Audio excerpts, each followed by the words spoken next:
clerk know if you leave the meeting for the purposes of confirming quorum. Council members are reminded that in accordance with section 14.13 of the procedure bylaw, members must enable their video to confirm quorum. If council members attending by electronic means lose connection during any portion of the hearing, we will recess the meeting until the connection is restored. If council members lose connection during the voting process, team members will get you back online quickly while we suspend the voting process. The contact information has been circulated to you. Members of the public can view the proceedings via the live stream and YouTube link, which will be tweeted out by @VanCityClerk. Now, I do want to acknowledge that we're hosting today's incredibly significant council meeting, public hearing on the unceded territories of the Squamish, Musqueam, and Tsleil-Waututh First Nations, and I do want to thank them for their generosity and their hospitality and the love and the care that they show this land that we get to live, work, and play on. And I think it is incumbent upon all of us to unlearn what we've learned in the past and learn the true history as to what's happened on these lands. And if we do that, I know we're going to build an incredibly prosperous future for all of us, one full of love and prosperity, not just for us, but for generations going forward. Okay, so in the case of an emergency, and we need to evacuate the building. There are 2 exits just beyond these glass doors here, and if that glass door is obstructed for any reason, there are 4 emergency exits here. Also, if there is an emergency, please use the stairs, don't use the elevator. It would be a really bad idea.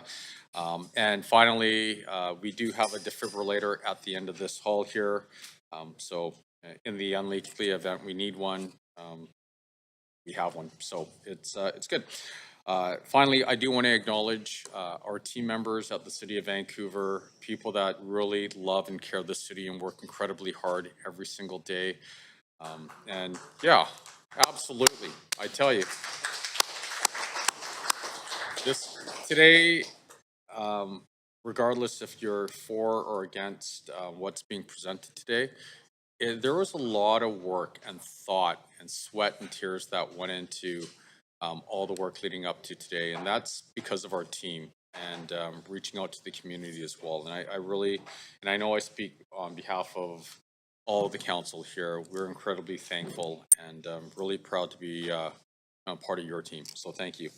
Okay, clerk, can we please have a roll call? Mayor Sim in the chair, Councillor Carr. Councillor Kirby-Young is on a leave of absence for civic business. Councillor Dominato. Present. Councillor Bly.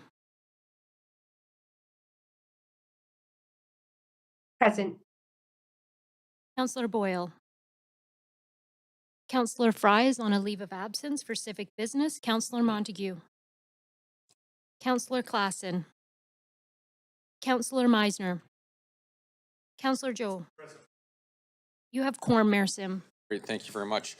Now, before we begin, I do have some announcements. The public may participate by speaking in person, by phone, or by submitting written comments to Mayor and Council.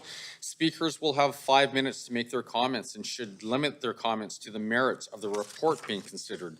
Speakers should also state whether they are in support or opposed to the recommendations and if they are a resident of Vancouver. Speakers may only speak once and should follow along on Twitter @VanCityClerk for updates on the progress of the meeting so they don't miss their turn to speak. Any comments on agenda items can be submitted in writing through our online Mayor and Council feedback web forum. This link will also be tweeted. Please note that 329 submissions were submitted and posted online for today's public hearing agenda. However, 7 submissions were truncated and could not be viewed in full. This was corrected at 9 a.m. this morning, and the comments are now posted in full on the website. The full comments for all 7 submissions were also sent directly to Council for their review. Those speaking on behalf of 4 or more persons or groups, including the speaker, will have 8 minutes to speak, and only if those represented are also on the line or in person and must not be individual speakers themselves. Speakers who pre-registered with presentations are reminded that the public live feed has a slight delay. To navigate through the slides of your presentation, please say next so the clerk may advance your slides. Council is committed to ensuring that all people who participate in council meetings or public hearings are treated fairly and respectfully. The language we use in these meetings should reflect respect for all residents. No form of discrimination is acceptable or tolerated. Discriminatory language includes attacks on groups of people and individuals. Vancouver's procedure bylaw prohibits council members from the use of words, tone, speakers, or gestures that express a negative view of the character of any person or groups of people. Ooh, got to take a break here. Members of the public are expected to not engage in improper conduct, which includes the use of expressions that promote hatred or are defamatory as outlined under section 7.8 of the procedure bylaw. The creation of a safe and inclusive environment for the public, staff, our team members, and council to participate is all of our responsibility. Members of council may call a point of order if language used by another councillor during a meeting is not respectful. As chair, I will ask the speaker to modify their speech to ensure they are using respectful language. I also want to note the City of Vancouver's longstanding commitment to equity, diversity, and inclusion, including utmost respect for all genders. I remind council that when addressing speakers and team members, we will avoid using gendered honorifics and will instead refer to the person by first and last name, role, or title. A reminder that council's role at a public hearing is to be a quasi-judicial body, which means council is to only consider the merits of the rezoning application or heritage designation. Council members may ask clarifying questions of speakers, including the applicant, or technical advice from team members, but should save debate for after the close of the speakers list. After hearing from speakers, council may 1, approve the application in principle, 2, refuse the application, or 3, refer the application to team members for further consideration. If council does not complete all of the public hearing agenda items this evening, we will reconvene the meeting on September the 26th at 3 p.m. So the first item on the docket, it's also the only one, adding missing middle housing and simplifying regulations amendments to the zoning and development bylaw. Now, does any member of council wish to declare a conflict of interest on item number 1?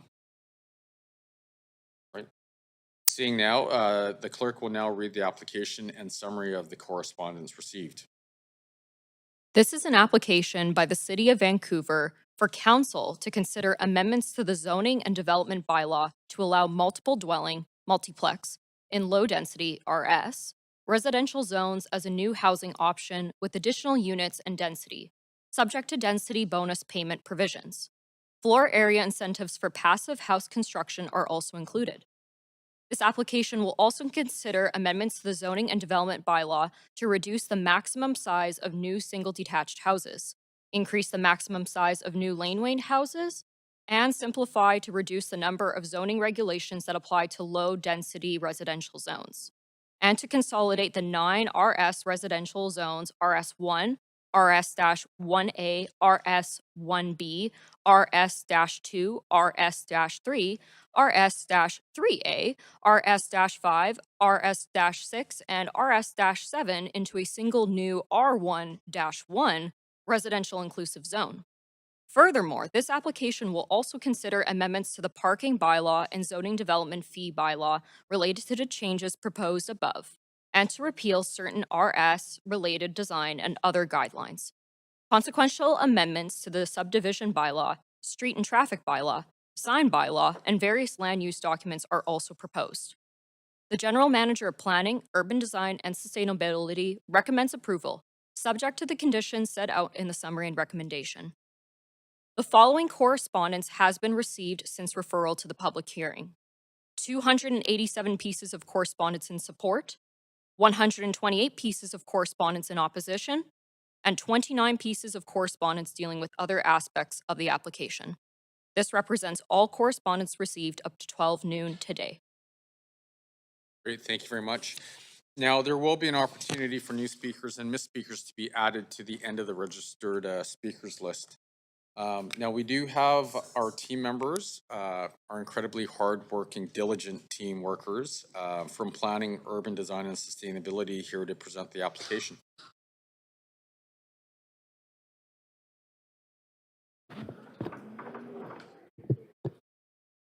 Okay.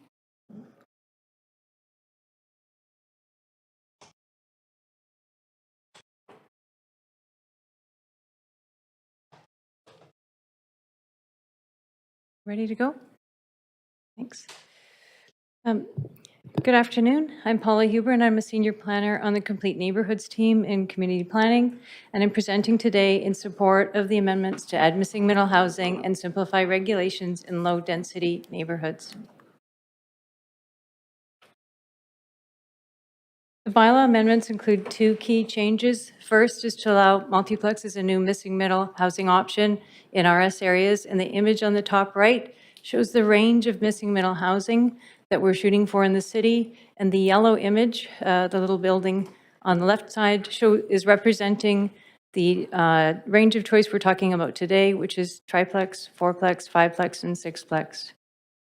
And the second key change is to simplify and streamline the 9 RS zones that we have today into a single inclusive residential zone. The presentation today has 3 pieces to it, starting with policy and council direction on this work, details on the proposed changes, and then next steps. So the proposed zoning amendments are supported by a number of city policies and recent council directions. Housing Vancouver is a 10-year housing strategy that is based on 4 core principles, including creating the right supply of housing to match housing options with household incomes in the city. And you can see the images on this slide show the range of housing types that we need with targets, including a target for 10,000 ground-oriented ownership and rental units in the city. The Vancouver plan approved last July provides a long-term land use vision and land use strategy, identifying growth and change in different areas of the city. And you're probably all familiar with the map there that says land use strategy with the different colors, showing different scales and densities across the city. And adding multiplex and missing middle in those low-density areas and simplifying regulations was included as 2 quick start actions of the Vancouver plan. Council has provided direction to advance this work in a number of ways, including motions on encouraging affordable homeownership, the motion specifically to look at up to 6 units on a lot, the Vancouver plan. Last January, we made a presentation and you endorsed the work program. And this past June, you approved the new 3331 framework. So moving on to the changes and the details of the zoning. The zoning changes today are intended to encourage a shift to more missing middle housing. This slide shows the range of housing options in those RS areas. The blue tone on the far right of the slide, which is under the label multiplex, shows the new option that we want to add, which would let, on a single lot, you could have 3 to 6 units, and we would increase the floor area up to 1.0 FSR to incentivize more units with more floor area. And on the left-hand side of the slide, it shows also the proposed reduction in the size of a house from the current today of 0.7 down to 0.6. The vast majority of houses in the city were built before 2009 when house size was limited to 0.6. So there's about 50,000 homes today that were built at that 0.6 FSR. And the reduction in the house size is paired with an opportunity for a larger laneway house that could be more suitable for families. It would provide another bedroom in the laneway house, for example, with increasing the size. So while we're shifting some floor area from the house to the laneway, the total floor area allowed remains about the same in the future as it would be today. And staff believe that we need to do both of these actions, add more floor area and more units on the right-hand side, and also reduce the size of the new house to get more homes built.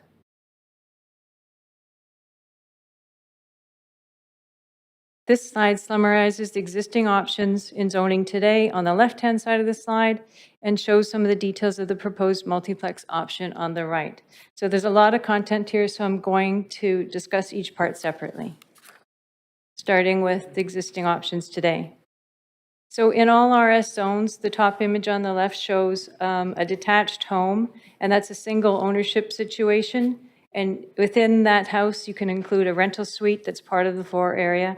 And since 2009, zoning has allowed an additional floor area for a laneway house to incentivize a second separate rental unit. The next image below shows a duplex, and that was added as an option in 2018 to expand housing choice, and it allows 2 ownership units and 2 rental units. The bottom image is the character incentives program, also added in 2018. And it's intended to add choice and encourage the retention of pre-1940s character homes. We've monitored character projects and have learned that converting houses to multiple units, like 3 or more, is a very long and very complex process involving major building upgrades with high costs. Sometimes these take 3 years. And we've also observed that these projects actually retain very little of the original building. However, through these projects, we've proven that more units can be provided on a single lot in these low-density neighborhoods. They're very successful as an outcome. To make the permit process for multiplex as simple and certain as possible, multiplexes are proposed as a new build option only, so not converting houses.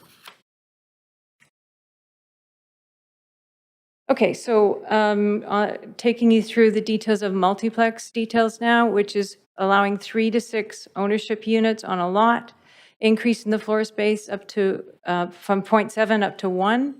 And there's 3 pathways to achieve that extra density. A project can pay the density bonus charge, and there's different rates depending on the size of the lot or the location within the city. Alternatively, they could secure them all as rental housing. The third pathway would be to include a below market unit in the project, but that option is contingent on participation with BC Housing. The projects could be 3 stories in height, and they can be at grade or in a shallow basement. There's a focus on family size units, and there's no required on-site parking. However, we expect that most projects will try to maximize parking to meet buyer demand. You can see in these images that we are not dictating any one design or layout. We're considering single building options and 2 building options, and also allowing grade construction or shallow basement. So moving on to the site planning requirements. This slide shows the plan view, or the view from above the site, of a project on a standard lot. It includes a building with 3 units in the front and a building at the lane with a single unit. So the projects are going to be required to provide a detention tank. You can see in this image on the left-hand side, the label there, and that is to hold rainwater to reduce risk to the sewer system. That particular requirement is coming next year through an amendment to the Vancouver building bylaw. Projects will also be required to either retain a tree in the front yard or plant a new tree, and it would be 1 for a standard lot or 2 trees for a 50-foot lot. And if you look along the lane in the pink box there, most projects are also going to be required to include a space for a pad-mounted transformer. That's one of those green electrical boxes that you sometimes see at the lane, and that is needed to provide sufficient transformation capacity for higher electrical load from more units on a lot, and that's typically triggered by 3 units or more. The next group of slides provides images of a slice through a 6-unit multiplex on a 50-foot lot. At the top right corner, you can see there's a key of the whole project, and you can see that it consists of a 4-unit building in the front of the lot and a 2-unit building in the rear. And for ease of illustration, The project features a mirror image design, and this section is a slice like right up the middle of that project because they're both the same on both sides. And as I said, it extends from the lane at the right-hand side out to the street on the left. The ground level front unit is identified in the dark blue tone. The upper level two-story townhouse unit is identified in the light blue, and then the rear building is all in yellow. That blue arrow shows where the entry to the front lower unit is located, and it provides both the entrance and all of the living space is at ground level. So it's essentially a flat. And the yellow arrow by the rear building shows the entrance to the rear building, and it's all also at ground level. And there'd be stairs inside of that to take you up to the bedroom level. One of the design goals of new multiplex regulations is to reduce access barriers. Most options in RS today feature a stair to get into the front door of the building and also stairs to take you down to a basement level. The ability to build all above grade will reduce access barriers and will reduce concrete, which will lower construction costs and GHG pollution. This slide highlights the entrance to the two-story townhouse. You see the blue area there, arrow on the left taking you up the stairs. So it's a two-story unit, and half of the stairs to get into that unit are located outside of the building, and half of them are within the building, and that's to avoid a long run of exterior stairs in the front yard.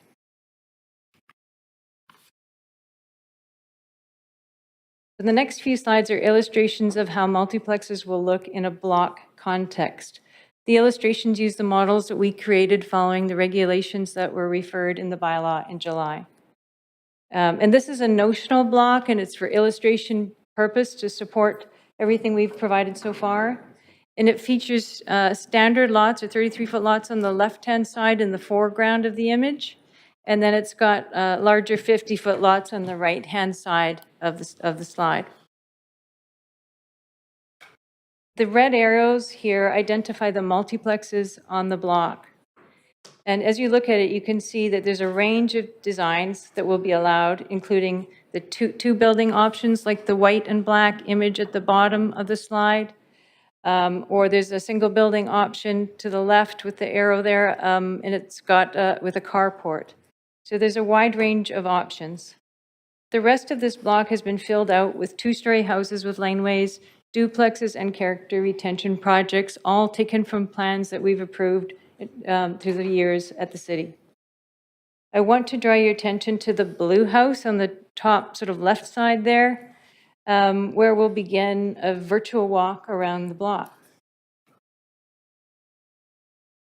So this image brings us down to the street level by that blue house, and it's on the side of the block with the standard lots. And you can see there's an image of the house with a laneway house, and then there's a multiplex project right to the left of it. Walking along the short end of that block, we can see the view down the lane with a series of garages, laneways, and character projects, and now multiplexes. Carrying on to the corner, we can see a series of multiplexes on standard lots. And this one here, the white and black one, also features a ground level entry. Carrying on down to the end of the block where the larger 50-foot lots are, we have a view of the 6-unit project. That's the one that we just showed you the slice through. And if you go around the corner, you can see how the two buildings together read. There's a larger front building, and then a smaller building at the lane. And then you can see to the right, there's another multiplex located across the alley. This last series of images shows multiplexes added into real street photos in different areas of the city. This is a standard lot, and it's located on a block in Upper Kitts. And you can see the house, there's a duplex in the middle, and then a multiplex on the right-hand side, and the yellow, the doors to the units are identified in yellow. This is another image on standard lots. The multiplex is in the middle, and this is over in the Rupert Renfrew area. The multiplex is in the middle with the red doors. Here's another potential multiplex design on a street, again with standard lots, and this, I think, again, is on the west side in Kitts. So the last two images show multiplexes added into a photo of a block with 50-foot lots. This street is in Killarney. It has a limited number of street trees, which maybe doesn't look as great because street trees do soften the interface of buildings, and they do help to unify the street. But in this case, it does help us to see the buildings quite clearly. You can see in this image that the multiplex has two trees planted in the front yard, and over time, those trees will help to increase the tree canopy in the city. This last image adds multiplex onto a street, again of larger lots. This time it's in the Dunbar area. Again, we have no street tree because it looks like it was cut down for some reason. And we're showing, again, the planting of two trees in the front yard of this multiplex because it's 50 feet wide.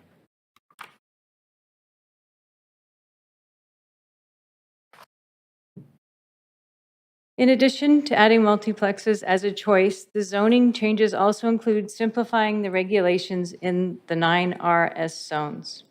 There are 4 key reasons to simplify the regulations: to make it easier to build new housing, to increase building design flexibility, to improve clarity and certainty about what can be built.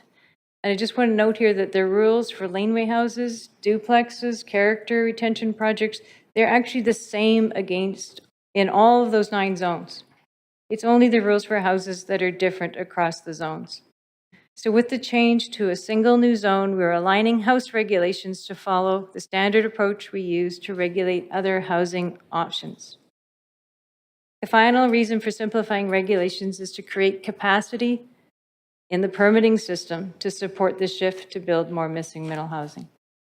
So you can see what we're doing. We're taking the 9 different colors on the left-hand side of the slide, and we're consolidating all together into a new residential inclusive zone. This slide provides an illustration of how we are simplifying the regulations and shows a house under the current rules in the top of this image with a carefully constructed frame in terms of regulating the massing. And then it shows the proposed change, which is a much more flexible envelope in which to place and design the building. The floor area limitation means that the envelope cannot be completely filled in. We are removing design guidelines, regulations, and neighbor notification. These changes will remove discretion from the permit process, increase certainty, align with the goals of Council's recent 3331 framework, and will support a transition to technology-enabled permit reviews.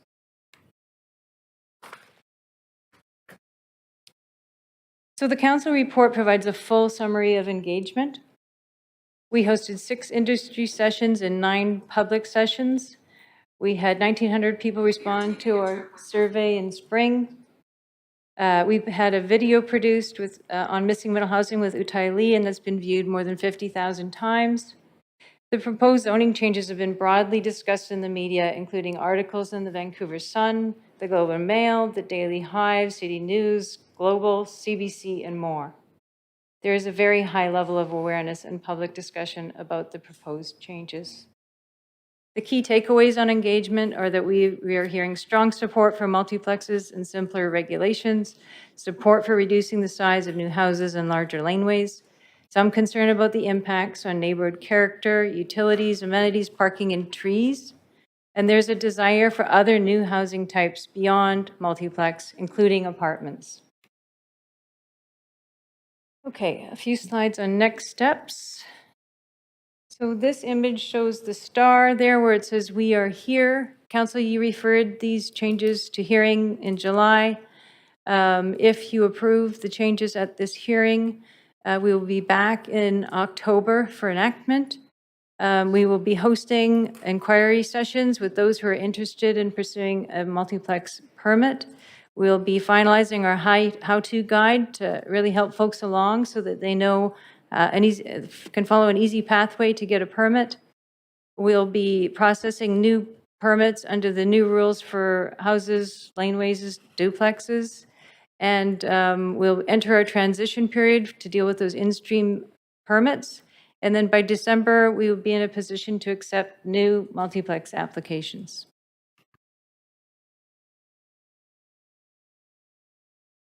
So the zoning changes discussed today will add missing middle housing and simplify regulations, and they're an important step toward expanding housing choice and making our neighborhoods more inclusive. The changes will also help meet city objectives by making it possible to create more missing middle housing, create options for diverse households, types and sizes, including families with children, create more complete neighborhoods. And I want to note here that creating more complete neighborhoods is big move one of the Climate Emergency Action Plan.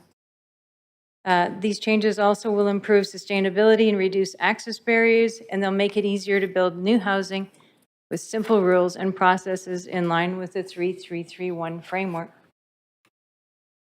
In conclusion, staff are recommending that council approve an application to amend the zoning and development bylaw to add missing middle housing, simplify regulations in RS zones, and make consequential amendments generally as presented in the council report. That's the end of the presentation. I do want to note here that there are 2 council memos on this item included in your agenda package. The first memo notes a correction to an error in the consequential amendment to the subdivision bylaw, and the posted bylaw actually includes the correction.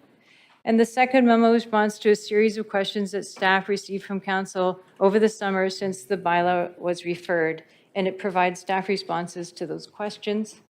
These memos have been circulated to council and have been made available by the public prior to the hearing today. Thank you for your attention, and the project team is available to answer questions.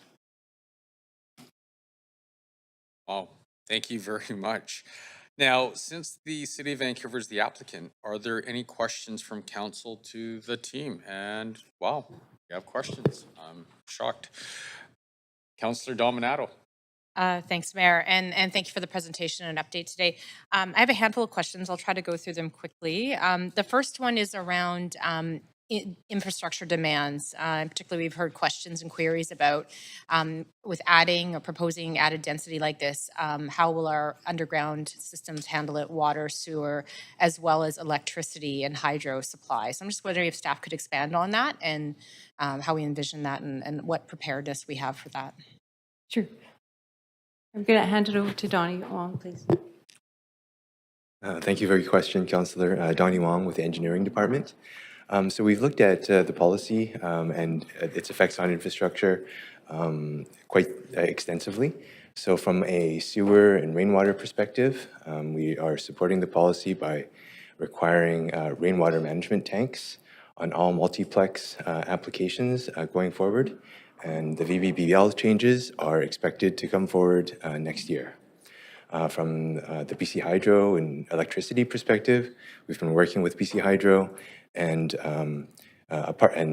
worked in the space for a pad-mounted transformer and into the designs for the multiplex options. And we're continuing to work with them on distributing kind of costs and what have you, and policies associated with that. Okay, thank you. Yes, I'd heard about the costing piece, so I appreciate that. Thank you. I have another question with respect to heritage character retention policies. It surfaced as part of this proposal an interest in seeing potentially some changes to that to bring it up to 1.0 FSR because there's actually very good examples in the city of character retention, heritage retention, as well as added density, even surpassing what's proposed here. We saw some great examples in Grandview Woodlands recently on a tour. Is that something that we might see come forward, or could we give some direction around that so there's a level playing field?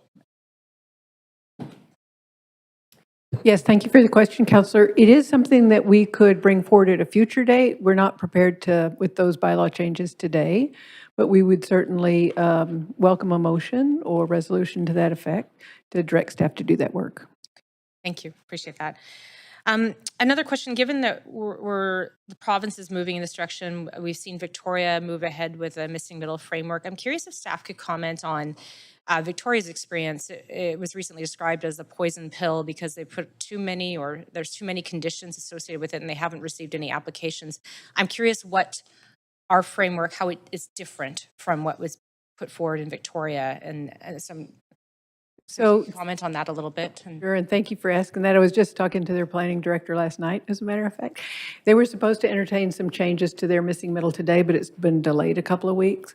They did recognize that they were asking their missing middle policy to do too much, and so they're going back and kind of streamlining some of those requirements so that they can get more uptake. They should be seeing that later this month, but by the end of September. So but in terms of Vancouver's proposal, do we anticipate a different response in terms of the building community with? Oh, yes, we've heard, particularly Andrea Law, head of DBL, was telling me just this morning that they think they have as many as 500 permits waiting to come in for this. This is very much anticipated by our building community. We've worked very closely with them. They are eager to get moving on this. Okay, well, wow, 500. Yes. One more question, just as we're talking about other jurisdictions, could you comment on, I know there was significant consultation done on this locally, but could you give us a sense of what we're seeing in other cities, whether it be in the Lower Mainland or in other jurisdictions? Is this the direction urban cities are going to address growth, immigration? Can you give us a sense of that? It absolutely is the direction. I know Calgary is working on one. I'm sure Neil's got a handful of others.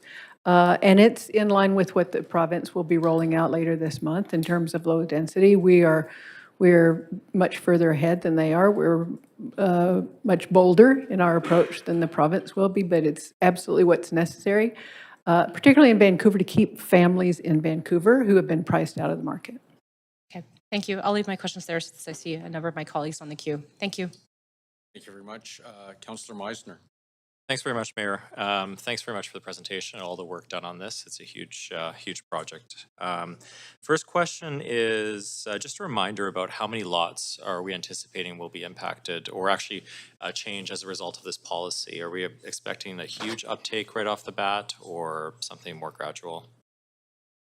Okay, good question. Two questions I think I heard there. It's the vast majority of all the single-family lots, and I think we're saying we're at 65,000. There's not every lot qualifies. You saw on the report that there's a width and a size, and we are not including lots in a floodplain, for example. There's some mapping in there, so some things are not included. So it's almost all lots would be possible to build a multiplex. And on the second piece, we can guess at. Teresa just told me this number. I never heard the 500 people waiting. I knew it was people were interested in it, but that would be great. I guess we've been expressing it this way. Last year, I think we saw 600 lots turnover in the city, and half of them now are being duplex and half are houses. And so, but if we see that split three ways, 600 lots split three ways as that would be a reasonable, take up. That would be 200 projects. Once we get a few folks through the door and show everybody else the way, that's how it usually works. Okay, so currently 600 under the current kind of regulations around duplexes, and we're expecting maybe 200 under this. Yes. Is that correct? Okay. Okay, that's helpful. And then my other question was around the detention tank for rainwater. I don't know what that is, and I'm just wondering, what does that look like? If you could describe what that looks like for people in their yard. Is it, how does the rainwater get into the tank, essentially? Is it a pond? Is it like some sort of grate? Would love to know. Thanks for the question. It's a buried underground tank where the roof leaders would drain into it, and essentially it slowly releases that water over time into the city system. So it shaves the peaks off. So it's not visible to the somebody walking by, for example. Correct. Okay, so it's totally underground, not visible. Correct. Okay, great. That's helpful. Thank you. And then my other question was around the character retention as well. I have some concerns about disincentivizing the retention of character homes. I see in the memo to council that one of the reasons, or a few of the reasons that were cited for not increasing the FSR for character home retention to the same level for new builds, being around the fact that new construction is superior to character retention. Is that what's really motivating that difference between the 0.85 and the 1 FSR? Is it about the climate resiliency of new construction versus older buildings? That would be one of the reasons noted. We did, in the council memo, there was, we actually produced a very lengthy memo in 2022 because we had been asked to explore further incentives for character. And we found that the process is so involved. Every single project is a custom solution to an existing house. And so it takes a long time, a lot of staff review, a lot of back and forth, and they can take, 2 to 3 years to process. And these houses are often small, and so the addition starts to be even more than the house started with. So the house can kind of get lost in there. There's a lot of reasons why we weren't supporting it. We really felt we needed to shift to something that was simpler and easier to process and could produce more results. So a lot of reasons. Okay, thanks for the insight. Much. Councillor Carr. Yeah, Mayor, I wonder if I can move for a second round of questions. I do have 8 on my list. Seconded. Councillor Clausen, all in favor, say aye. Aye. All opposed? Great, second round. Great, thank you. Yeah, I'll start with character retention. It was as a first question, so in follow-up. Are you saying that there are no longer going to be the same kind of incentives? And the reason I ask is that there's a number of people who have said even some retention actually adds character to a neighborhood, and so it's worth it. So will there be some incentives still retained? Yes, the retentions program that's in place was added in 2018. Yes. Stays. We've just made one minor change to it, but the kinds of projects that we're getting from that are typically unaffected. We see maybe 25 of those a year. So we don't get a lot of them because a lot of people did them and then they decide I'm not doing that again because they just take a lot of time and there's a lot of so much uncertainty and review involved that they have shifted to, say, duplex or something else. Yeah, as long as I know it's still there, because Still there. people who do proceed, I've often heard be very happy and proud. Yes, What they've they're great projects and the neighborhood loves them when they're done. It's just the doing them that takes so much work. 500 permits waiting or applications waiting to come in. Do you have any sense of the geographic distribution of those? Are they largely one side of the city or the other? I don't know because I'm aware that people are preparing them, but they don't tell me where their properties are, and I certainly didn't hear 500. Okay, yes, I know. That's an interesting stat, isn't it? Third question, I wonder if you could provide some details for the public around the passive house requirements. I have Brad Bedelt is on the line, or here. Oh, he's here. Brad. Good afternoon. I'm Brad Bedelt, Director of Sustainability. So pleased to report that the passive house incentives that we have in place right now for low-rise buildings have been expanded or will be expanded, if council says yes today, to multiplexes.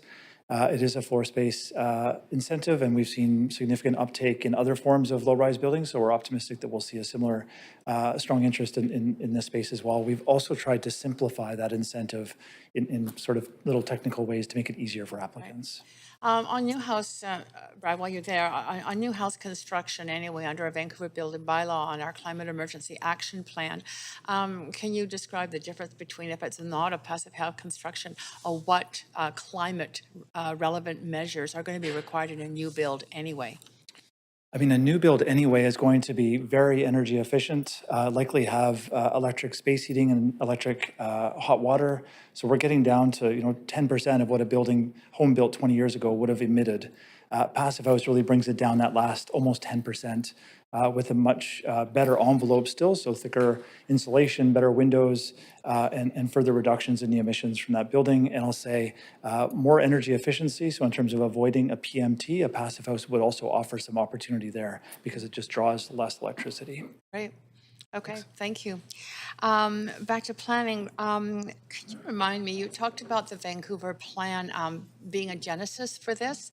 What were the details in the Vancouver plan in terms of public feedback that really caused staff to think we need to increase the choices around single-family zoned neighborhoods? Yeah, great question.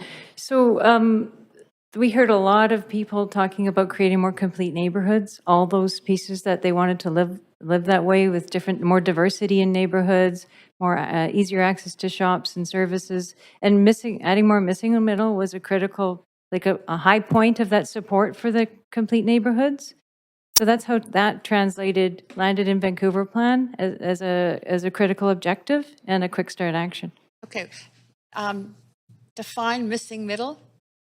It was the image that we had up on the slide there. It ranges from duplex up to 6-story apartment buildings, the kind of buildings that we're seeing being approved, like through the secured rental policy, for example, up to 6 stories. And then you jump up to concrete usually after that. So we're talking about the wood frame range usually. Okay. I'll go back on the list for other questions. Thank you. Thank you very much. Councillor Claassen. Thank you, Chair.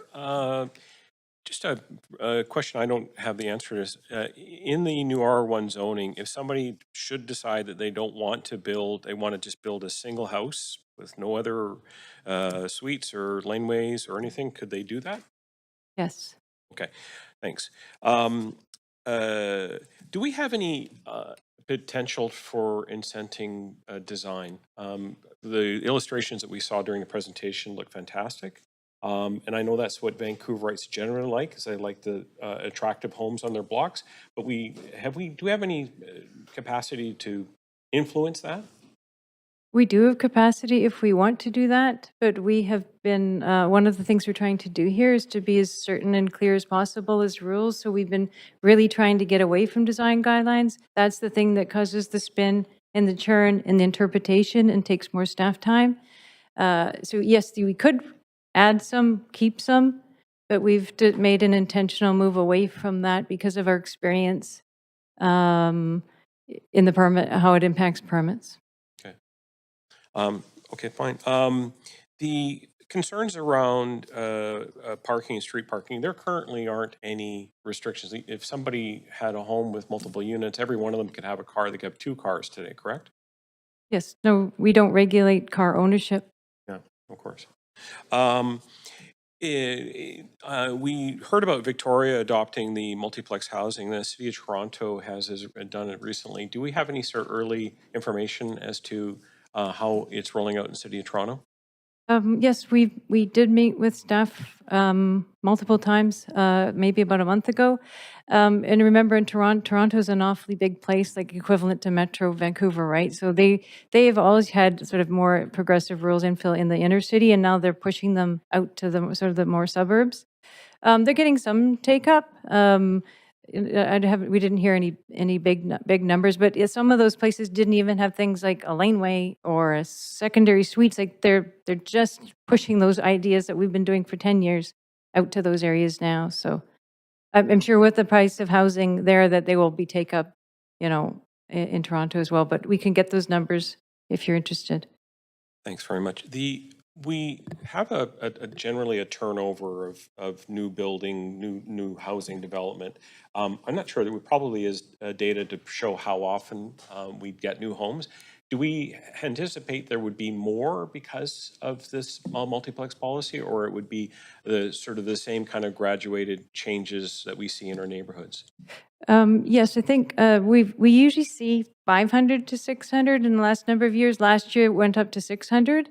We have to see we have to see what happens, because if people build these and they think, hey, that worked really well, then maybe they'll, instead of just not, redeveloping a house from the 50s, maybe it'll make more sense to do other houses. So it could, but it's hard to predict because we don't really know how successful it will be. There have been concerns expressed about amenities, schools, and community centers. Do we feel that there would be an immediate impact on school population or the demand for our community centers, or do we have to, or are we planning to address that demand if should it come from higher density neighborhoods? This is, even though this is a broad sweeping change, it will be incremental, like laneways, like duplexes. And we haven't noticed any sort of bursts of need resulting from those layers of change. And if there was a population increase, that we noticed, it would be absorbed in capital planning, which reflects neighborhood growth and population growth. Do pad-mounted transformers make noise? Somebody wrote in, said that they hum, and I don't think they do. Brad? I don't think, I've seen a lot of them. If you put your ear up against it, I'm sure they do. I think the answer is probably no. Thank you very much. I may have more questions, but I'm almost out of time, so I'll stop there for now. Thanks. Thank you very much. Councillor Joe. Yeah, thanks, Mayor. First, thanks to the team for putting this initiative together. Thank you so much work behind the scene. Question, so I think 3 storage in height is allowed. So are we still allowing the basement?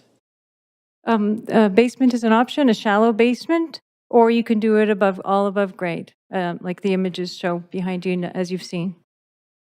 Yes, Okay, we're carrying both options. So that means potentially we can add another 1 to 2 units for the building. No, you choose which path you do. If you want to do 3 stories, that's all above grade, or you can do a partial basement. I see. Okay. You don't get more for doing a basement. Yeah, thanks for the clarification. Another question for the engineering, I think. The rainwater detention, the tree planning, the transformers, how much actual cost that would add to the project? Do we know? Any estimation? Yes, so just break those down. I think our latest numbers is 25,000 for the tank, for the rainwater detention tank. A tree, 2,000? 200 I'm hearing, and then you have to plant it, so maybe a bit more for labor. A decent tree you can get for 200. And then the pad-mounted transformer, it varies. We've heard a range of 75 to 125, 75,000 to 125, and that will be on a case-by-case basis, depending on how big the project is and where you are in the system in terms of transformation capacity. Okay, so we're looking at $100,000 or $150,000 extra on top of the construction cost. Yes. Okay, thanks. And the other question, yeah, one of the photos was very interesting. You saw the missing middle design, and you saw the Vancouver special just next to that. I think it's the Renfrew Rupert one. So I think you have that in the report very briefly, but how we gonna encourage Vancouver Special 2.0 in the future design or planning? You mean, how can this become like a Vancouver special? So Yeah. we aren't dictating the design. We find that we are not the experts. We're going to let the small builders and designers, through experience, they will shape it into something that's simple and easy to repeat. That has been our experience with the duplex projects. We did not dictate what they should look like. We just set a frame, and they have quickly figured out what they can build, what the market likes, and they've got a formula. Okay, so but are we gonna encouraging more like the Vancouver 2.0 design, the special design? So like we can approve them right away, like what we did for Vancouver Special back in 70s? So we have not taken that approach because we don't, but we want to see how it evolves organically you could do that eventually, but not right out of the gate. Yep, that makes sense. The other question about the public engagement. So have we done any public engagement in our cultural communities? Especially, I know there are a lot of builders from the South Asian community, Chinese community. Have we done that in multiple languages? We did not do that this round. We did have many builders and designers from cultural communities attend many of our workshops. We didn't have a special session that was provided in a different language. Okay, but I guess moving forward, there will be more, engagement with the cultural community in their language. Are we going to do that? Well, if council approves this public hearing, we will not have more engagement on this topic. Okay, but moving forward, if we want to adjust the policy or collect feedback from them. Yes. Yeah, okay.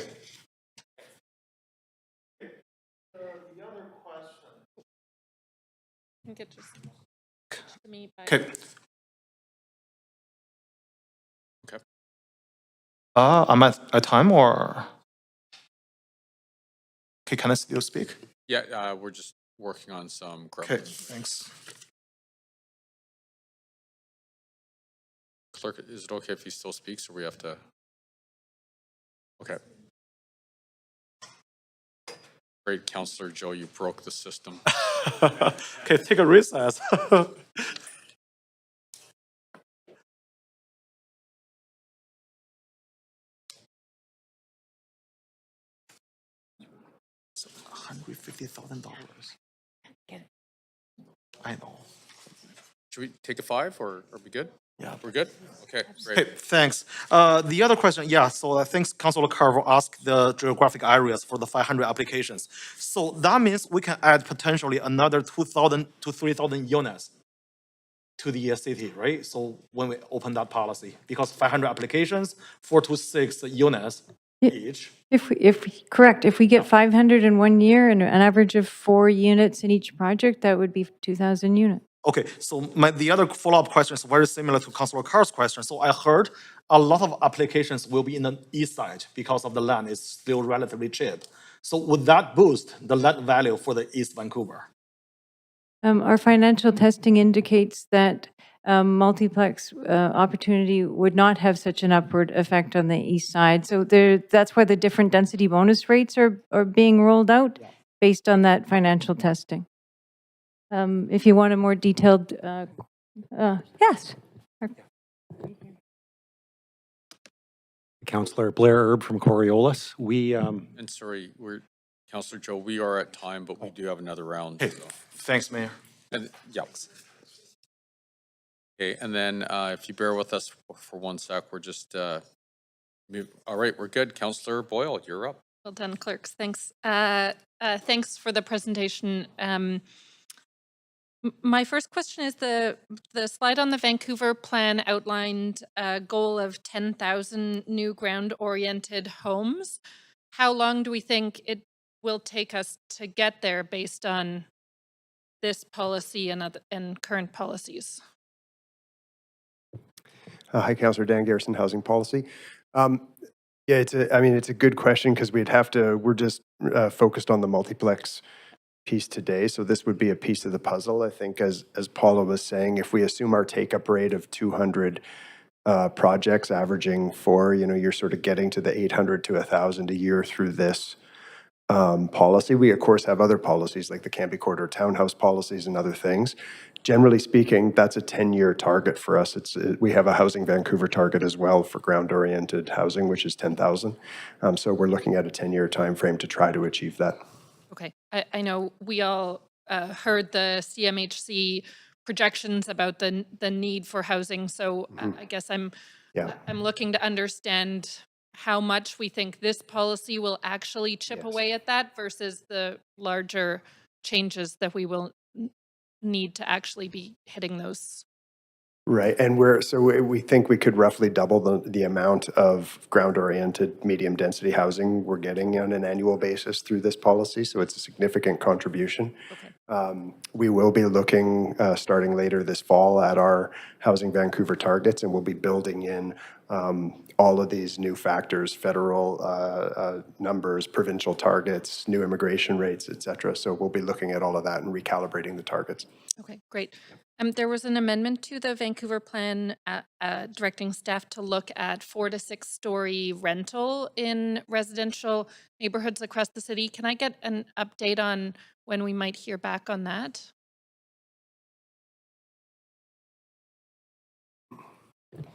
Yeah, that's underway now as we are building out the implementation work for the Vancouver plan. So council will be getting an update on our on the PDS, the Planning Department work program coming up, and a timeline for that work will be outlined for you through that very soon. Okay, is that update Q3 or 4 of this year, or? Yes. Or- Yeah, we're targeting November for that update on the work program. So that will lay out the entire implementation strategy for the Vancouver plan over the next couple of years, and that includes that work. Okay, great. Appreciate that. I know there's been some questions about accessibility, and I sent this question in advance, but I'm wondering how we could ask staff to consider exemptions in floor space for elevators or for larger wheelchair accessible washrooms. So we're building a housing stock that meets our aging demographics needs. Right, thanks for the question. And we did answer it this way, which is we don't have an exemption for elevators, and we didn't propose it for multiplex, and we don't have that in townhouses, types housing generally. But if that's something council wants us to do, we could look at all those types that right now are very stair-based. Great. Do these proposed land use changes apply in Shaughnessy? Shaughnessy is not zoned RS. It's a special ODP area, and so it's exempt. Okay, so to look at applying them in Shaughnessy or looking at similarly adding more affordable housing options, would that be an amendment here, or would that be a separate motion and piece of work for planning? It would be a separate motion to open that, that ODP and bring that back. Okay. How am I doing on time? I'm going to keep ticking through. Do we have the capacity to process 500 applications in a year? I just want to make a correction. I think 500 applications are on hold pending this change. So that would be folks waiting to build a larger laneway, or maybe I want to do a duplex, but I want a rooftop deck and I can't have it now. So I don't think it was 500 multiplex applications. Okay. That was eye-popping, and we've been jabbering with Andrea, and her correction, what I understood was there's 500 now waiting to come. So some of them will continue as a single family or a duplex. They might be looking to get that rooftop amenity. We're not sure they'll all come forward as sixplexes, but we're thinking at least a couple of hundred though, right? I'm sorry, we're at I'm time. out of We have time. I'll another come back on. round. Thanks. Thanks. Councillor Fry, you're up. Thanks, Chair. And forgive me if I'm in and out for this portion of the afternoon. So if I'm asking something that's already been covered, just let me know. And apologies, I'll go back and look at the tape later. First off, I'm on Appendix A. The piece, it's 3.2.210. And this is the third story not exceeding 50% of the story below, which sort of establishes that sort of peaked roof vernacular. Can you explain why we're doing that? And are we not losing out on opportunity for a little bit more housing and livable space?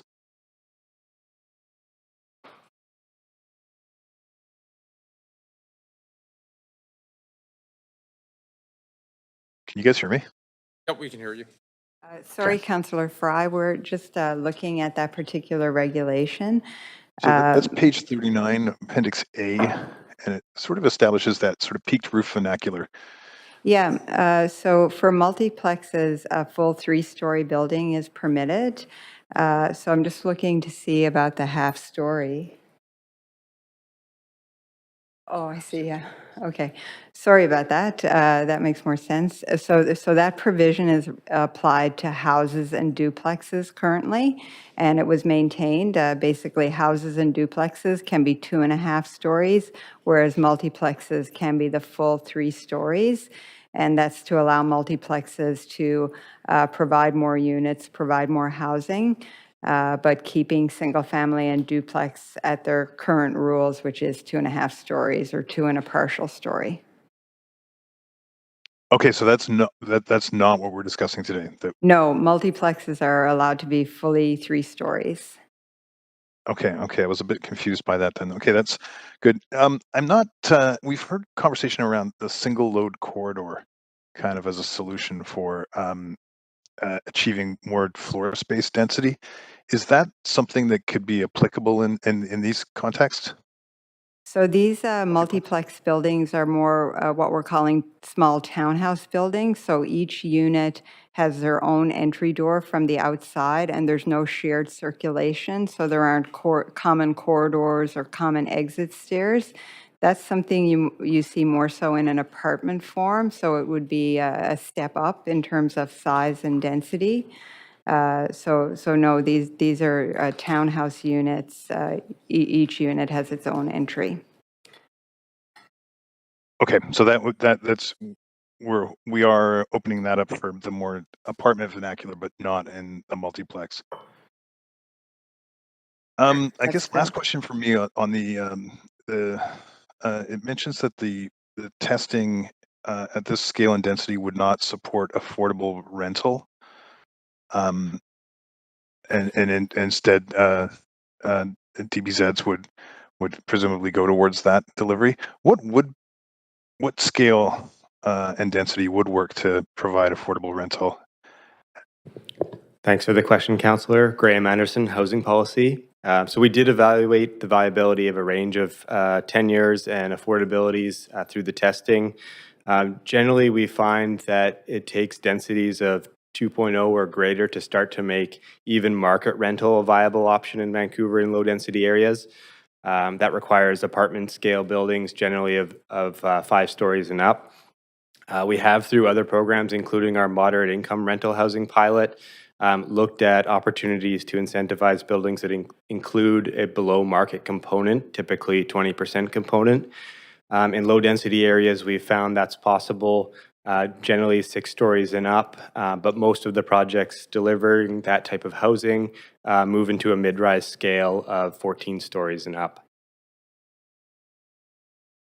Okay, so there's no sort of conditional tweaks we could make to this to support the delivery of, say, a singular affordable rental unit in a multiplex configuration? No, we haven't proposed that because generally the testing showed that rental requires significantly greater densities. We have, however, included the option for a multiplex project to have the density bonus contribution waived if they do secure the project as rental.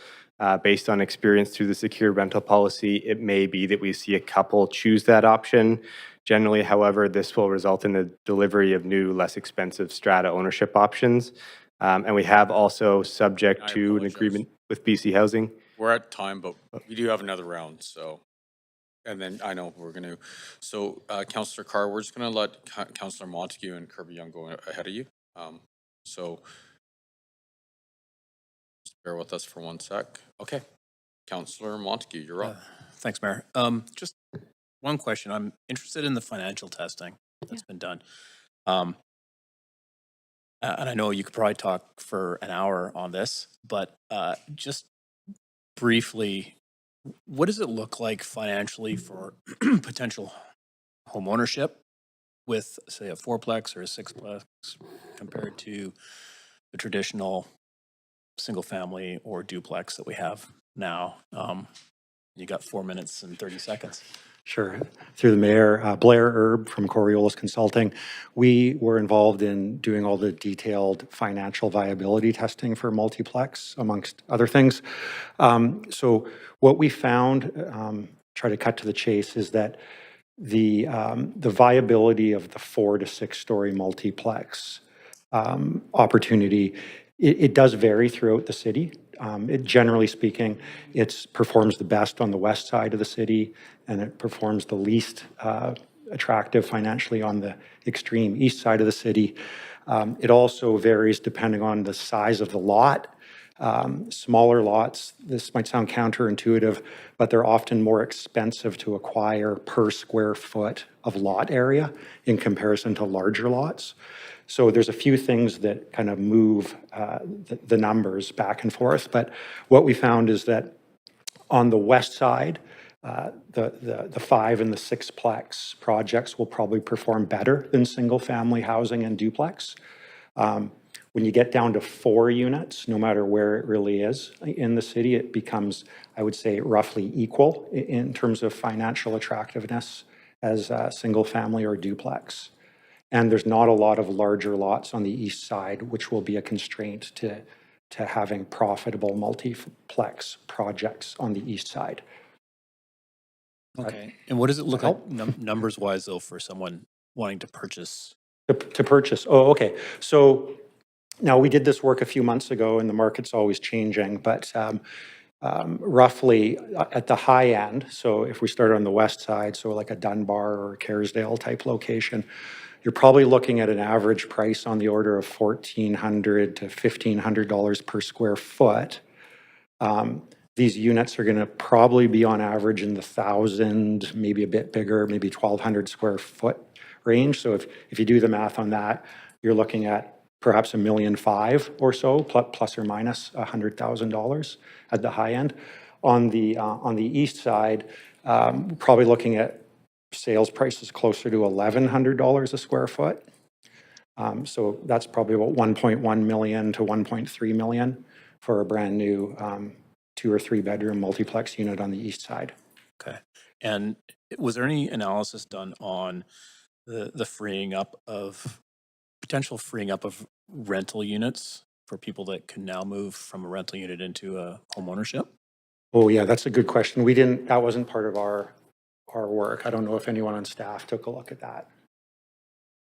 But presumably it would happen in the marketplace if you make ownership options available that are priced at a level that people can afford, then some renters will take advantage of that. But no specific analysis done as far as we know? Not by me, at least. I'm not sure if. That's all I have for now. Dan? Mayor, thanks. Okay. Thank you. Okay, and then, so we're gonna move Councillor Kirby Young up, is that correct?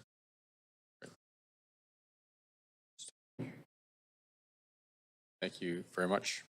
Yeah, thanks, Chair. And I hope I'm not duplicating questions also with competing demands today, but I've got just sort of 3 points I want to touch on. The first one really is just more the kind of the human motivation or behavior on this. And I know that just building off the questions around the economic analysis is who, like in terms of looking at the human factor of it, who do you think is going to be motivated to do this and why? Because I think, is this going to be mostly small builders? If I am a homeowner, I have to move out of my home, go through construction. Perhaps I'm not familiar with processes. I haven't done projects before. It's a lot of work to do it. So am I motivated because I have second generation kids or grandkids and I want them to stay there and it's worth it for me to go through the hassle? Or is this simply someone inherits land and it's the turnover of wealth and they don't want to hang on to it and they sell it? Like, have we done any sort of perspectives to, what's the human driver behind doing this? Or do we look at this as homes, potentially people inherit homes that they come up and they, instead of remaining single family, they become multiplex? Why would I want to do this? Who's gonna be most likely to pick it up? I think that there will be, a lot of it will be, I mean, just guessing, this is an estimate.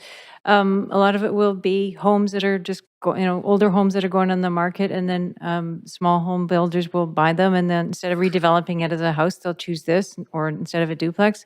But I mean, during our conversations in the community, we did hear people saying that they were looking for this as an option to house their 2 adult children in the city so they wouldn't leave. So, or intergenerational. So we've heard all of those. I mean, until it starts to happen, it's hard to, I couldn't even tell you right now what the transactions are for duplexes. Or I've heard some people rebuilding their properties as a duplex because they want a brand new unit for themselves and they're going to finance that by selling the second one. So I think there are multiple ways at this scale because it's not a big builder thing.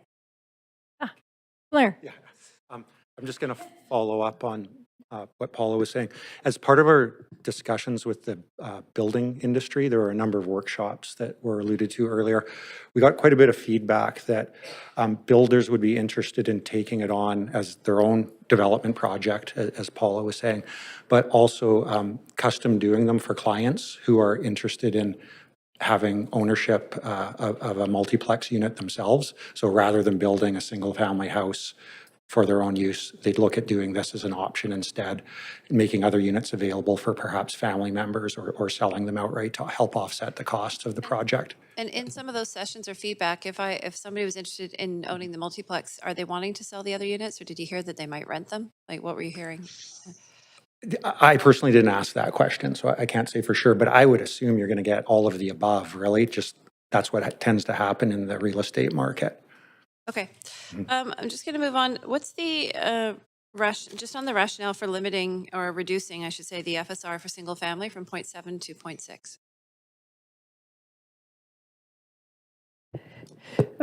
Lots of points there. Essentially, we're trying to prevent the replacement of houses with houses. Like that's one of the points of going into this. And so if we continue to allow large homes, then that will continue to be very attractive. And so that is really just to discourage the replacement of houses with houses and drive people to duplex and multiplex. Okay. I appreciate the succinct answer. My next question really is maybe a bit more of a philosophical one, but if council didn't take this direction and if the city didn't move in this direction, what happens if we don't do this, given the growth in population, immigration targets, the need for more housing? So what does the city of Vancouver look like hypothetically if we don't say you can now have multiplex on every RS lot citywide across the city, and that single family zoning remains unencumbered as it is? What happens? Yeah, it's a great question. It is a philosophical one, but it's also real in that we are seeing the really rapid increase in immigration targets. We're seeing the demand for housing is very high. So I don't really see a way to not increase the housing supply through, if not this initiative, through this and other initiatives. That's not going to result in, like, if we don't do those kinds of things, we are definitely going to see upward pressure on house prices continue. And there's implications of that we've laid out in Housing Vancouver, and council's discussed many times around our cultural and social diversity, around economic development that are significant. So initiatives like this definitely will help retain families, retain key workers, maintain our social and economic diversity. And we're at time, sorry. Councillor Carr? Yeah, I have 6 questions. Shorter answers are better on this one. Have we thought, given the increased numbers of aging people, senior populations, of requiring a ground level suite? We did talk about that, and we feel we could at some point do that, but I think we would really all feel more comfortable if we went through a year or two or multiplex as part of our monitoring that we outlined in the report. We could tell you how successful we've been in at doing that. How many of these units are actually have fewer barriers, because these are not fully accessible, but they could definitely have reduced barriers. So we could get to that point, but I don't think we want to go do that right out of the gate. We're still be on council in 1 or 2 years. That's great. Some people are very concerned about the loss of mature trees. And I noticed that in the rainwater management comments that were made earlier, there wasn't the idea of retaining that rainwater to water trees, water other vegetation, gardens, et cetera. Is that something that we could be encouraging somehow? So the question is, are we holding the rainwater to water the trees? Yeah. Yeah, well, actually, we just had that conversation a couple months ago, is can actually people tap into the water that's gone in the tank in a heavy rain to actually water all of the garden? Is that a thing? Yes. And we can certainly discuss that. Okay, that's. Can we? Yeah, we can discuss that. There already is a rain barrel program that essentially captures water from the downspouts and puts them in a rain barrel that gardeners can use. Okay, I hope we have more of those on that good sale price that you used to have them before. That was great. Council has supported the production of renewable energy. Is there anything in any of these plans that call for people to consider putting on solar roofs, for example?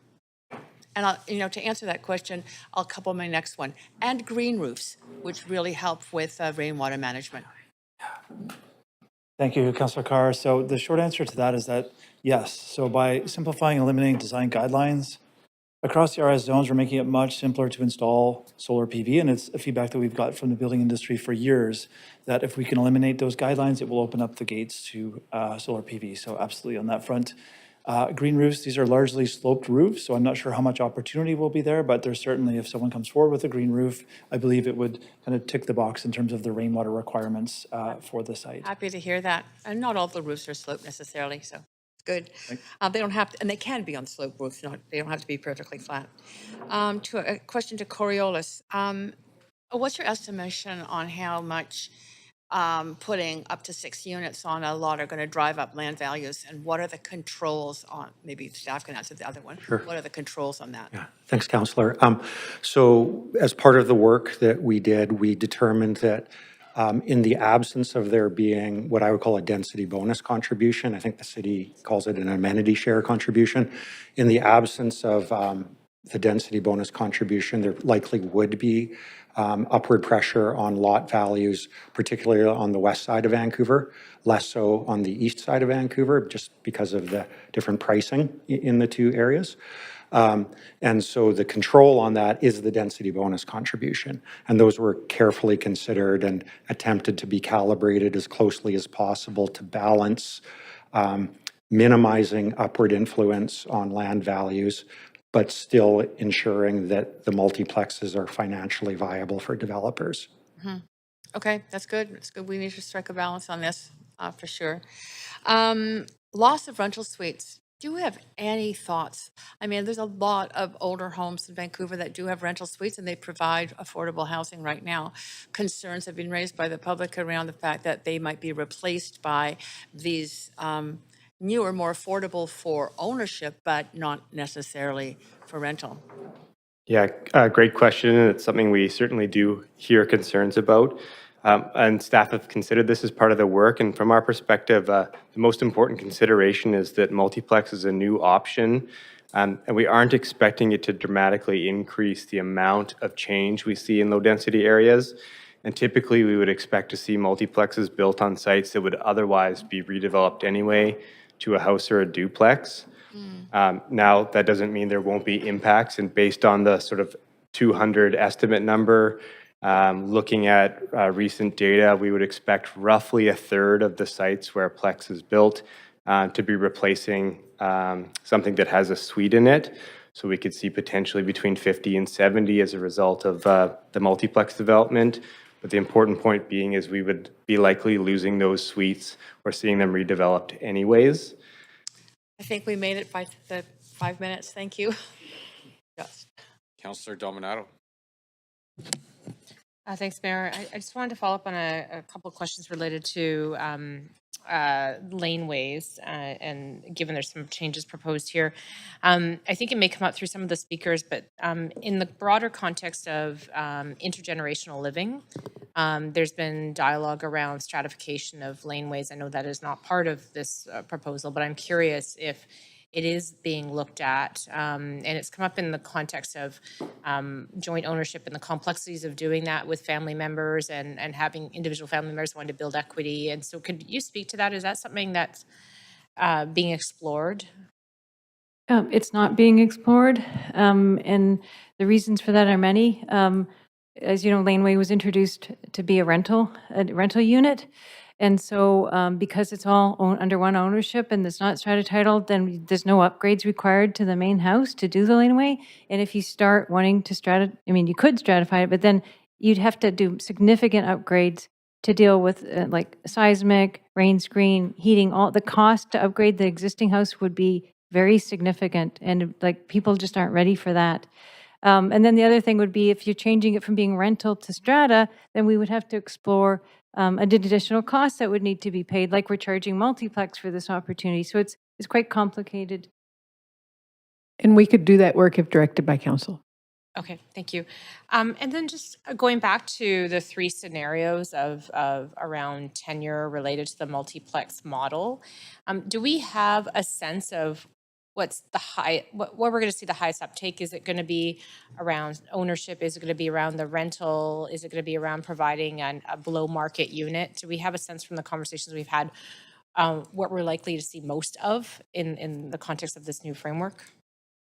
Yes, absolutely. The emphasis we expect to be on the market strata option and the below market ownership option, if available, and rental would be a very minor component of the uptake. That said, it's a new option and we'll have to learn as we go with this. And we know we may discover something different than what we've projected, but emphasis certainly on the market strata. Okay. And then I'm just curious if you mentioned it briefly in the presentation, just expand on the affordable home ownership piece component that's with BC Housing and what that would look like. Yeah, absolutely. Thanks for the question on that. So we have included that in the regulations before council in the report.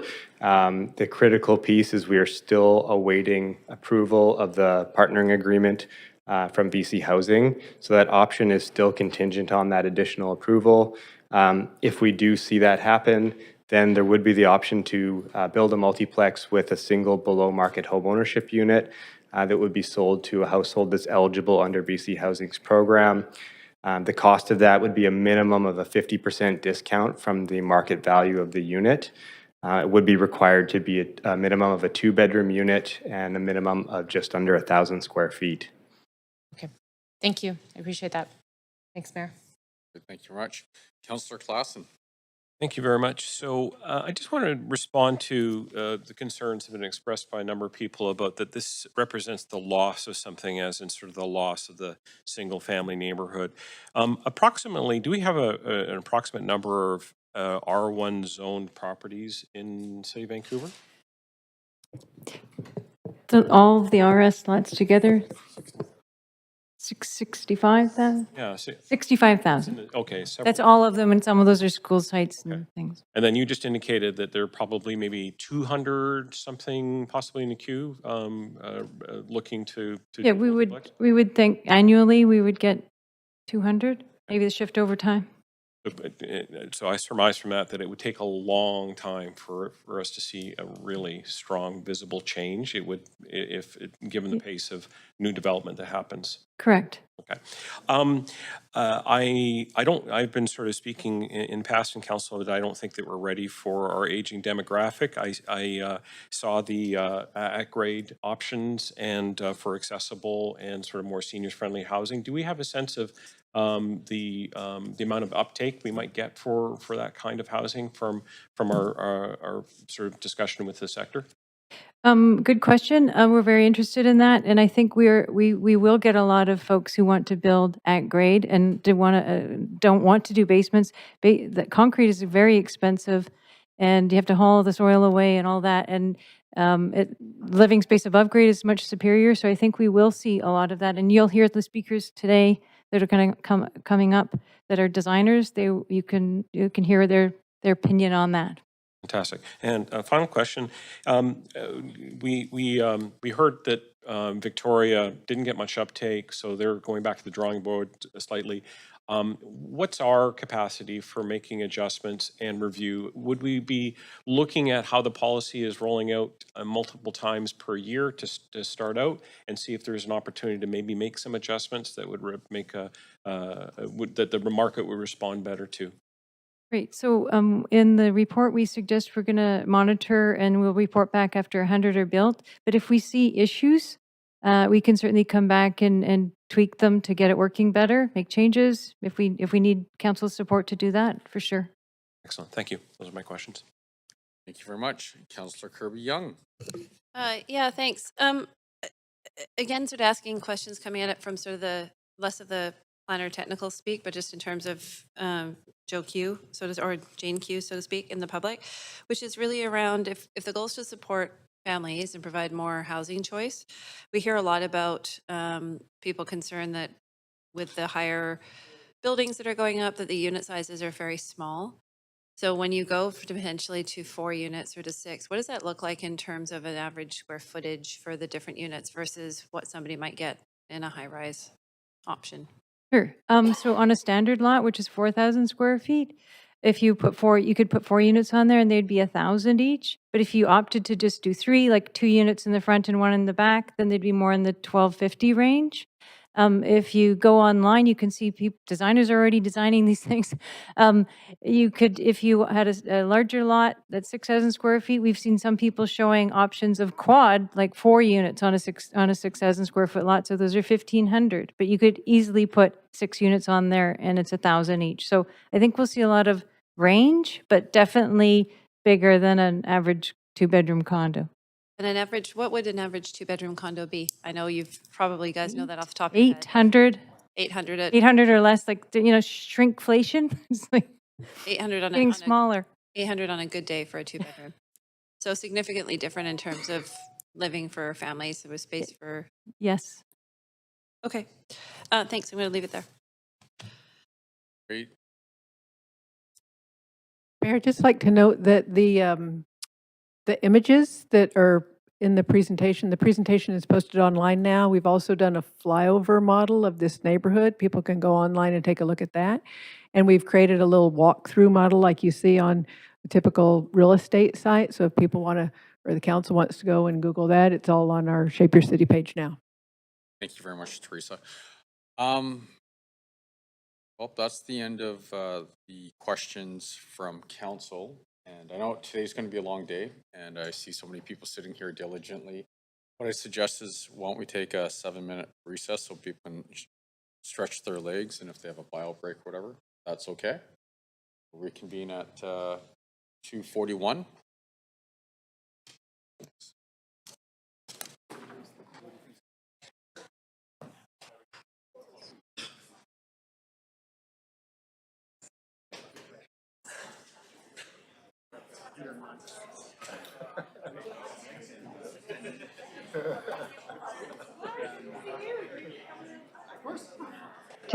Just flagging that mics for live.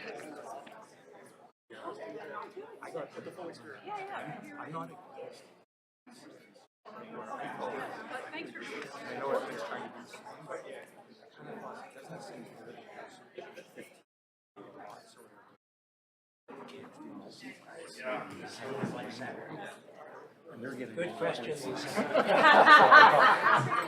I was I carved you out, like I say, somehow right. There's something like, I think it was 13 years ago. So that's almost 10 years. That's a good time. People are using some of their density, but not getting anything. Yeah. On the positive side, right? So, are they like children? I was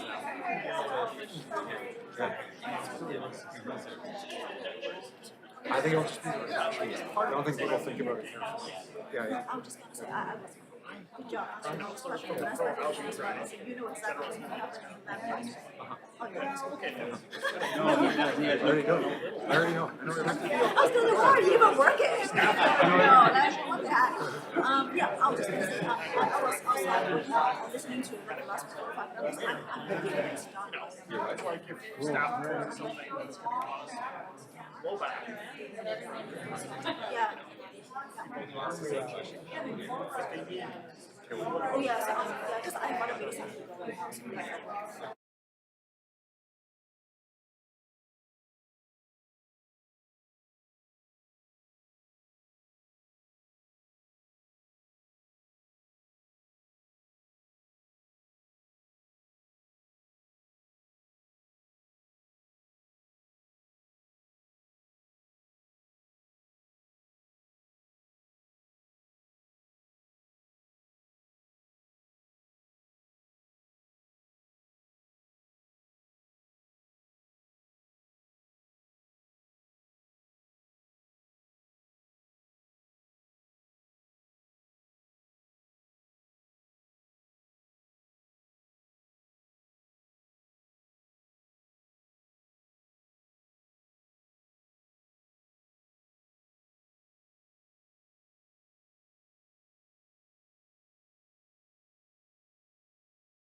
Okay, everyone, we're going to get started again. Are the speakers working? Can people hear me? Can people hear you? Yeah, they can. Okay. All right, last counselor to sit down has to pay for dinner. I went, caw, caw. No, that one doesn't work. No.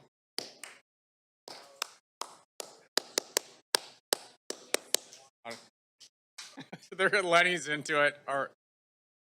Oh, there is a gavel. I forgot about that. No, we won't use it. Everyone's listening now. Hey, everyone. Can everyone hear me okay?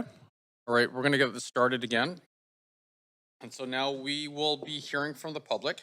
This is the first call for speakers. If there are any speakers for this item who wish to speak to council, please call toll free at 1-833-353-8610, followed by participant code 106-1445# before the close of the speakers list.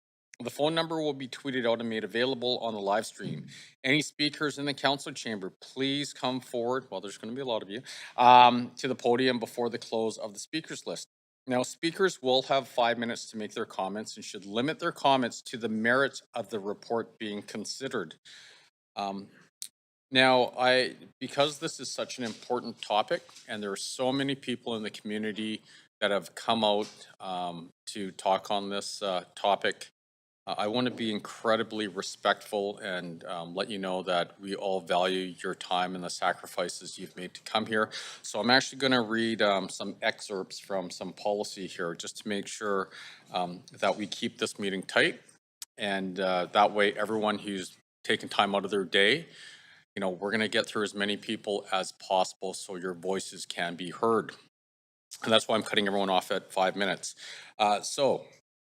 Council members may ask questions of speakers, but we cannot exceed, the questions and answers must not exceed 5 minutes. And council members, this is on us, must not engage the speaker in debate or provide background information unless the speaker asks for clarification of the question. Also, council, please do not ask leading questions of the speaker for the purposes of extending the speaking time. And I'll add another comment. I know, a lot of us have, thoughts about this. If we can really refrain, if we can only ask whatever questions you want. I'm not barring anyone from doing that, but please, if we can be intentional and thoughtful and just ask questions if they're pertinent and if they will actually help us make a decision on this, as opposed to just asking questions over and over again, the same question, because a lot of people are here today and I want to be incredibly respectful of their time and I want to make sure that they're heard today. So with that, let's get to our first speaker. Our first speaker is D. Jake Fry in person. Thank you, Mr. Mayor. Thank you, councillors. It's a pleasure to be back in the chamber again after such a hiatus for so long. My name is Jake Fry. I am the owner of Small Works. We're a laneway house company. I'm also the founder and past chair of Small Housing BC. I mention that in part because currently we are working on similar initiatives across the province. Currently, we're working with 50 municipalities on similar programs that are akin to the multiplex. So I'm here to speak in support. I'm also a Vancouver resident and I live in Kitts, and I mention that in part because I think that is a community which is a living example of what's being proposed here. Behind me is a family that share a house. There's 3 living units plus 2 in addition 2 rentals. So I have 5 families living behind me. Across the road, a 50-foot lot was demolished, an older home, and currently sits vacant, and a new house that's vacant. So we have a very dynamic neighborhood, and much of what we're being proposed here around multiple units on a lot already exists in the community. And I think it's really important we reflect on that. What's being proposed to be built already is here. We're looking at a better system to produce that housing. So, and I think what's before us, certainly the harmonization of RS lots, I think is a wonderful and important movement. I think the proposal is quite solid. I think has issues in which improvement will be possible as it progresses, but I think it's something we should definitely support and move ahead with.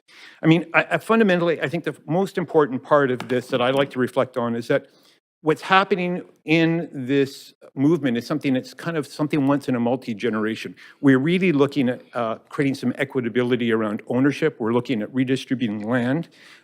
Currently, over 68% of our land mass is held in these single-family forms, and we're looking at being able to liberate that in a way that really creates agency for a lot of people, and it really benefits current homeowners, and it really will act, if it's working successfully, to mitigate land speculation. We're opening up an area that will create equity and unlock options for families. And this is not a wholesale change. It's important to reflect this is a progressive, slowly form of housing which will unfold. So I think the important things I would encourage council to look at as they assess this, and as they assess the iterations of this moving ahead, is viability and affordability. While there is provisions for review at 100, much like the Laneway Housing Program, I would encourage an ongoing dialogue. When we looked at the work that was done to bring in the modular housing, which I think is a very successful program, Mayor and staff were meeting almost weekly on this. Now, while I'm not suggesting we would want something as aggressive as that, I think it's very important that we start to drive this program so it reaches its full potential as early as possible, and I think it's worth the effort to do that. When we look at what's being proposed, I do have one certain comment, which is around the viability. We have some very set programs, and I think what's being proposed is really well directed. However, I think we need more elasticity. These, although there's reported to be maybe 200 people looking at this, I will argue really that the people who will most likely take up this program are current homeowners. If we look at a speculative venture where you acquire a piece of land to do this type of development, it doesn't pencil out. Very few builders will be doing this. I would suggest that people who are looking at doing it now already own those properties. And so as we move ahead, what's great about this program is it will mitigate and can have the possibility to significantly mitigate land speculation. This is around mom and pop developers being able to use this land for their families, for their retirements, for their individual needs, or younger people coming together in a joint manner to be able to produce housing for themselves that they otherwise wouldn't be able to have. So I think it's important that we have that opportunity to be more flexible, that the square footages that are being associated with each building, the architectural gestures, we allow for more diversity, that we look at being able to mix what's being proposed in a more flexible manner. If we need to roll this out now, as it is, fine. But let's, in reviewing it, start to promote the very people who should be benefiting from this in a meaningful way. The last part, okay, I can get my last point in. The last thing I'd really like to look at is affordability. The two options I see that would create the most affordability are perhaps what I would ask you to focus on, perhaps even in today's discussions. One is the opportunities that are being around relaxation for not-for-market housing.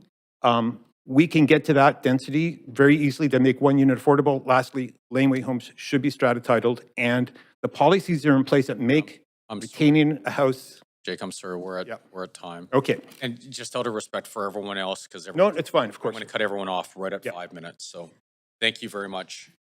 And seeing no questions for you, Jake, the next person by phone is Owen Brady. Owen, are you online? Yeah, can you hear me okay? We can hear you great. Okay. Good afternoon, Mayor Simon Council. My name is Owen Brady, and I support this rezoning, I guess. Having no mandated parking minimums is a good step that should be replicated citywide immediately. I totally realize that people find the idea of abundant, so-called free public parking irresistible, but Satan realizes it too.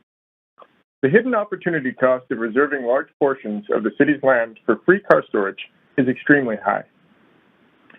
It's unfair to everyone struggling with finding adequate housing, especially those who do not even own cars. Worries about access to street parking are a constant barrier, maybe the biggest barrier, to acceptance of more dense housing. It's something this city needs to collectively get over so that we can get on with building a more functional city. Private cars just don't scale. That being said, this missing middle policy is, in general, a tremendous disappointment. The missing middle is supposed to include apartment buildings and townhouses, the only meaningful way to address the housing shortage in Vancouver. This is an extremely marginal increase after years and multiple rounds of consultation. Realistically, the 150 or 200 expected applications will mostly replace new house redevelopments with laneways. This is equivalent to adding a one-bedroom condo to maybe 200 lots per year. It is not precisely nothing. Additional housing is good, but it is basically a rounding error, not a major accomplishment.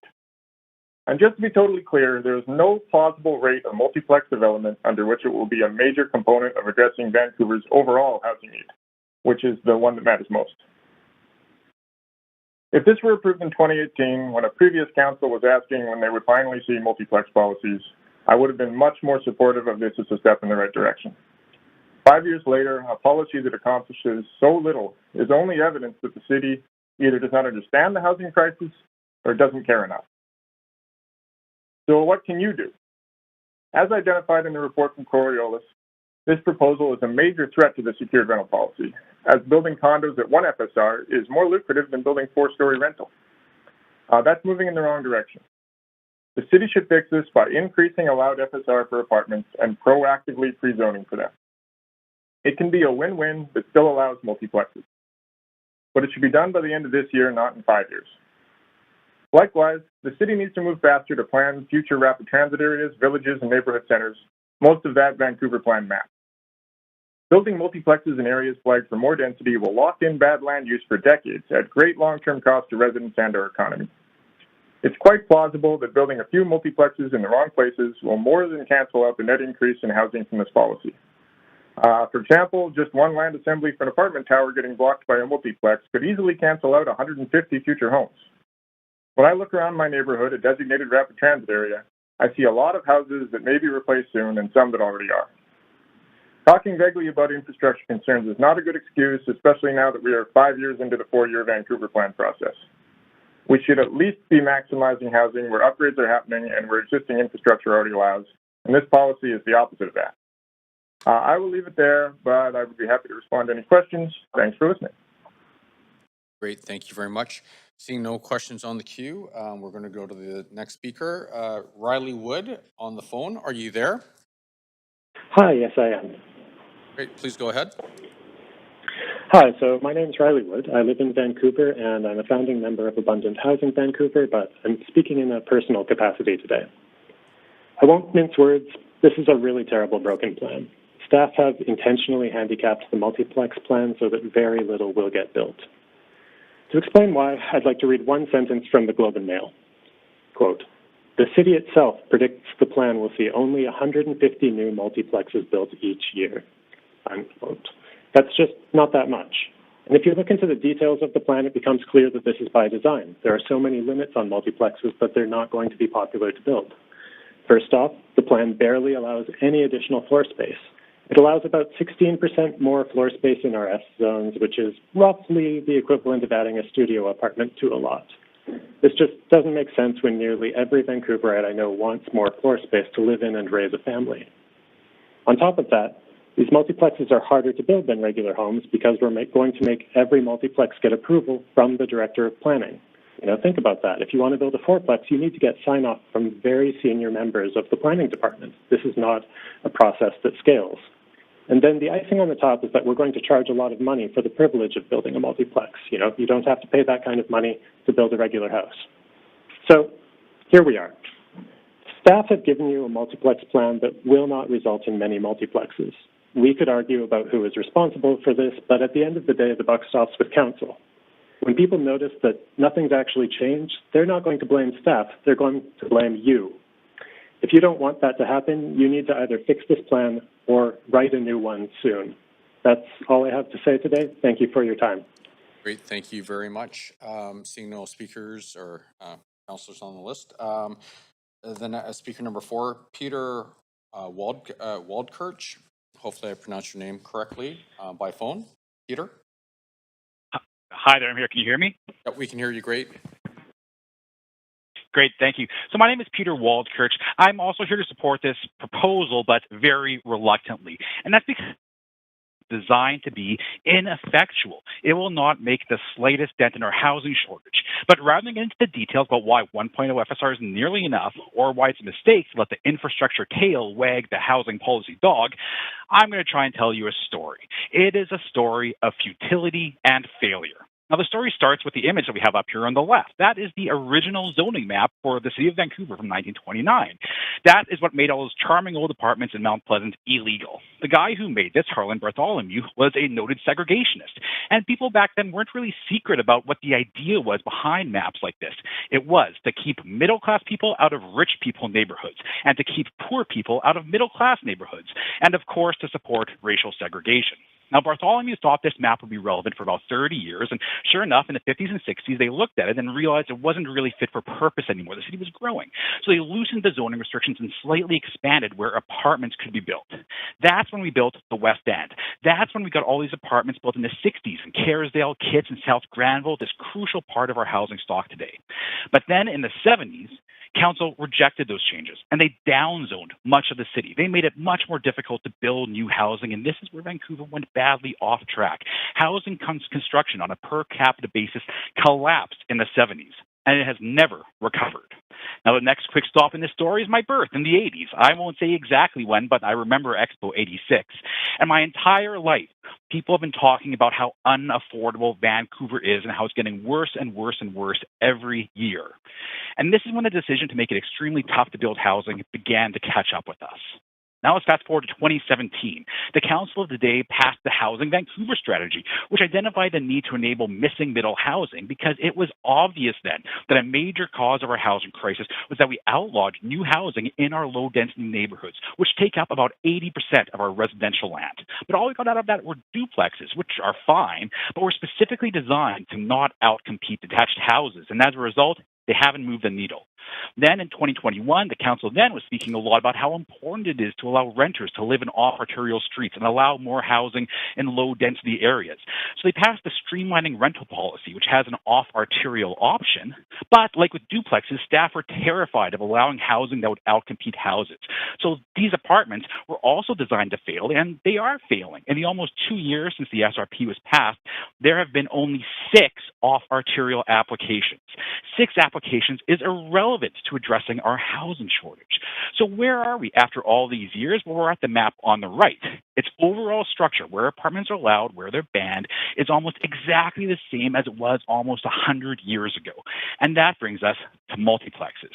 We are considering now a hand-me-down policy from the previous mayor. Like duplexes, like the SRP, this is obviously a program whose top priority is protecting the status quo, not building new housing.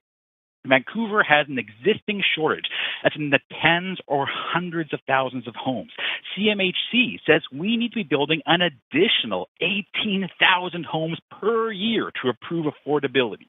Instead, the gap is growing every year, and it's getting worse. 2023 housing starts will be lower than they were in 2022 when this council was elected. I think it's telling that staff in their presentation did not answer the most fundamental question. How many net new homes per year will this generate? So we're going to get about 150, maybe 200 applications a year. Current houses have 3 to 4 dwellings a lot, so this is barely any increase at all. We need 18,000 additional new homes every year, and here we are wasting time on a policy that might give us a couple of hundred net new homes. This is not in the universe of action we need to actually make a dent in the housing crisis. So please don't fool yourselves. This is not a big change. It is the smallest baby step you could possibly take while still saying you're doing something. You know, I'm going through this history so you understand what you're looking at. Like duplexes, like the off-arterial SRP option, staff are giving you a policy that is designed to fail. You're inheriting it, but by voting on it without having something more ambitious already in the works, it becomes yours. It becomes your legacy, your story of futility and failure. We don't need more studies. We need action, and that means legalizing apartments on every street in every neighborhood. If you want to help renters, we're talking about 6th-floor apartments everywhere. Anything less is just a commitment to more failure. And those are my comments. Great. Thank you very much. Seeing no questions for you, the next speaker is Richard Bell. Richard, are you here? Oh. Good afternoon, Mayor, councilors. Great work by staff. Thank you very much. My name is Richard Bell. I live in Vancouver. I support the proposed amendments. I chair Small Housing BC, but I speak today as someone who developed my property to enable 4 generations to share 3 units on the property under a co-ownership model. We have 2 units in the main building, 1 unit in the laneway, and it would be really nice if I could stratify my laneway. So thank you very much, Councillor Dominata. The youngest is a 3-year-old granddaughter. The oldest is a 95-year-old mother, what I refer to as multi-generational at its best. It's not perfect. 90% of the time, I think it's a good idea. My daughters and son-in-law are all owners of the property, so we co-own the property. I also want to speak as a lawyer who works with many families that are looking to us to advise them on the dynamics of co-ownership and what they can do. So the co-ownership model is used where there is or will be multiple units with multiple owners, but there's no ability to stratify. The parties enter into a co-ownership contract, which sets out which unit they occupy, who's got exclusive use of the property, how do you divide the operating cost, what happens if there's a divorce, what happens if someone rents. So it's a complex transaction. There's one legal property. Redeveloping property is expensive, and for most families and friends, it will require a significant refinancing of the existing real estate. So here's the problem with co-ownership and why these bylaws are so important. There's one property, there's one mortgage. All owners are responsible for 100% of the mortgage. From a banking perspective, this affects every single person's debt service ratio. So when one owner needs to borrow some more money for something, they need the help of the other co-borrowers. So in my situation, the daughter who's in the laneway, I get the phone call, Dad, I need to buy a new car. Mine isn't working. Well, she can't afford to borrow money for a new car because her debt service ratio is affected by 100% of that mortgage. So for families, you can be a little creative and Dad steps in and helps out. But what happens if Dad has to go into care? Where's a significant portion of his assets? His assets, or a significant portion, are tied up in that real estate. So the bad news for the kids is Dad picks up the phone, does the family gathering, and say, sorry kids, you're going to have to move because we have to sell the property. For friends coming together, and I think that's really one of the things that this program can address, the co-ownership model even creates greater challenges as they have the cost of buying the property as well as creating the financing. Everyone will have something to contribute, but it's obvious that not everybody's going to have the same amount to contribute. So one co-owner is going to be responsible for 100% of the debt. They may have put in the most amount of equity, but they're covering for everybody else. So when I'm talking to clients about this initiative, it's the issues that I have to raise. Mom and Dad may have to move out. There may be somebody moving. There's going to be this liability, debt service ratios. So unfortunately, in most instances, people decide we can't go forward with this initiative. So Strata solves that problem. Everyone has a mortgage on their own unit. They own it. They need to sell it. They can sell it. We probably want to write for Mom and Dad to buy them, but that's a really important piece of this overall puzzle. But you know, Strata is important for a couple of other scenarios. And there's one that I'm particularly passionate about, is the ability for people to age in place. The problem for a senior who's living in their home is that if they need to bring in care and get 24/7 care, the mayor might know about these costs, it's very, very expensive. You know, call it $150,000 plus a year. But what if they could sell off part of their dirt? What if they could redevelop the property, have 4 units, have that great ground-oriented unit for their use? They can sell, they could rent some of the units. They now will have the capital to be able to stay in the community. And another scenario that I see quite frequently in my practice is people coming in where they have disabled children. You know, Down syndrome children now are easily outliving their parents. Where is the opportunity for some of these families to come together, own their individual units, have a place where a caregiver can stay, and when they're gone, they're feeling much safer about what's available to them.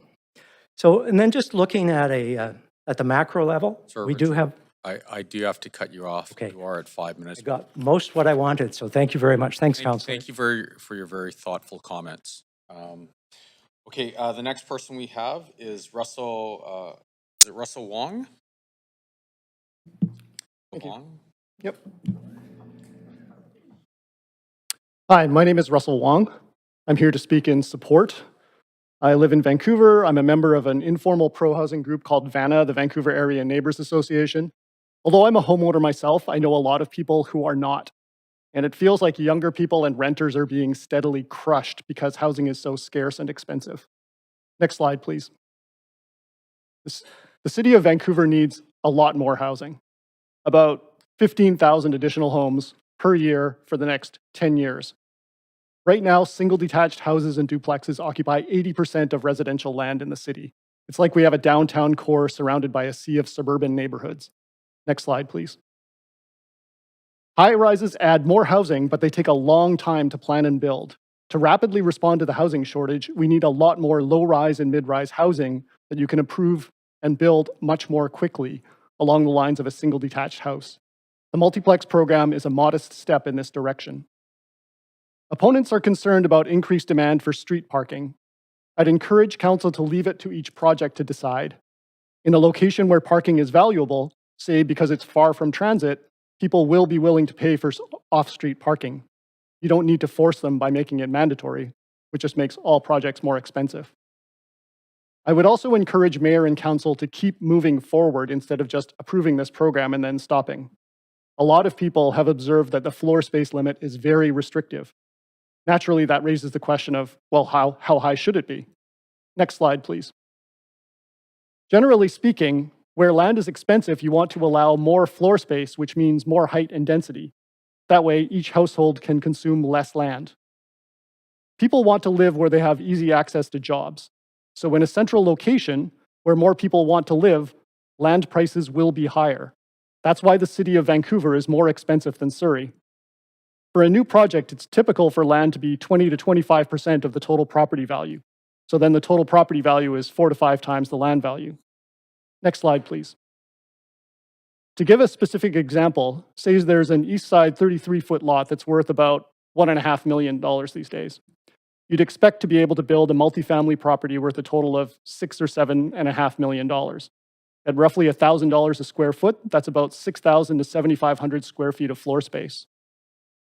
So on a 33-foot lot with 50% site coverage, that would be 3 or 4 stories. This is a sketch by Bryn Davidson showing what a 3-story triplex would look like. It's similar to what you see in Montreal, with each 3-bedroom apartment taking up the entire floor, or like a Vancouver special, but with 3 floors instead of 2. Under the current program, with its current restrictions, the land value is more like 40% of the property value.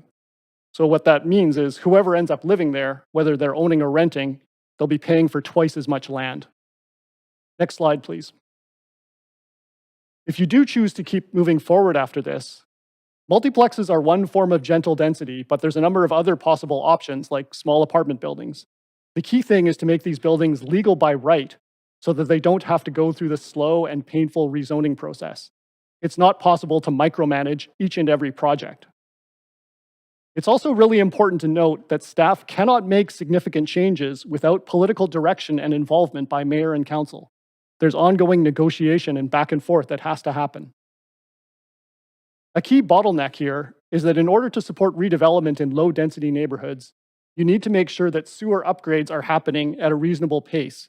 This is already part of the capital plan, but it seems like the sewer upgrades are falling behind schedule. Development charges like CACs and density bonus fees make fewer projects economically viable. This slows down the rate of the new housing. One final point is that for small site development, it helps a lot if you can have a single staircase instead of a hotel-style layout with a long hallway. On a small site, that hallway takes up a lot of expensive space. Seattle has allowed a single staircase since 1977. What Montreal did was allow for a second staircase that's on the outside. Vancouver has its own building code, so it could do either of these things, but again, staff would need direction from council to do this. Thank you for your time. Thank you very much. Seeing no questions, the next person on the docket is Bruce Hayden. Bruce, are you online there?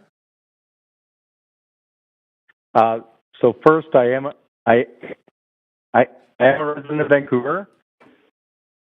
I do support the bylaw, and very specifically, I was the processional advisor and jury chair for the urban area missing middle competition, where I also presented the results of that missing middle competition to the previous council. I think in general that one of the important things to note is that all of this policy is actually in line with the resultant recommendations that came out of the missing middle competition, which had very broad and in detailed participation. I want to make three specific comments about the proposal today. First, I'm excited to hear that people think it's in fact not ambitious enough. We do have a housing catastrophe. We need a ton of extra housing. One of the opportunities for that is not currently addressed in the proposal is corner lots. There is a strong history in the City of Vancouver of small apartment buildings on corner lots, and the inherent nature of the higher degree of frontage without buildings next door allow many different design opportunities, including small apartments. So that would be a possibility for future development of this plan.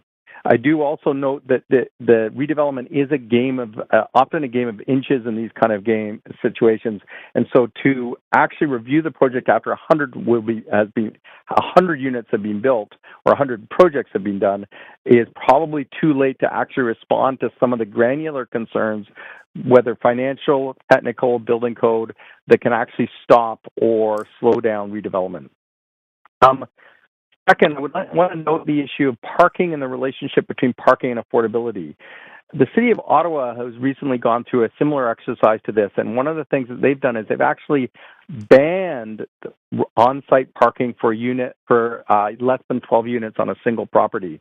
One of the advantages of this is that it actually it reduces the competition by wealthier people for units. So it actually has an affordability benefit because at a certain level of income, people will only want to purchase a unit with a parking spot. So actually reducing the number of units without parking both makes these kinds of projects cheaper to build, which can affect affordability. Blair will note that that's not always the case, but it actually reduces the competition for units, which will definitively affect affordability in a positive way. And last, I want to note with respect to the reduction in allowable area for new single families, new single-family houses. And I do support reducing allowable area for new housing for several reasons. First, the current inflated single-family house market has been driven by several factors, but one is the ability of very wealthy people to pay large sums for a single-family house or for a site to build one. In my view, it would be good to reduce the value of replacement houses to that market by reducing the allowable area. Second, there'll be tons of existing larger homes available for a very long time for situations such as multi-generational homes that people are concerned about. And finally, the reduction area will provide an incentive to keep existing larger homes that will not be in sites that are densifying. Otherwise, smaller and or older homes will still be under pressure for replacement with larger and or new single-family homes. This will help transition to a denser neighborhood with less visual disruption. Thank you. Great, thank you very much. Our next speaker is Robin Tavender. Robin, are you? Oh, go. Hey, Robin.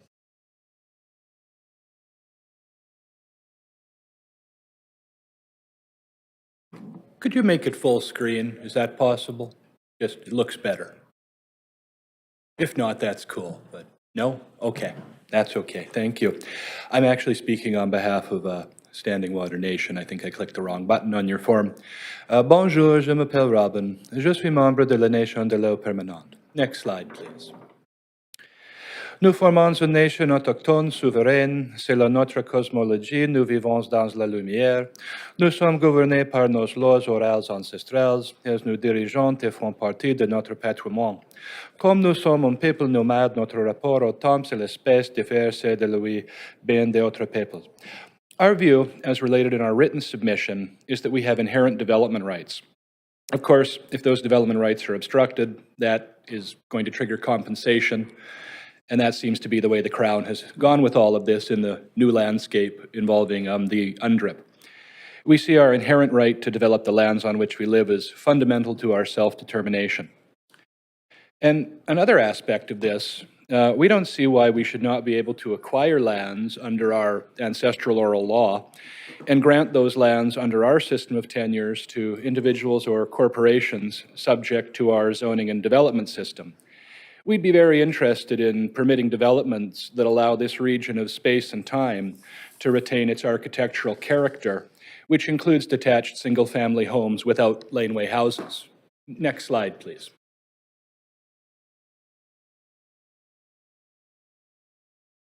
So there are two broad issues that we'll talk about with the proposal. The first is the reduction of the house size and the increase in the size of a laneway house. The second is that even if we're hearing numbers like 200 a year, it'll dramatically alter Vancouver's landscape architecture. Next slide, please. So perhaps it's a coincidence, but the Canada Mortgage and Housing Accelerator Fund lists on page 5 of some document they have one example of an initiative as part of an action plan, quote, implementing disincentives, costing or fee structure to discourage such things as unit vacancy, underdeveloped/idle land, and low-density forms of housing.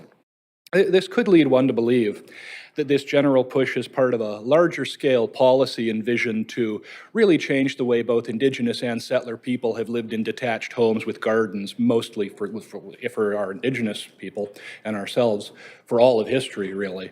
And settlers have also lived in detached homes for, much of the history of Canada. So it's a very big architectural shift. By transferring density from the single-family home to the expectant laneway house, the architectural choices of families will be limited. The overall floor space ratio is similar, but it will require duplication of services. If a family is going to occupy about 0.85 FSR, why do they have to do it in 2 different units? In our architectural philosophy, the family is the fundamental unit, and families need to be respected. Our architectural philosophy also centers around landscapes. This is why we favor the detached home, which we've lived in time out of mind, which allows for landscape architecture that includes features like gardens. As density increases, it's clear that the landscape becomes more homogeneous and built and unnatural. One only needs to compare natural areas that are undeveloped to detached single-family neighborhoods to dense urban areas like the West End of Vancouver. Of course, you can point to amenities like Stanley Park, which makes the West End more livable than it would be otherwise. But we're not making any more Stanley Parks. So what would it be like living in West End density without a Stanley Park or the beaches? It's just not in line with our architectural philosophy. Next slide, please. So this sort of change will reduce garden space, and it seems like in the report, I didn't find much about garden space. Trees are not gardens. Trees are very good features. We have, they're part of our nation. We consider them to be people in a sense, but you're gonna have shadows cast by these taller buildings, and shadows make things colder. And what's the lifespan of these buildings? Is it 50 years? And then in another 50 years, it's doubling the height of this sort of development proposal? So what's the 7th-generation architecture of Vancouver look like? What are you trying to do here to a very livable place, but I'll speak just personally now, I've seen it get less livable for the duration of the time I've been here. I don't agree with it, but that's my personal point of view. So next slide. Oh wait, one other point on that slide, but you can leave the slide there. So just, if you have N garden space and you have, Y people, you add more people, and that's less garden space per person. That's not livable. Thank you for your time.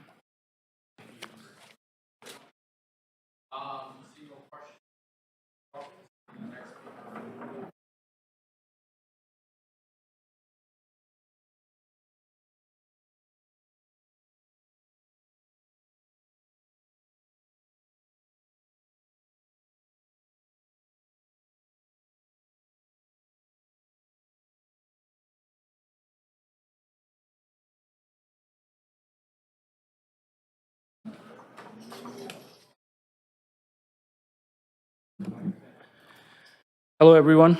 My name is Bell Dadwell. My company's name is Four Corners Homes. I have been building residential homes such as single, duplex, character retention, multiplex units in Vancouver for the last 2 decades.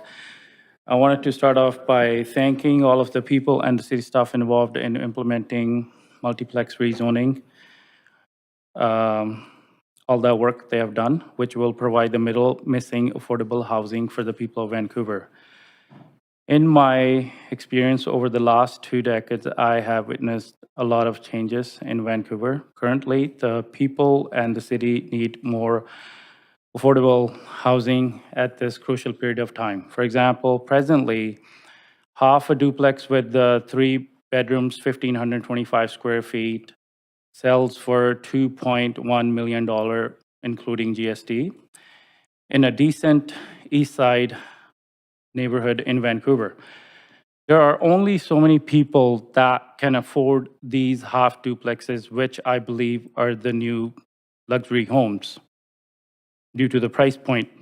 My question to everyone is, where are the people supposed to buy homes for $900,000 up to $2 million in residential housing area?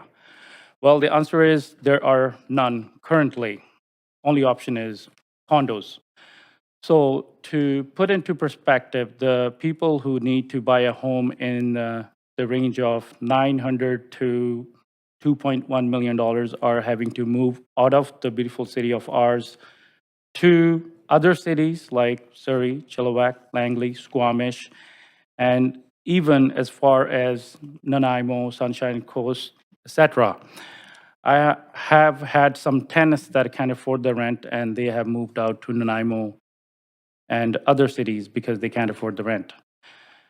With this multiplex rezoning, people can buy homes in Vancouver City, work here, stay in the same neighborhood. Kids can go to same schools, colleges, universities, stay to be part of the same community where they have stayed most of their life. Therefore, I and many other people support this multiplex rezoning, which will provide affordable housing for the people. This is one step closer in order to solve housing crisis that we have currently. The city and the people of Vancouver need this rezoning approved. I have one comment. West side bigger lots of the bonus density works out to be, for example, for a 9,500 square feet lot in the west side, the bonus density is $400,000. This does not make the project viable. For example, the carrying cost is approximately 1 to 2 years for the development permit and a building permit. So my carrying cost approximately is 1.3 to $1.4 million. On top of that, 400,000 bonus density, it's almost $1.8 million right there. So I suggest to reduce the fee by 75% of the bonus density, which is proposed in the west side neighborhood. And I also suggest 2-car garages on a 50-foot lots, which should not count towards the FSR to keep the vehicles safe. The other parking can be a pad parking. Massing does not become really big with a 2-car garage. I'm already currently doing one in Shaughnessy. Sorry. Okay, thank you, everyone. I covered. Great. Thank you very much for coming in, though. Thank you. I appreciate the comments. Okay, seeing no questions for you. The next person is Serena England.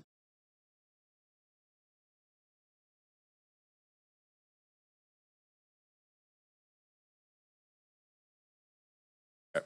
Sorry, we're just going to pause for about a minute here.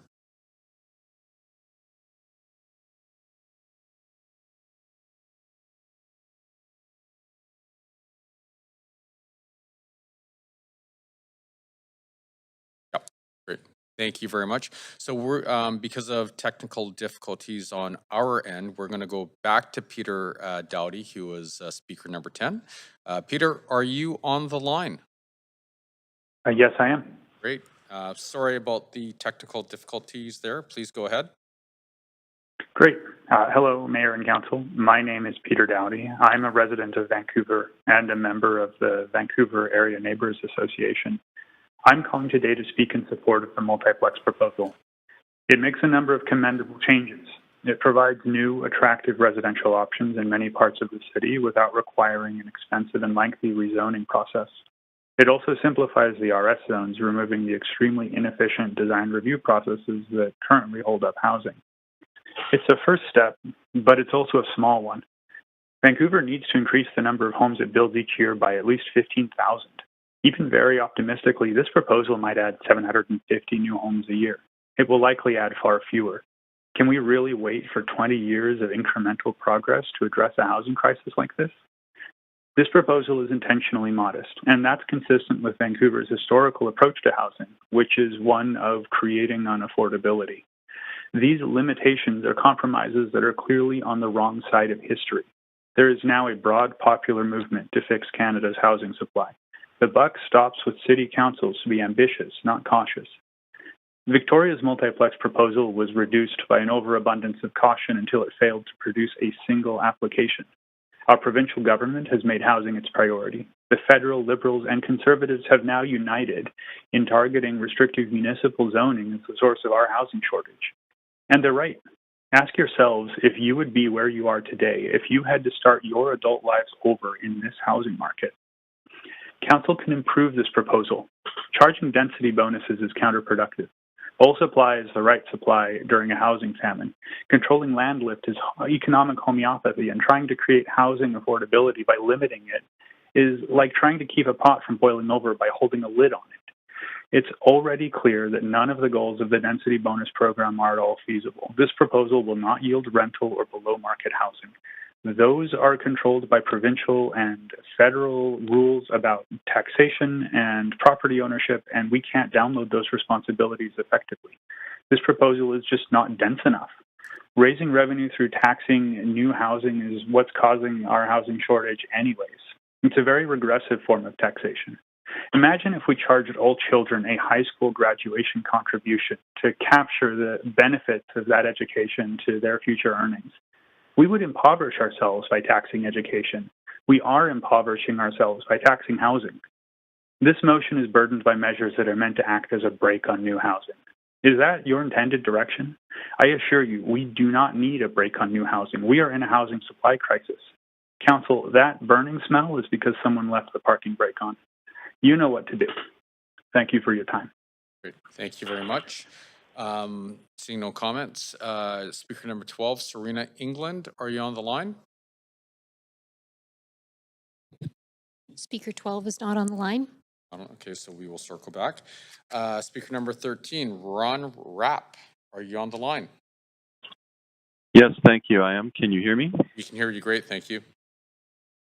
Hey, good afternoon, Mayor Sim, Council. My name is Ron Rapp. I am the CEO of Haven Home Builders Association Vancouver, and our members are pleased to have been invited to participate in the consultations that were held regarding this new program. We have previously submitted feedback documentation to staff, Mayor, and Council, and we have submitted written responses prior to this public hearing as well. Overall, we support this initiative and believe for the most part, the city is moving in the right direction in its plans and policies to streamline the RS zones, advance missing middle opportunities, infill and laneway housing, and support gentle densification.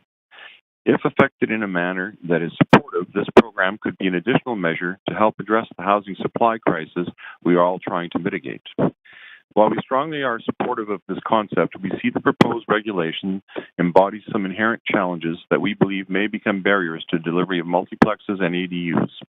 Staff have indicated they anticipate receiving roughly 150 to 200 multiplex applications per annum after addressing the built-up backlog of pending applications. The framework needs to be oriented to delivering as many homes as possible. We know you have received a number of submissions that echo our concerns, particularly per the need for ensuring maximum opportunity and flexibility regarding density allocation and FSR. Our members have made it clear to us that maximum single-family homes should remain at 0.7 FSR and not reduced to 0.6. Reducing the maximum FSR may yield single-family homes that in the future, when adapted to include suites and or multi-generational living would see less flexibility. The difference of 0.1 represents approximately 400 square feet on a typical 33 by 125 foot lot. That's equal to 2 bedrooms or a studio suite. The opportunity exists to generate additional homes, but without flexibility, the potential size of these new units may not be practical to serve the changing needs of families.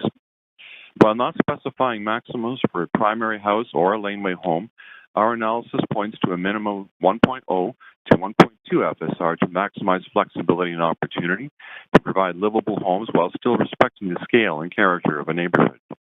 We appreciate the proposed regulations allow for a density bonus of 0.3 to a total of 1.0 FSR across a property, but the criteria as they stand now may prove to be challenging to achieve and add enough cost with density bonusing So charges. Ron, can you hold on one sec?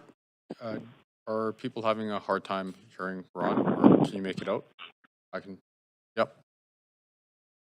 Okay, Ron, please go ahead. Okay, we appreciate that the proposed regulations allow for a density bonus of 0.03 FSR to a total of 1.0 FSR across the property.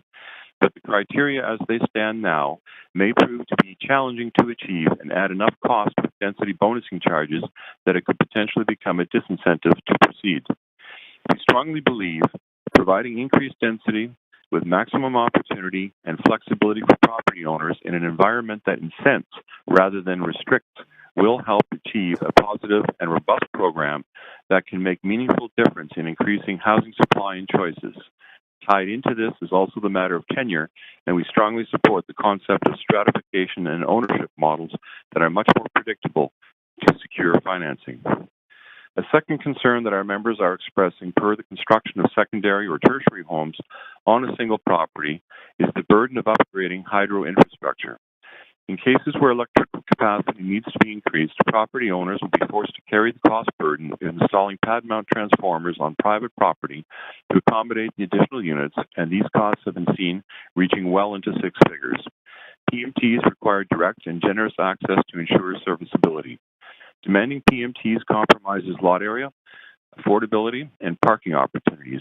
Costs are not insignificant, and we believe if all RS zones can support multiple units, that those costs should be evenly distributed rather than allocated on a lot-by-lot basis. And this infrastructure should be placed on public land in existing right-of-ways to accommodate additional and upgraded hydro infrastructure. A thorough and comprehensive load analysis should be undertaken to ensure that loads and infrastructure are appropriately matched, and the upgrades should be encompassed within the BC Hydro capital extension works. Lastly, we wish to ensure close alignment with the City of Vancouver proposals with the pending provincial multiplex programs to promote a broadly based uniform approach rather than a parallel program that will sow confusion, drive disparate requirements, and affect costs. Great. Thank you for the opportunity to share our concerns. Great. Thanks, Ron. We're at time, so thank you very much. Seeing no questions, the next person on the line is Tilly Kwan. Tilly, are you there? Is Tilly online? Hello, I am online. Oh, great. Hi, Tilly. Please start. Hi. Good afternoon, Mayor and Council. I am an architect here in Vancouver. I'm also a second-generation immigrant family member. And in general, I'd like to say that we support this proposal to promote missing middle housing and any other to propose denser housing because we do really need it in the city. We actually started a petition a couple of months ago, and we have over 600 supporters and generally supporting the direction that the missing middle proposal is going. But there is one thing that we do oppose, and that is the reduction of single family housing, and we have a couple of points that we really want Council to consider. We believe that the reduction in allowable built area to 0.6 from the current 0.7 will have a negative effect on neighborhood streetscapes because we'll have quite a big size discrepancy between the new 1.0 FSR multiplex and the existing housing stock and the new lowered FSR for single-family housing. We think that this proposal does not take into account the fact that many households currently live in multi-generational and other co-living arrangements.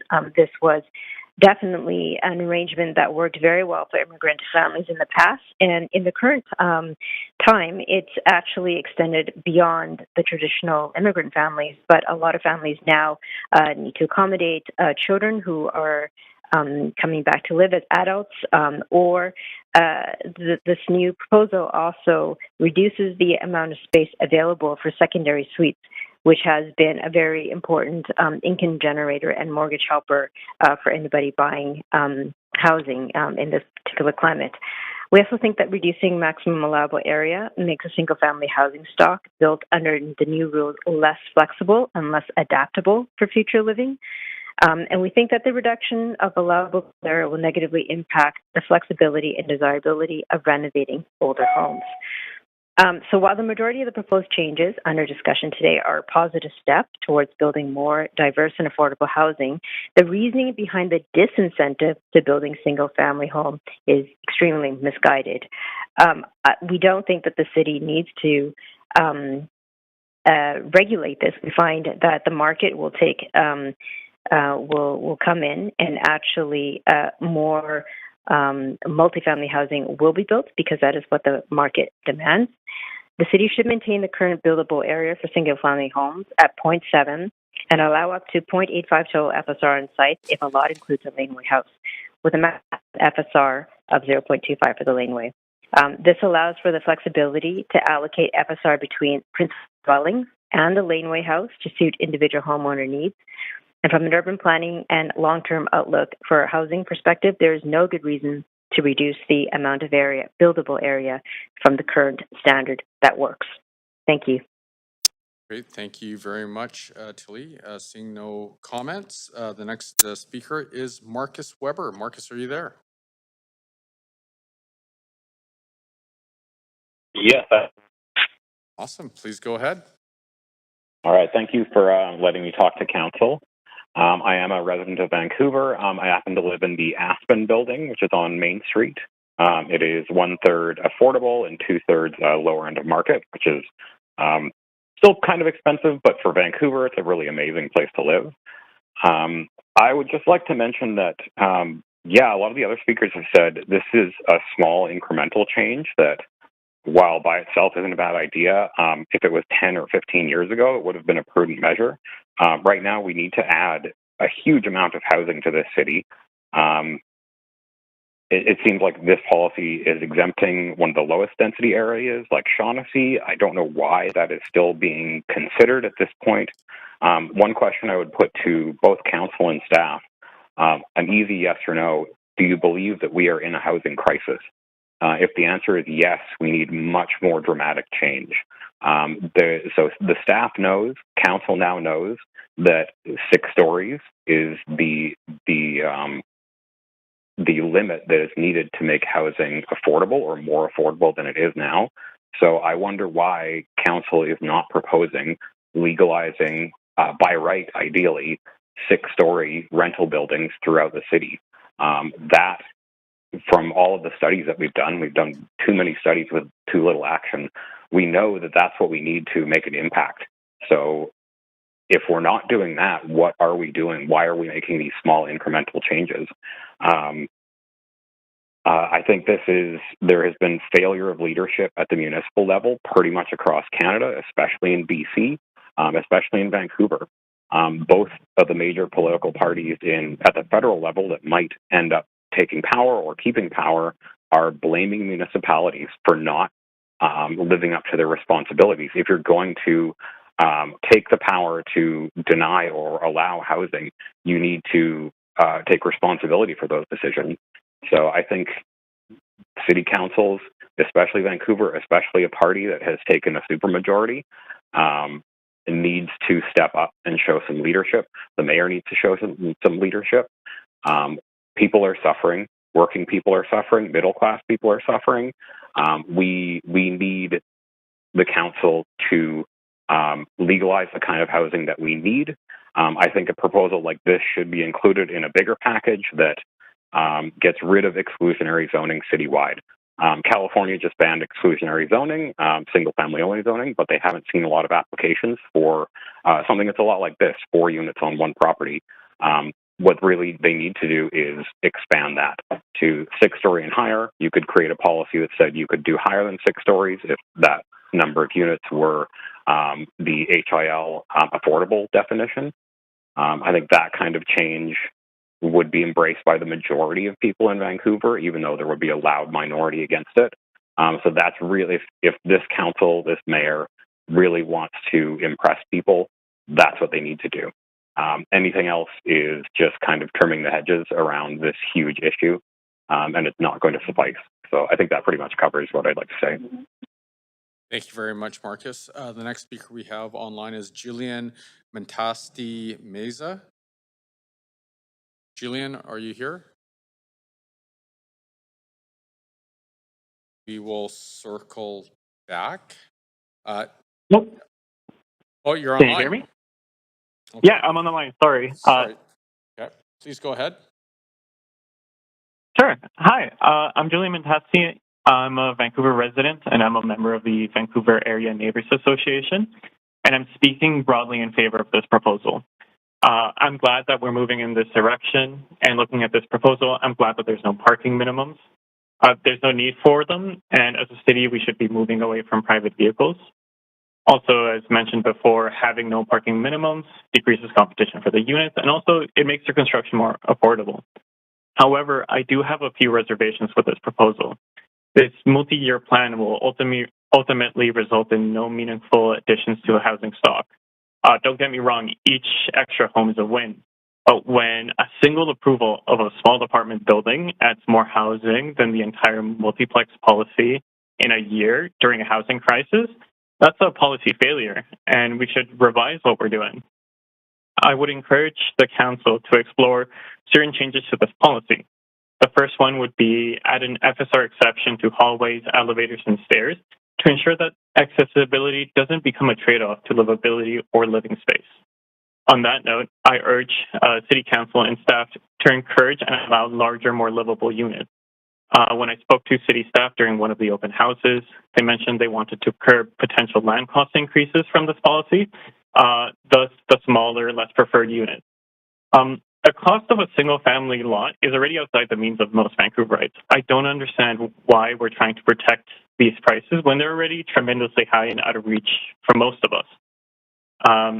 The next change that I would encourage you to explore is make multiplexes legal by right instead of having senior city staff approve each application.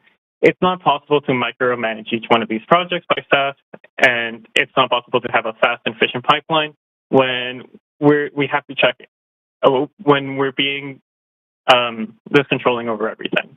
The next change that I propose is just remove density and CAC fees. I'm 25, and for me and people of my generation, these fees are a tax on living in Vancouver. These fees will just get passed on to the inhabitants of new, denser housing. And these are the same inhabitants that will ultimately end up paying higher property fees regardless. So that is all. Thank you for your time. Great. Thank you very much. Speaker number 17 has withdrawn. Speaker number 18, Emily Sang. Emily, are you there? I sure am. Can you hear me okay? We can hear you. Great. Awesome. So good afternoon. My name is Emily Sang.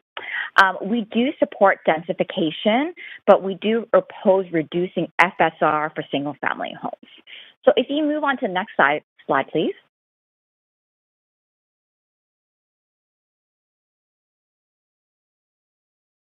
Let me know if you're on the next slide. Okay, awesome. Okay. So I was born and raised in Vancouver. I have a young family. Me and my husband were in our mid-30s and at the point in our lives where we have young children and aging parents. We've spoken to many other young families and we all have the same concerns. We have aging parents that will eventually have to live with us one day so we can care for them. And also children that will realistically live with us until they're in their 30s or get married. And with that in mind, we really need Vancouver housing to be able to resolve these issues. Multi-generational living will be increasingly important as time goes on, and Vancouver needs to build with flexibility and adaptability in mind. So we support densification, but we oppose reducing FSR for single-family homes.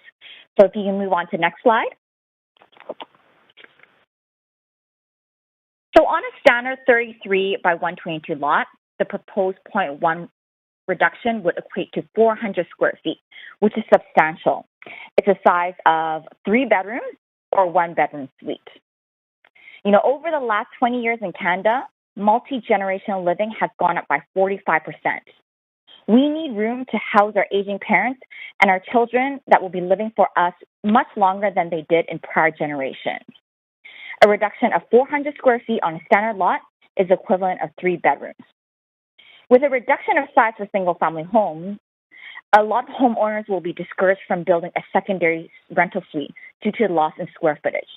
400 square feet is equivalent of 1 bedroom suite. Less secondary suites means less rental housing available on the market. And with a rise in costs with inflation, interest rates leading to increased mortgage payments, secondary suites are really helping homeowners keep afloat by being a mortgage helper.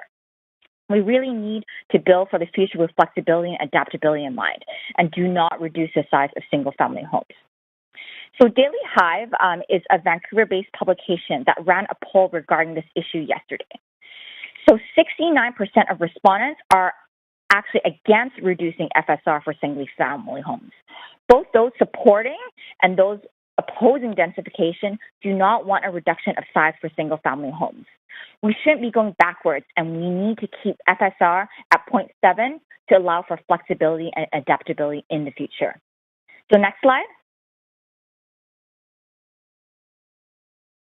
Okay, to summarize, we do support density and multiplexes, increasing FSR for laneway homes, but we strongly oppose the decrease in FSR for single-family homes.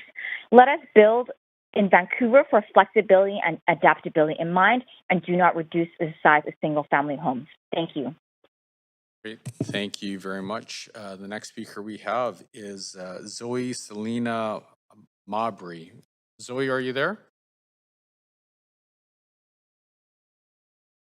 Zoe, can you hear us? Can you hear me? We can hear you great. Okay. Hi, I'm a Vancouver resident. I've lived here for about 10 years. All my friends and family are here, or at least an hour away. We had our first child here. My husband opened his own business here, and we are likely going to be moving to another province next year. I really doubt I have to explain why. It's for all the reasons you would guess. And looking at this proposal, I have zero hope anything will change to make it easier for families to live here. I'm in 100% support of the purported aims of this motion. Like other speakers said, I think it was needed a couple decades ago, probably. Right now, we need to be way more ambitious about the density proposed in Vancouver. It's just getting so desperate out there. We need more housing all over. Anything that makes it easier is a win, but this is still a lot of restrictions. I'm a little fearful this is going to have the same success as Victoria's missing middle proposal, which hasn't really seen any housing. And that's because of all the restrictions and the fees that get added on. And in this proposal, we're still leaving single-family homes as the most attractive options for developers, and I think that's by design. It feels like this city just wants a headline without having to actually allow the housing that young families need, and that's very frustrating to watch. All the city needs to do is get out of the way, get rid of the parking mandates, get rid of FSR limits, get rid of mandatory setbacks, get rid of spot-up zoning and micromanaging, and just legalize apartments and multiplex by right. We need to stop with all the studies and endless consultations and just address the problem. But I'm done waiting for that to happen. We're going to be gone next year, thousands of miles from all our friends and the community we built here. thousands of miles from all the people who helped me survive the first few months of my son's life. And I don't expect anyone to feel sorry for us. We're fortunate to be able to leave, but I really wish the city would ask itself why it's pushing out anyone under 40 and how Vancouver can expect to be a productive, vibrant place without them. Thanks so much for listening. Great. Thank you very much. The next person we have online is Helen Louie. Helen, are you there?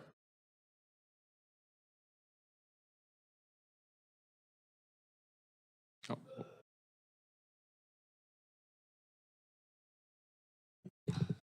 Speaker number 20 is not on the line. Sorry, not on the line? Not on the line. Thank you. We'll circle back. Speaker number 21, Charles Irich. Charles, are you there? No, speaker 21 is not on the line. Okay, we'll circle back. Speaker number 2, Ryan Campbell. Ryan, are you there? No, speaker number 22, not on the line. Okay. Speaker number 23, Barbara May. Are you there? I'm there. Hi. Please Hello. go ahead. Oh, hi. Good afternoon, Mayor and Council. I am speaking today to express my opposition to the missing middle housing plan in its current formation. From a resident's point of view, I have many misgivings about the poor, short-sighted plan, including loss of trees, gardens, and permeable yard surfaces, which will be replaced by concrete. I am concerned about the destruction of 100-year-old boulevard trees root systems, which the planning department admits will be sacrificed during construction. Neighborhood residents count on the shade provided by the big trees, and it will be desperately missed and even dangerous as temperatures continue to rise. From an environmental perspective, the MMHP flies in the face of the city's own climate emergency action plan, which seeks to increase green space, not cover it with concrete. Building the future we want. In a city where land-based and aquatic NSC projects are implemented, residents, visitors, and ecosystems alike will benefit from increased urban green spaces, canopy cover, and access to streams and creeks, protection from the urban heat island effect and resilience to flooding, flourishing biodiversity and habitats for native species, healthy and protected forests, wetlands, meadows, shorelines, and streams. With wildfires and extreme weather events increasing every year, we must look at the long term.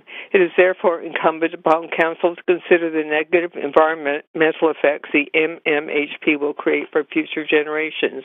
Meanwhile, many problems with the MHP remain, including lack of infrastructure to serve growth, including sewers, water supply, electrical grid, schools, daycare, community centers, recreation facilities, medical services, and social services.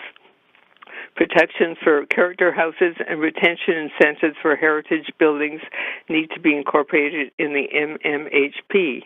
For character house retention, with a renovated addition or suite density will be reduced from the current 0.75 to a proposed 0.65. The current 0.75 FSR should be retained. The loss of existing secondary suites and truly affordable housing when the bulldozers move in. Where will people living in these houses go? BC has the highest rent eviction rate of any other province in Canada. Compared with developers who helped city planners shape the MMHP, the public was scarcely consulted. The only form of public input was Shape Your City survey, and it was hardly indicator of public support for the MMHP when fewer than 1,900 people participated, which is 0.0036% of Vancouver population of 662,248 people. Beyond what's in the plan, we as a city need to improve how consultation is conducted among all stakeholders. We need to find a way to ensure every stakeholder group has its say from the outset of any significant rezoning. The public should not be presented with a plan that is already a fait accompli. We ask that you send this plan back to planning and come up with a better long-term plan that takes all of the above concerns into consideration. It seems to me that Vancouver has an affordability issue, not a density issue, and that really needs to be looked at.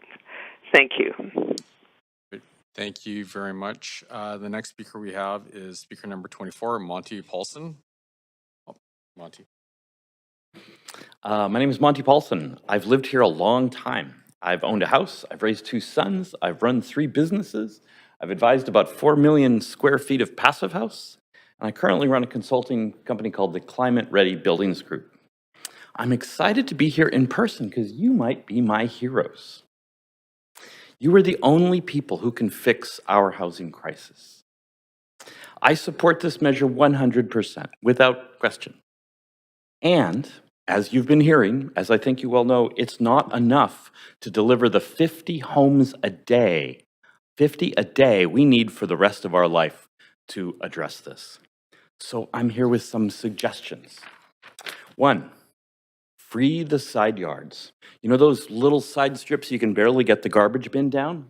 If you add those all up, 60,000 lots, a meter on either side, it's about 4.5 square kilometers of land.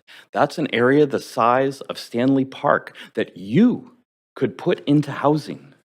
You could add an extra Stanley Park to this city. That's real hero stuff right there. 2, help homeowners stay in the neighborhoods they love. Look at Polykatoikia. It's a program in Athens, Greece, where facing a housing shortage, they've made it easy for property owners and builders and lenders to get together and create 6-story buildings where they each kept about 2 stories. You could enable the current lot owners to develop their own properties, maybe create some extra incentives where the lot owner becomes an owner of the new unit or is an equity partner in the development. You can decide what that needs to look like. But you can let people raise their families in Vancouver, raise their grandkids in Vancouver. And as an added bonus, some of these people speaking against you might see the opportunity to create home equity and decide you weren't so bad after all. 3, give away the floor space. For decades, our wonderful staff has been trained to hold back floor space in order to negotiate better deals with developers. That was the right thing to do. Instead, for these programs, let's give away as much floor space as we possibly can. Let's wipe out all of the fees except for what it actually costs to build in sewer and development. 4, demand family-sized flats in family-ready neighborhoods. We all know we need family apartments. We need 3 or 4 bedrooms, big kitchens, balconies, high ceilings, cross ventilation. Look at the classic 6 apartments that are so beloved in New York City. And we need these homes in places that already have parks and schools, not crammed on arterials. So in exchange for enabling the side yards to be used, in exchange for 5 or 6 story redevelopments with existing homeowners as equity partners, demand 1 family-sized unit per floor, large apartments, maybe 2,000 square feet if you had a lot line to lot line building on the width and only half the depth. That would be about the size of the starter homes when we were kids. Because heroes take care of families. 5, and briefly, yes, I'm talking about 3 FSR in the range that can pencil for quite a few of these projects. 5 or 6 stories, lot line, half the depth. Add some height, loosen the height restrictions so you can do 9 or 10-foot ceilings. Look closely at this single stair option, single stair building option or point access block. You have a great report from the city of Vancouver. This frees up an extra bedroom per unit. Reduce GHG emissions by requiring all electric buildings and efficient enclosures. Reduce embodied carbon by these great above ground units with less basements. Improve resiliency by requiring thick walls, shutters that defend against overheating and storm tossed debris, and eliminating basements. Allow retail on corners and childcare everywhere. Look, we are at a crossroads. I think you all know this. If you pass this and no more, you're going to be hated by everybody. You're going to be hated by the homeowners who don't want to see the neighborhoods change, and you're going to be hated by the urbanists and renters who need a place to live. If you do only this, you will be hated. There goes your majority.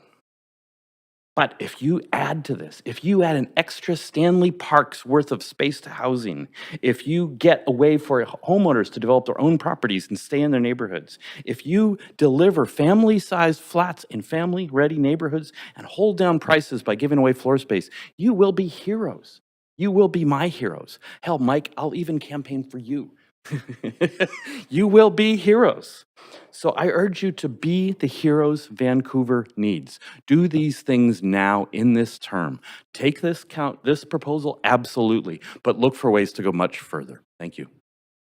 Thank you very much. And you do have questions from Councillor Kirby-Young. Hi, thanks. I think you might have touched on my question just with your last statement there, and I appreciate all the specific suggestions, but you're basically challenging us to go further, but you know the regulatory framework that if we substantively make changes today, then it triggers a new public hearing. So I just want to be explicitly clear. You're Say yes suggesting that today. we do this this today. and we do future things and we do I additional know in the you're future. looking at a version 2.0. I urge you to be even more aggressive and to not put it off till your next term. Take it up right away. Give the staff the time to do their work, absolutely. But yes, say yes to this. I'm not rejecting this. Say yes to this and begin moving forward immediately. Say yes and do more. Yes. Okay, thank you. Just wanted to clarify. Thanks. All right, we have another one. Floodgates are open now. I thought Kirby-Young was going to ask a few more questions, so I was just waiting. Yeah, keep the flow. The side yard, interesting notionally, but what does that actually look like in your? You have agreements for zero lot line buildings in many of the commercial areas, commercial drive. You know, this is done throughout the city. It is new to neighborhoods. It will be a little rough for a few years during the transition, but it's the biggest pool of free space available. So finding ways and work with various options, maybe both property owners have to agree, maybe you start with some neighborhoods and work this out. It's a lot of land available. And right now, so many of these buildings already have to really defend with different kinds of windows and different kind of walls to create that little space. It will cost less or no more to go lot line to lot line, not for the full depth, for some appropriate setback, and you still want to preserve yards, at least in these residential neighborhoods. Well, I live in Strathcona. It's fairly dense with multiplexes, and what you're describing, single lot line, 3 FSR, or zero lot line, single load staircase kind of, or point access. That's an apartment building, basically. Yes. Yeah. But it's an apartment building. You could decide to make a family apartments rather than these little 1,000 or 1,200 square foot any apartment. 100%. The 3 FSR buildings on my block are old school apartments, family size, the whole deal. Okay, great. Thank you. I think Kirby-Young sort of alluded to the fact that this is a next conversation. I understand. Yeah, thank you. Great, thank you very much. And you do have. Might as well. We've got it just on this one. Have you done any research? Because my understanding is that the side yards are there for fire purposes, like to, so I'll ask staff that question, but have you done that research? I don't know the research specifically, but I'm working in this industry for 15 years. Yes, they're there for fire purposes. There are other ways to create fire safety. These are talking about fully sprinklered buildings, non-combustible assemblies. There are ways to get around that fire issue. But yes, as we move out of a residential neighborhood to an actual city, we have to deal with fire in different ways. Okay, I'll ask the staff the question. Thank you. Thank you very much, and thank you for your time. And I think you used the buzzword hero and supporting Mike Klassen for his re-election campaign, which just set everyone off to ask questions. Please be our heroes. You can do this. Awesome. Thank you very much. Okay. The next person on the docket is Randy Helton. Randy, are you online? Hello. Hi, Randy. Please go ahead. Okay, thank you. All right. Thank you for the time. I'm opposed to the rezoning policy as presented to council. And if you approve of this today, I urge you to make it a pilot program and commit to careful monitoring, public reporting, tweaking, and improvements in the coming years. And my main point is about communication with the affected public in the city.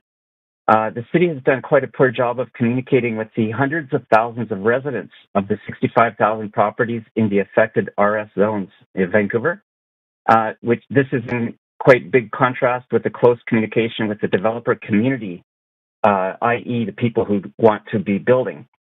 I think that council should recognize this poor consultation as a lost opportunity because the public, if consulted properly, would be able to provide very constructive input, buy into the policies and accept them better.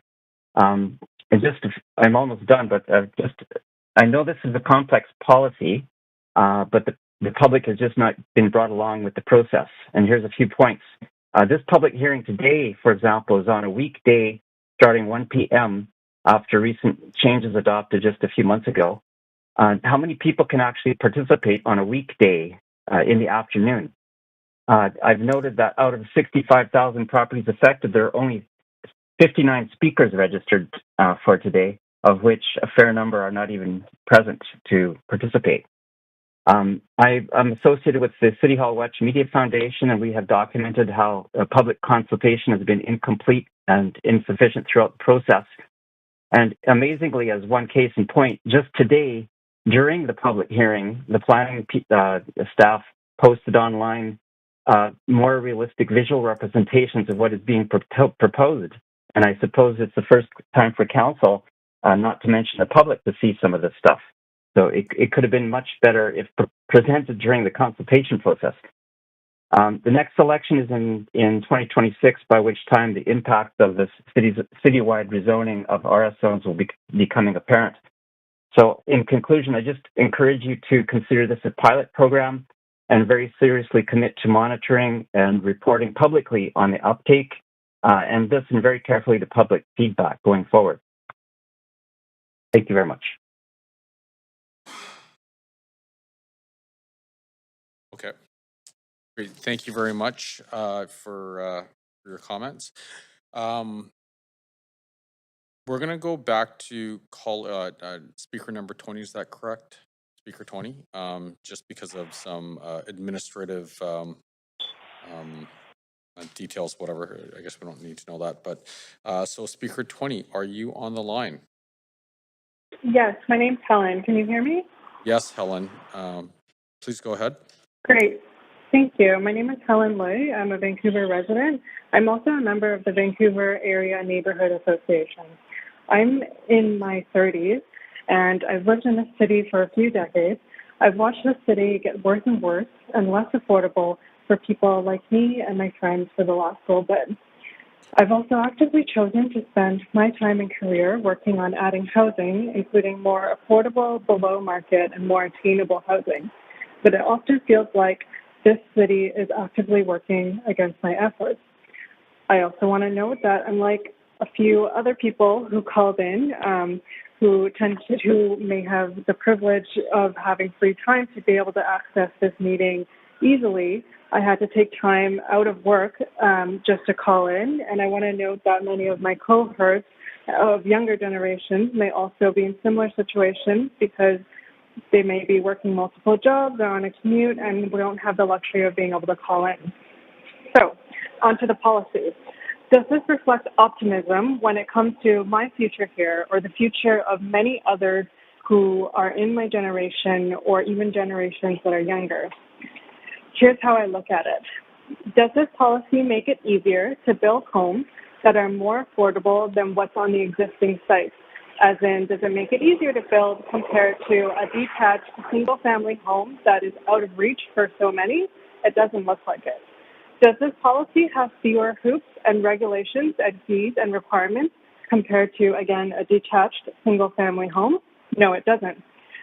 So will this result in lots of new homes for the city of Vancouver, which we really need so much more of, especially in light of the CMHC report update that came out yesterday?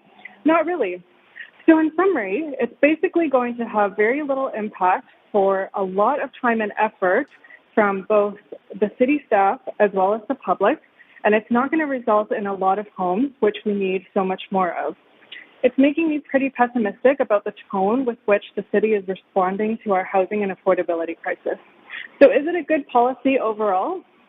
Though the fact that opposing it makes it worse doesn't necessarily make it a good policy, I'm going to support it regardless because I feel like I don't have any other choice. But I hope that in the future we can be more ambitious and do better. Thank you for listening. Great. Thank you very much, Helen. And I guess the next speaker we have, and I'll be a lot more clear, speaker number 26, Inge Roker. Oh, go. Good afternoon, Mayor and Council. Thank you.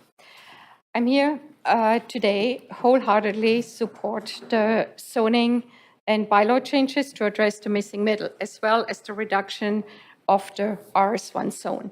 And forgive me for the nervousness, I forgot to say who I am. I'm Inge Roker, Associate Professor at the School of Architecture and Landscape Architecture at UBC. And I have a second position. I'm a principal of an architecture studio, which focuses on housing. And my research at UBC is on housing and well-being. So I came here today to support the changes, and hopefully we don't talk about the missing middle, but about the emerging middle. And I think this will bring a more diverse housing landscape reflecting the diversity of Vancouverites. I always felt there is a big mismatch between a multifaceted society we are and the limited housing options of single families on the ground and all the others apartment in the sky. Even if as a family you would want to live in the sky, there is hardly any option. So I think there's a great opportunity here if we look especially at the demographic change and looking at the numbers, who are the owners presently of the single family zone in Vancouver, to take this opportunity and build apartment buildings or three-story buildings, multiplex as they were called here, to address the needs for the empty nesters to downsize, but be able to do this in apartments or in units with the comfort they need and the size they need without leaving their neighborhood. So before I go on with this, I would like to tell a few experiences I had as a practicing architect in the city. For the last 10 years, and we just finished, I was part of a project at 13 townhouses and on a double lot. So this is about the density we are now talking about. And I can say this now, and hopefully this soon is very different. It took us 6 years to go to the city process, and the rest of the 4 years was to build it. I have a few things I would like to share with you because I know there will be growing pains as we change to this new missing middle. And so many people talked about so many things regarding what is all around, from financing, which is not fitting the models because they all focus on either the single family home or on the very large projects. But I want to focus today on something which is closer to my discipline, and that is that our building codes are equally streamlined to single family homes or to the big multifamily or tower buildings. And what I learned with my 13 townhouses, that I actually had to change, even so they are only 2.5 story high, I had to switch to the part 3 of the building code, which then, and I had to do this because so many of the rules from the single family home, distances of windows and others, would not work with that density to then switch to the part 3, totally artificial, just putting a little roof connection to make that happen. But that comes with a lot of extra cost to do the building. And so this was one of the points, that it was way more expensive because you had to switch from the part 9 to the part 3. But I want to go back to the empty nesters, and that's what we realized in this project. The units in size and shape, due to townhouses and having 3 flights of stairs, would be perfect for young families. But the price point is more for empty nesters. But of course, they look at the stairs and go, this is not a place where we can age. So what I want to point out today is I saw the proposal in the 3-story, and I've always seen it that it was divided in a ground unit and 2 units on top, because presently under the building code we have, you could not do the 3-story walk up. But this is exactly what we need. We need to be able to do the point stair circulation because it has one more big advantage. You can add an elevator, and all of a sudden, even with the zoning now, you I'm could sorry, create six units. Hi, sir, we are at time, but you do have a question. Okay. Great. I'm finished. We could create units for empty nesters staying in the community, freeing up lots of properties for young families to buy older properties. Inga? Thank you. Hi, it's Councillor Kirby-Young. I do have a question for you. You had mentioned some of the challenges you had on that townhouse project, and I believe you're referring to the Turner's Dairy site. Yes. And the 13 townhomes, and I know there's some challenges there. Just in linking it to what we're considering today, which is what we have before us, the missing middle housing project, and you talked about the challenges of not being able to do 3-story walk-ups. Can you talk a little bit more about that and balancing that with accessibility, and if you're suggesting just on main floors, and from your perspective, with your professional expertise, if we were to require elevators, for example, in all buildings, what would that impact in terms of the viability of delivering housing to try to make every floor and every unit accessible, as opposed to potentially having accessibility on the other floors? And I know you've had some experience with stairs and walk-ups, so can you provide us some perspective? So I think the Turner Dairy is a great model for young families. There's the courtyard walk-ups, it's great. But I think looking at the demographic we have in our single family neighborhood, we need to build for aging in place. And for that, the 3-story walk-up with an elevator would be ideal because I get 6 equal good-sized units, because these people, empty nesters coming from big homes, do not want to go in very small apartments. So there still would be 2 bedrooms apartments, which could also be for families. But right now, I think what I call the growing pain is that it's not only the zoning, we also have to look at all the building code issues around it to actually make this change, that we can do the 3-story walk-up, which allows an elevator. So right now, just for everyone to understand, if I would do this, I would need 2 stairs. And that takes so much space. And also what this does, the point stair, which I can then do a stair and an elevator, it also creates cross ventilation. In this context, I may even have 3 sites for ventilation. Or if we take the last speaker's idea and we go together, we still have front and back and have cross ventilation, which I think is crucial for healthy living. Okay, so just reflecting back quickly, are you saying then, just to be clear to make sure I understand this, that you feel that we would have less roadblocks if we had 1 set of stairs and an elevator, as opposed to having to have elevator and 2 set of stairs? And does that connect directly into the missing middle that we're discussing today? Okay, let's connect directly back. I think the 3-story, what I've seen so far is all with 2 stairs. And I think this is actually not a zoning issue. This is a building code issue. What I'm trying to say is that we have to, when we put this out, there will be growing pain because there will be changes in the building code to make this housing, this kind of new density, better. Because right now the whole building code is clearly just catering to the single family home. And we need to, and then there's the part 3, which is really big buildings. And so for what I'm saying is we need to allow the 3-story up, but that we actually externally have the stair and can access 3 units. And what I've seen so far is only walk-ups to all units. Does that make sense? Yes. Yeah. I know that you're deeply mired in it. It's probably less clear for folks that are not professional, but thank you. I appreciate it. Thanks. Great, thank you very much. The next speaker we have on line is Bryn Davidson. Bryn, are you there? I am here. Can you hear me? We can hear you great. Okay. And, 14 years ago, we made little inroads with laneway houses and then with duplexes, but only now are we actually ending the exclusionary single-family zoning.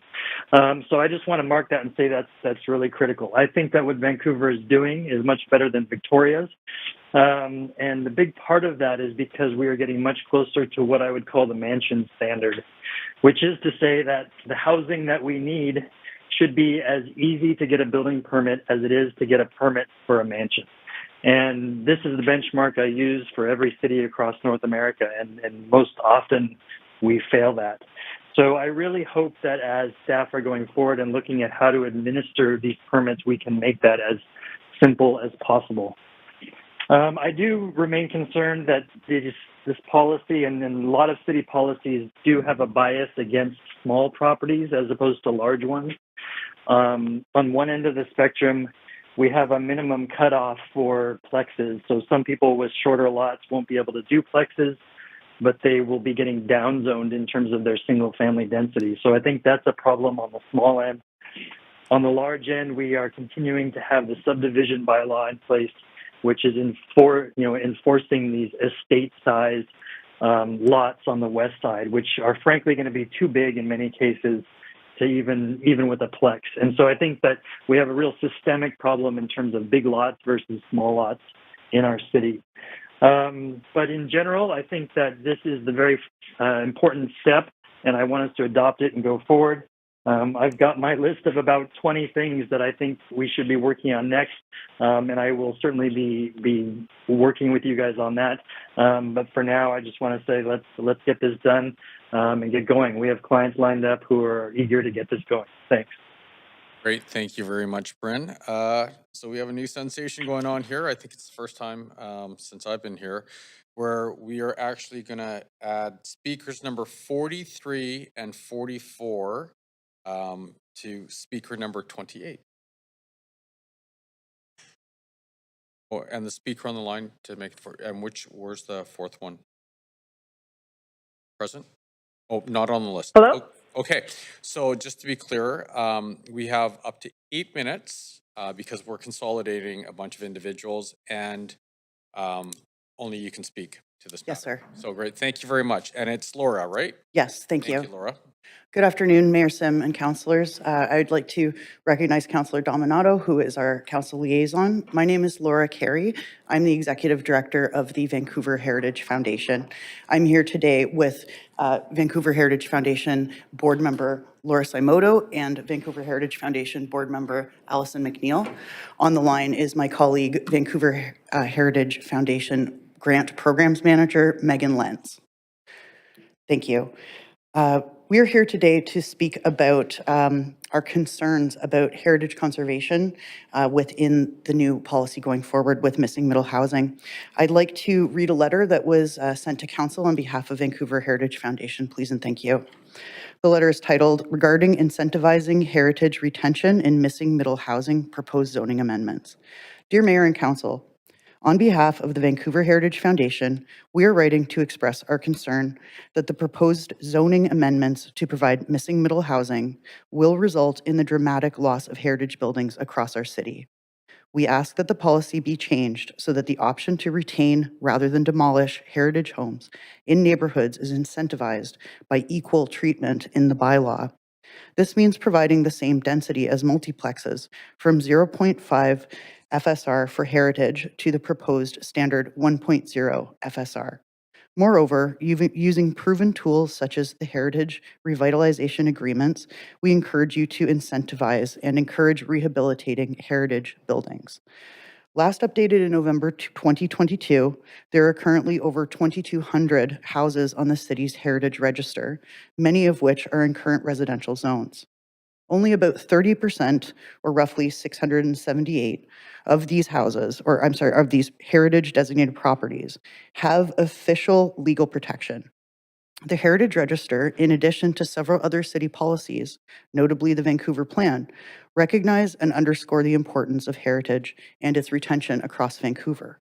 Heritage retention and increased density do not have to be mutually exclusive goals.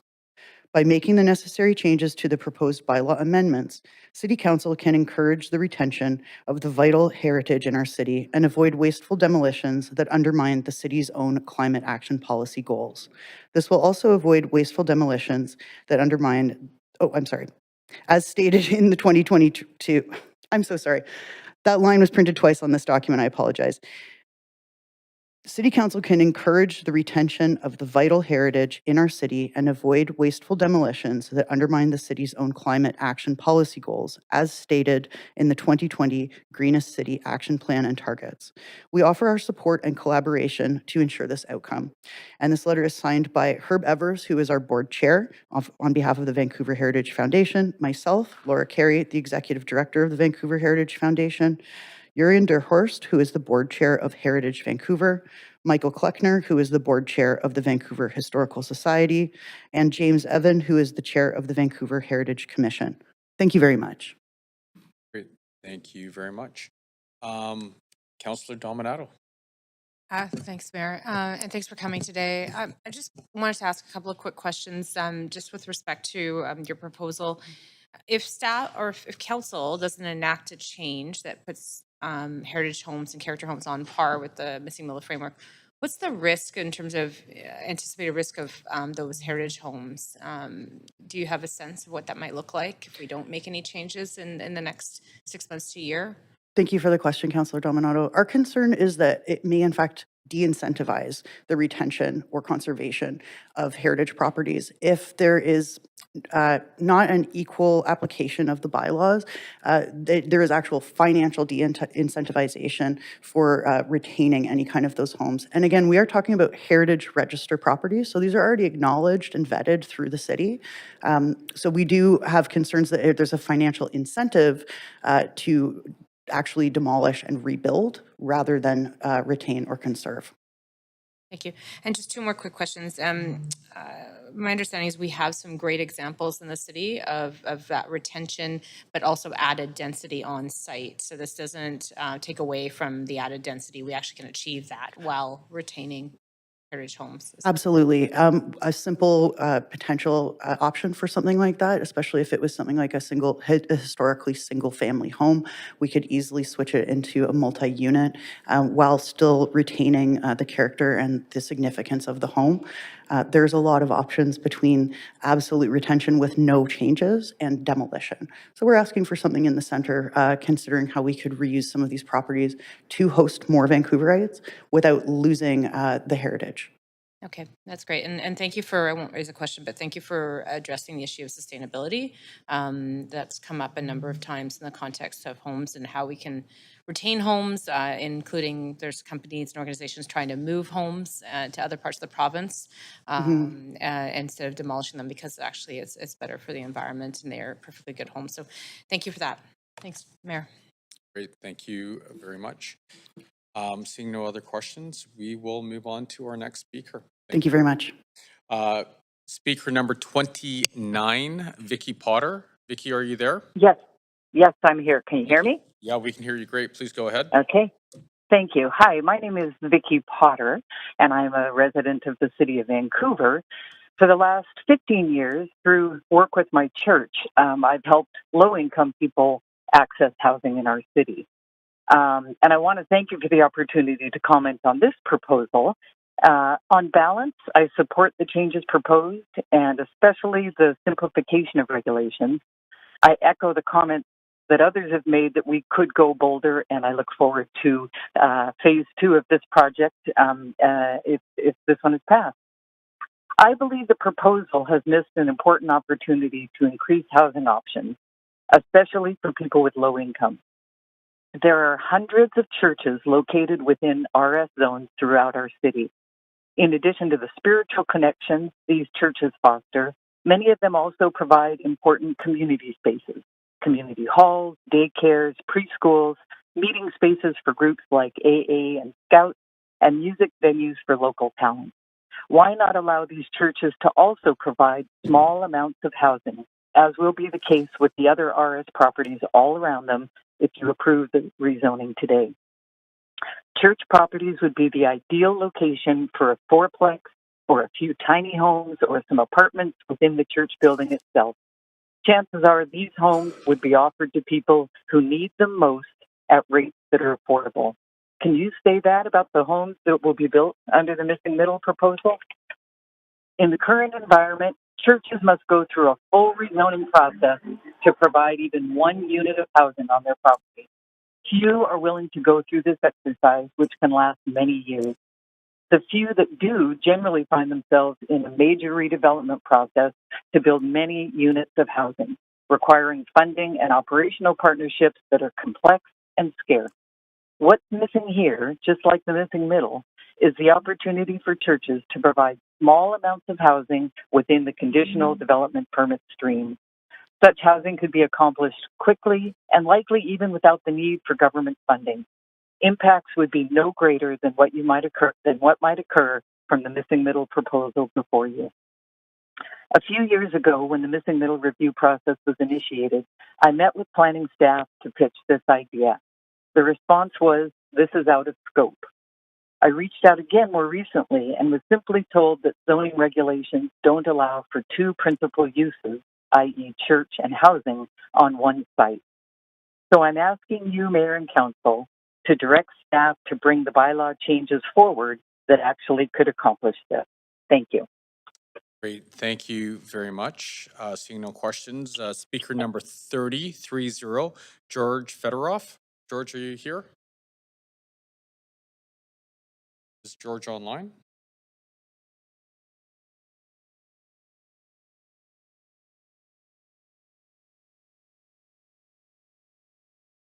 Speaker number 30, George Fedorov.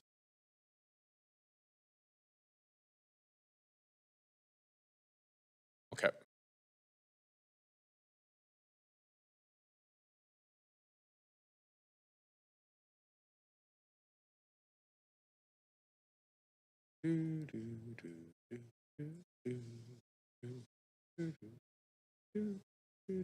Hello? Hi, George, are you there? Oh, yes, Awesome. Can you hear me? Yeah, we can hear you great. Yeah. Okay, good. Thank you, Mayor Sim. Appreciate the opportunity. I'm born in Vancouver, long-term resident. I kind of went through the process about 20 years ago that we're talking about now. Grew up on the west side in Dunbar. Great neighborhood. Went to Lord Kitchener, Lord Byng, UBC. My sister as well. Our parents both died about 20 years ago. Trying to figure out what to do with the old house. So what we decided to do at the time when we went through the whole process, which was painful, we rebuilt the house, put a basement suite in, which we rent to students. My sister lives in a laneway house, and I live upstairs in the house.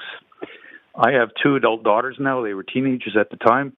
I wish I had the opportunity that you're talking about now to build a complex with 5 units or 6 units where we could put the whole family. As it is now, my adult daughters have deposits in pre-sales, very expensive. This will create some positive opportunities for families to stay together. So have courage with this and think about the long-term vision. I would suggest a graduated process. There's a lot of sadly underused parks all through Vancouver. If you picked out those neighborhoods to focus on, get some more density in those neighborhoods where there's shopping, where there's access to rapid transit. Probably you want houses close to corners as well. Somebody talked about that earlier, as opposed to mid-blocks. I think you would get a lot of support and a lot of opportunity taken up to rebuild those older houses. There is going to be a bit of a fight with the group that likes the character houses. To be honest, if you look at one of those character houses that's been renovated, it's down to the shell of just some wood planks. So I don't understand what the point is. Those old character houses are not built for seismic endurance. They're not built to code. They're not safe, not earthquake resistant or fireproof. So just rip the Band-Aid off this. Look at the long-term vision of wanting that younger generation, I'm sensitive to that, to be able to have places to live in this city. That is the future of this city. Thank you so much. Appreciate this. 100% support for this project. Thank you very much, George. I'm just going to pause for 1 minute.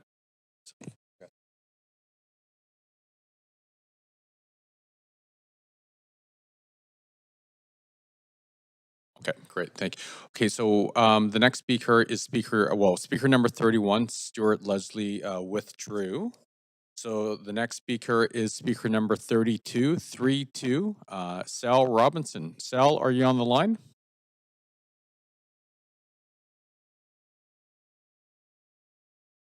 Is Sal on the line?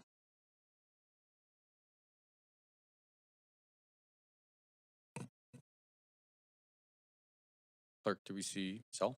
No? Okay. Okay, so the next speaker is speaker number 31. Sal, go ahead and speak, please. Sal, we can't hear you if you're speaking. I wasn't speaking yet, but I am now. Oh, there we go. We can hear you loud and clear. Please start.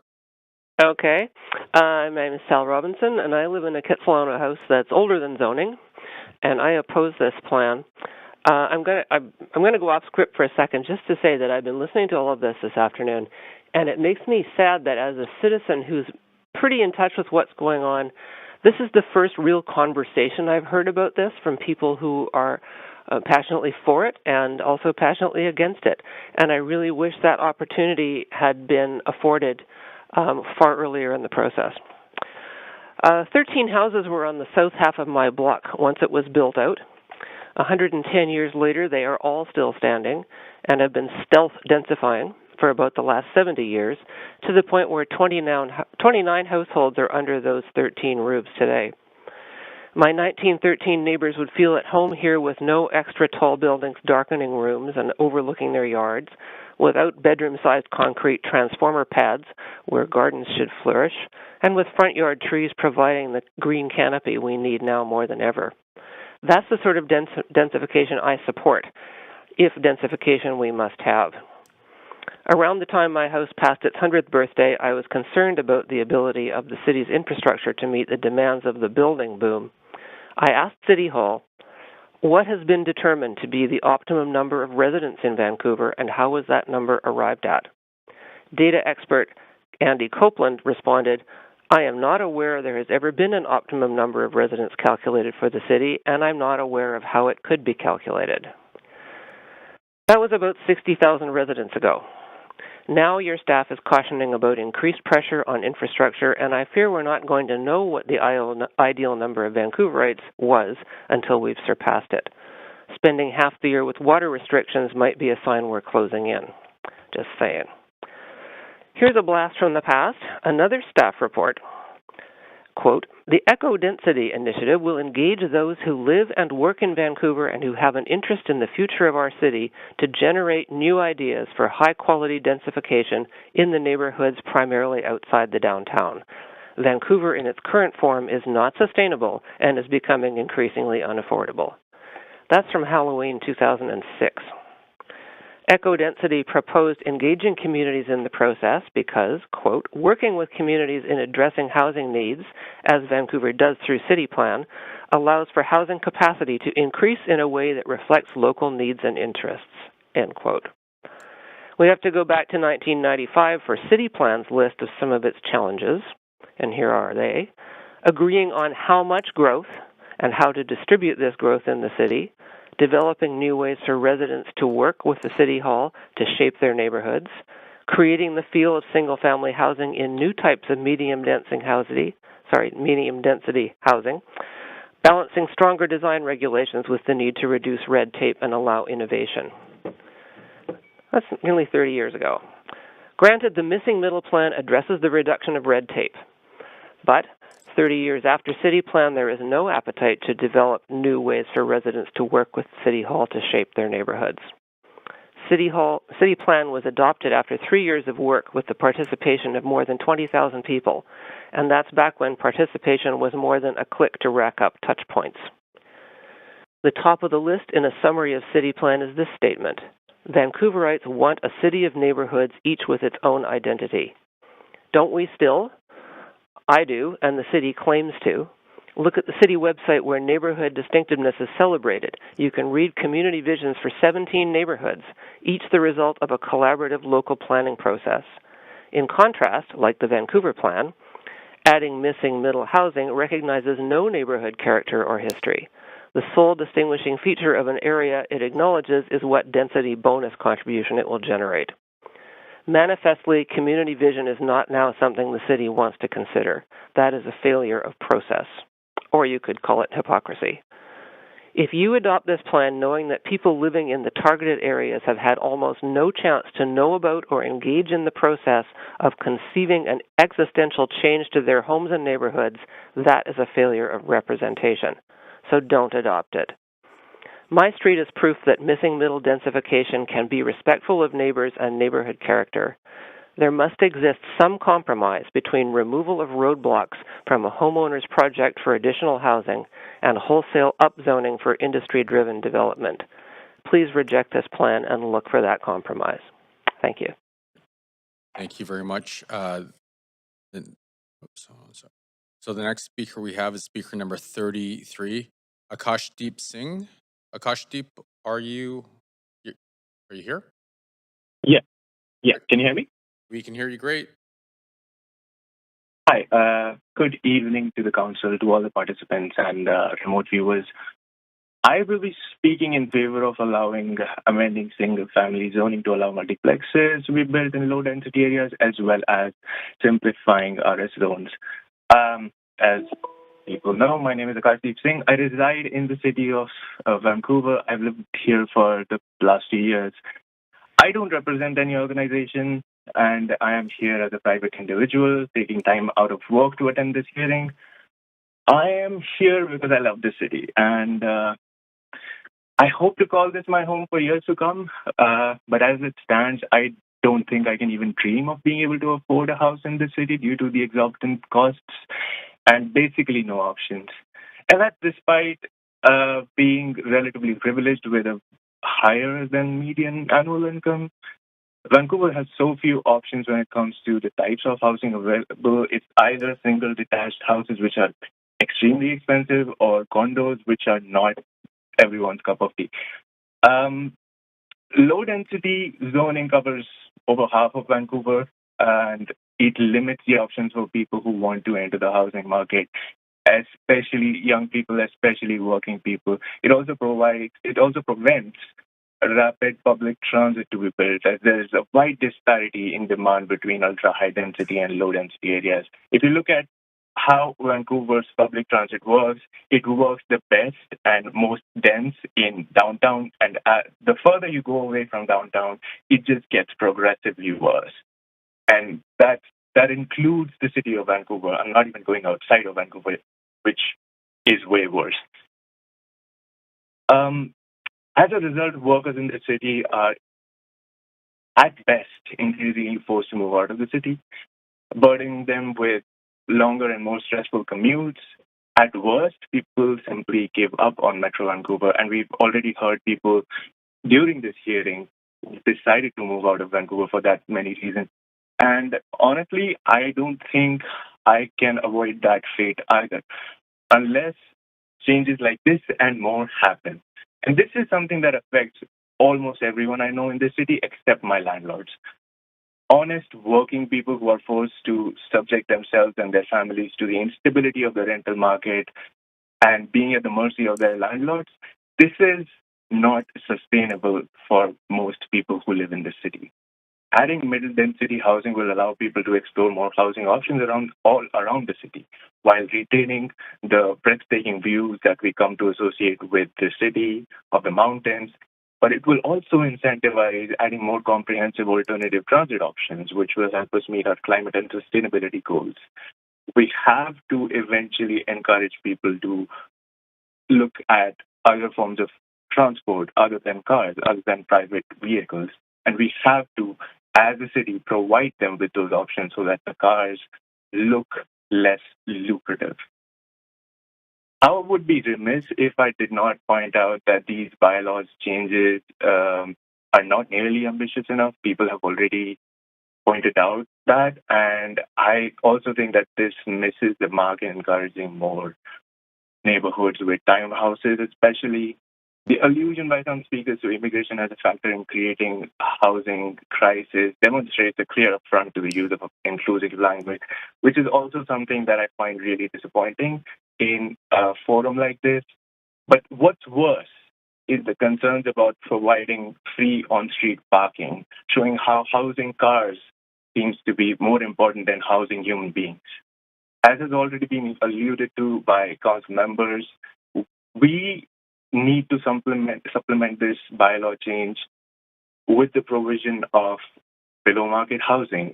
In collaboration with other forms of government, we also need to eliminate parking minimums. Surface level parking lots are the biggest waste of space we have.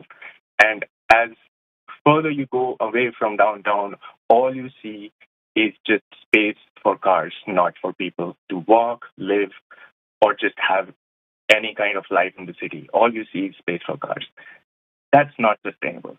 Every human being deserves safe and dignified housing that meets their needs, and this is a necessary and important first step in laying the groundwork for making Vancouver a truly vibrant and inclusive place for people. I support this change and I recommend the council to say yes, but the city and the other levels of government need to do a lot more and with a lot more speed in the near term. So we can I apologize. We're at time here, but thank you for dialing in, and thank you for your comments. All right. Okay. The next speaker we have online is speaker number 34, and that's Daniel Handley. Is Daniel in the audience here? Is Daniel online? Speaker 34 is not on the line, nor in the chamber. Okay, we will circle back. Speaker number 35, Chris Flervich. Yes. Hi, you're up. My name is Chris Flervich. I've been a Vancouver resident for over 30 years.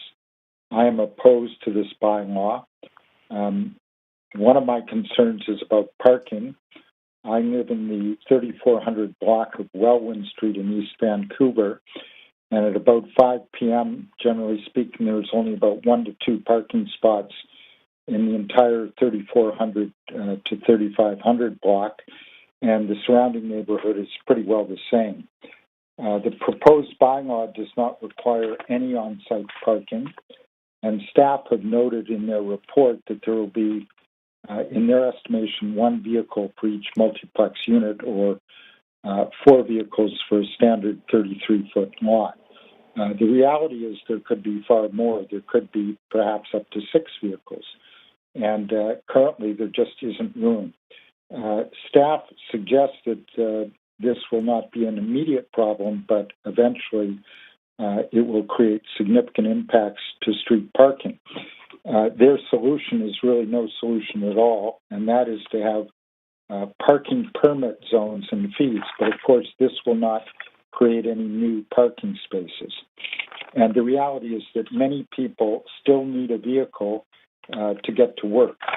And the public transit, the times are too long. Even my wife, who only has to go to Airport Square, it would take her over an hour to get there, which is in 2 hours in travel time to go a very short distance, relatively speaking, and it's just not practical to do that. The great promise of multiplexes is lower cost home ownership, but that's really illusory.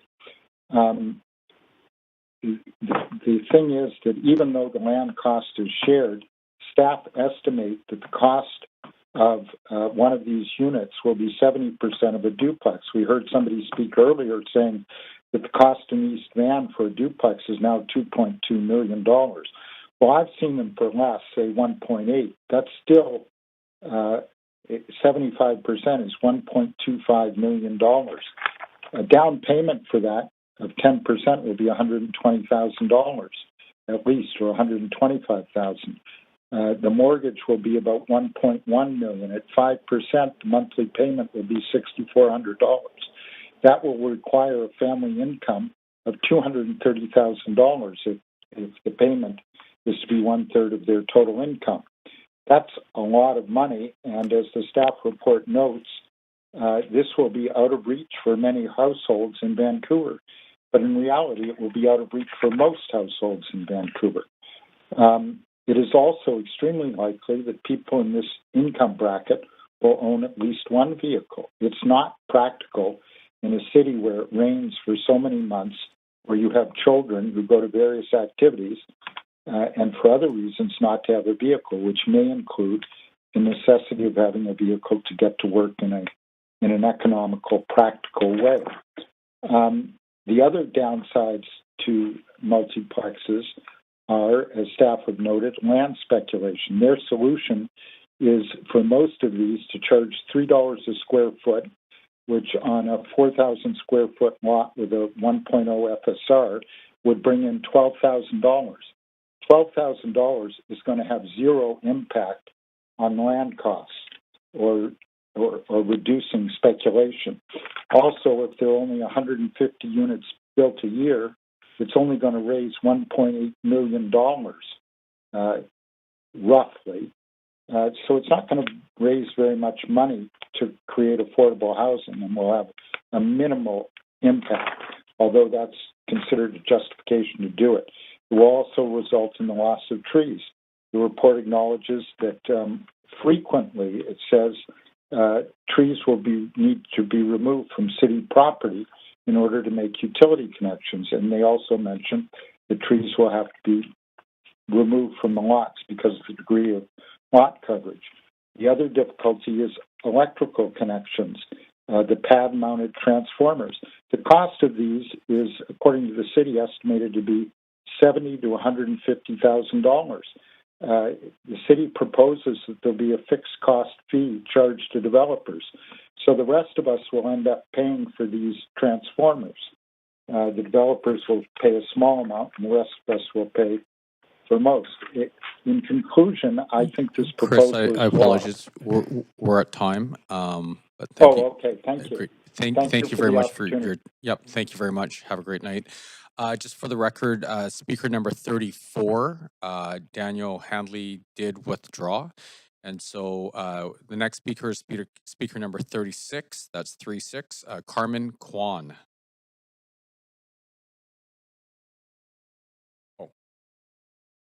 Can we get a motion to extend a few minutes beyond 5? Thank you very much. Councillor Boyle, seconded by Councillor Klassen. So we'll extend to the completion of this upcoming speaker, and then we'll break. Okay, Carmen, are you on the line? I am. Can everyone hear me? We can hear you great. Excellent. Thank you, Mayor Sim. My name is Carmen Kwan. I'm the principal architect of Architectural Collectives. I live and work in the city of Vancouver, and in fact, I was actually born and raised here. And I am in support of the multiplex and RS simplification proposed policy. We've designed many similar developments that include small multifamily, infill residential projects in Vancouver for over 10 years. And some of these projects include new and retention developments in RT zones, which are retention zones, and most recently the RS zones under character retention policy. That was modeled after the RT retention zones and what we call HRAs, which are heritage revitalization agreements, which are no longer as popular, but the FSR, the floor space ratios that these projects range from was from 0.85 to 0.9, and some over with the HRA policies. And so we were able to get a very large range of housing options that was from 1 to 3 bedrooms that were affordable, and also provide very livable spaces that we had proven in our designs. So in regards to the multiplex policy proposed, I just want to have a full disclosure that we were hired to test the multiplex policy and to take part in industry meetings with the planning department over the last year and a half. And what we found was that this is a very viable and doable policy and much needed to help with the affordability crisis, resulting in Vancouverites leaving the city and spending much of their time commuting from neighboring municipalities where they had to move to, and also increasing the emissions of greenhouse gases. And so this is not the direction we want to go in. I'm sure that most Vancouverites would agree. The proposed increase in density will allow for 3 to 4 units on a 33-wide lot and 4 to 6 units on a 50-wide lot in our zones with up to 1.0 floor space ratio. Will help to provide more affordable housing choices for both rental and strata market housing. We currently have clients that are interested in both of these options.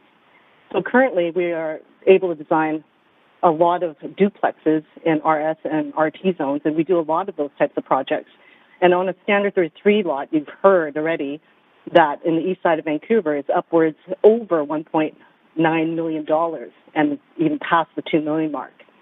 And that just proves that the duplex is no longer an affordable option. So the housing options that are being proposed with the multiplex have been well thought out, tested by industry, and feedback provided at every step of the policy's development.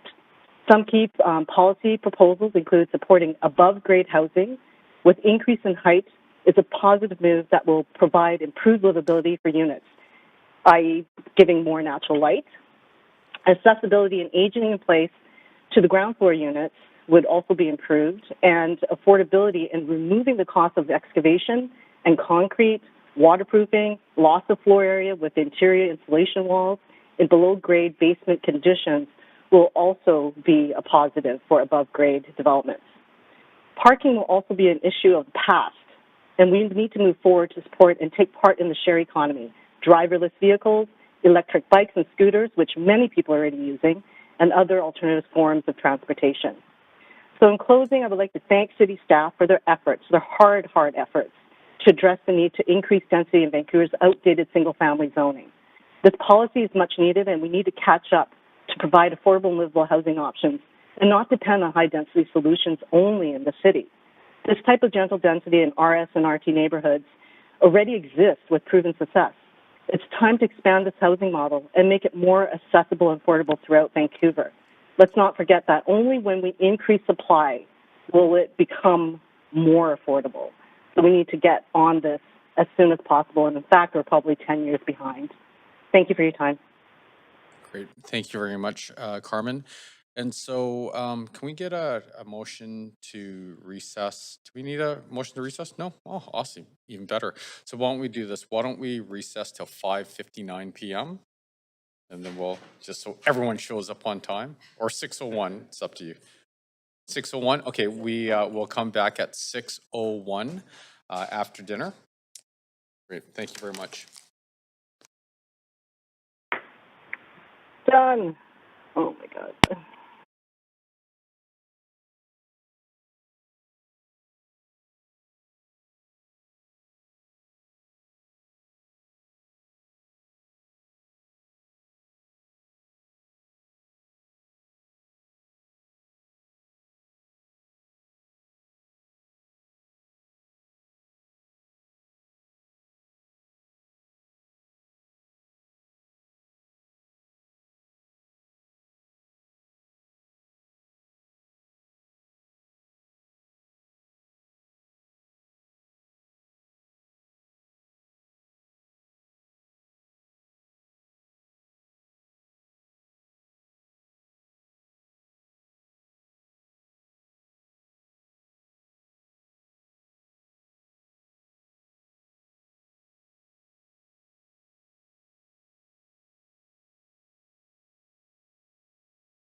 Your call cannot be completed as dialed. Please.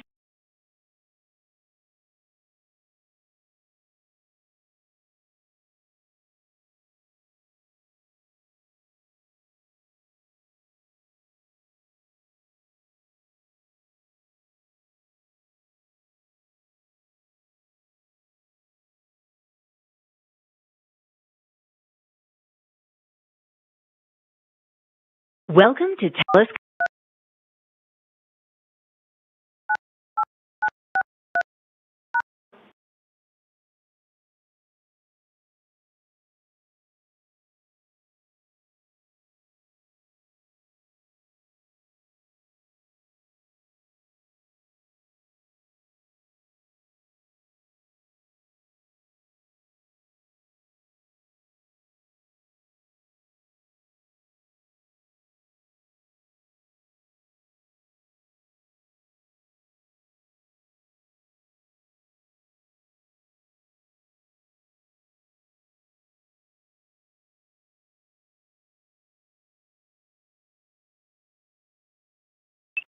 Hi, Cassia. Can you hear me?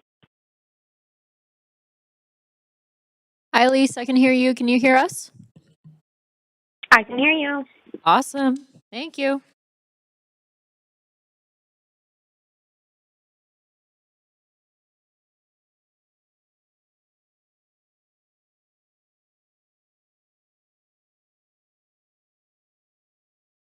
Everyone, please remain on the line. The public hearing will be starting shortly. Thank you.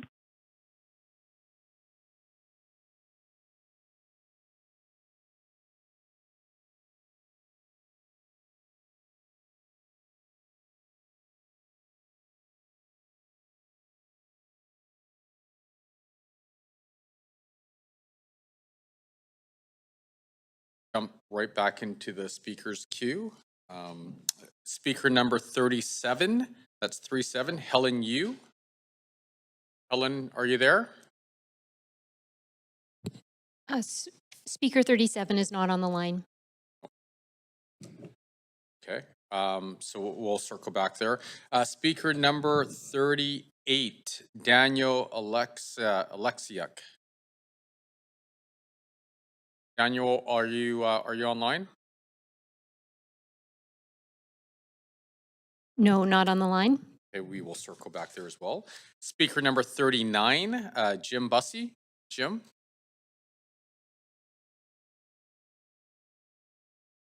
Is Jim waiting for us? Not here, not in the chamber, nor on the line. Okay, we will circle back as well. Speaker number 40, Maureen Sharon. Is Maureen there? Speaker number 40. Pardon me, 39 is here. Just one moment. Okay, we'll go back to speaker number 39.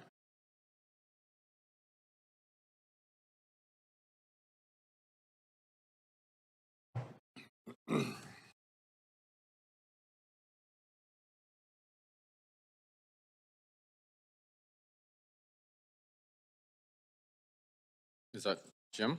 Jim? Jim Bussey? Speaker 39, come on down. Efficiently all the time.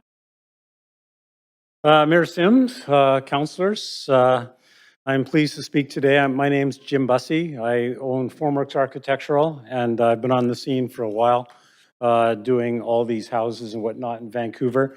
And I'm very pleased to see the changes that are coming on. And I feel very excited about it and want to congratulate the planning department for its fine work and its coordinated work with the new leadership in office. So I'm very pleased about what's going forward.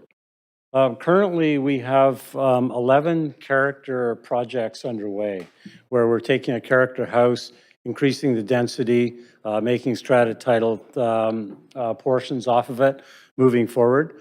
And we have 6 multiplex projects in the office. So we're glad to see that there's, I wouldn't say a groundswell, but there's certainly movement in the visible market coming on to make these a reality. And from many of my clients' position, as quickly as possible.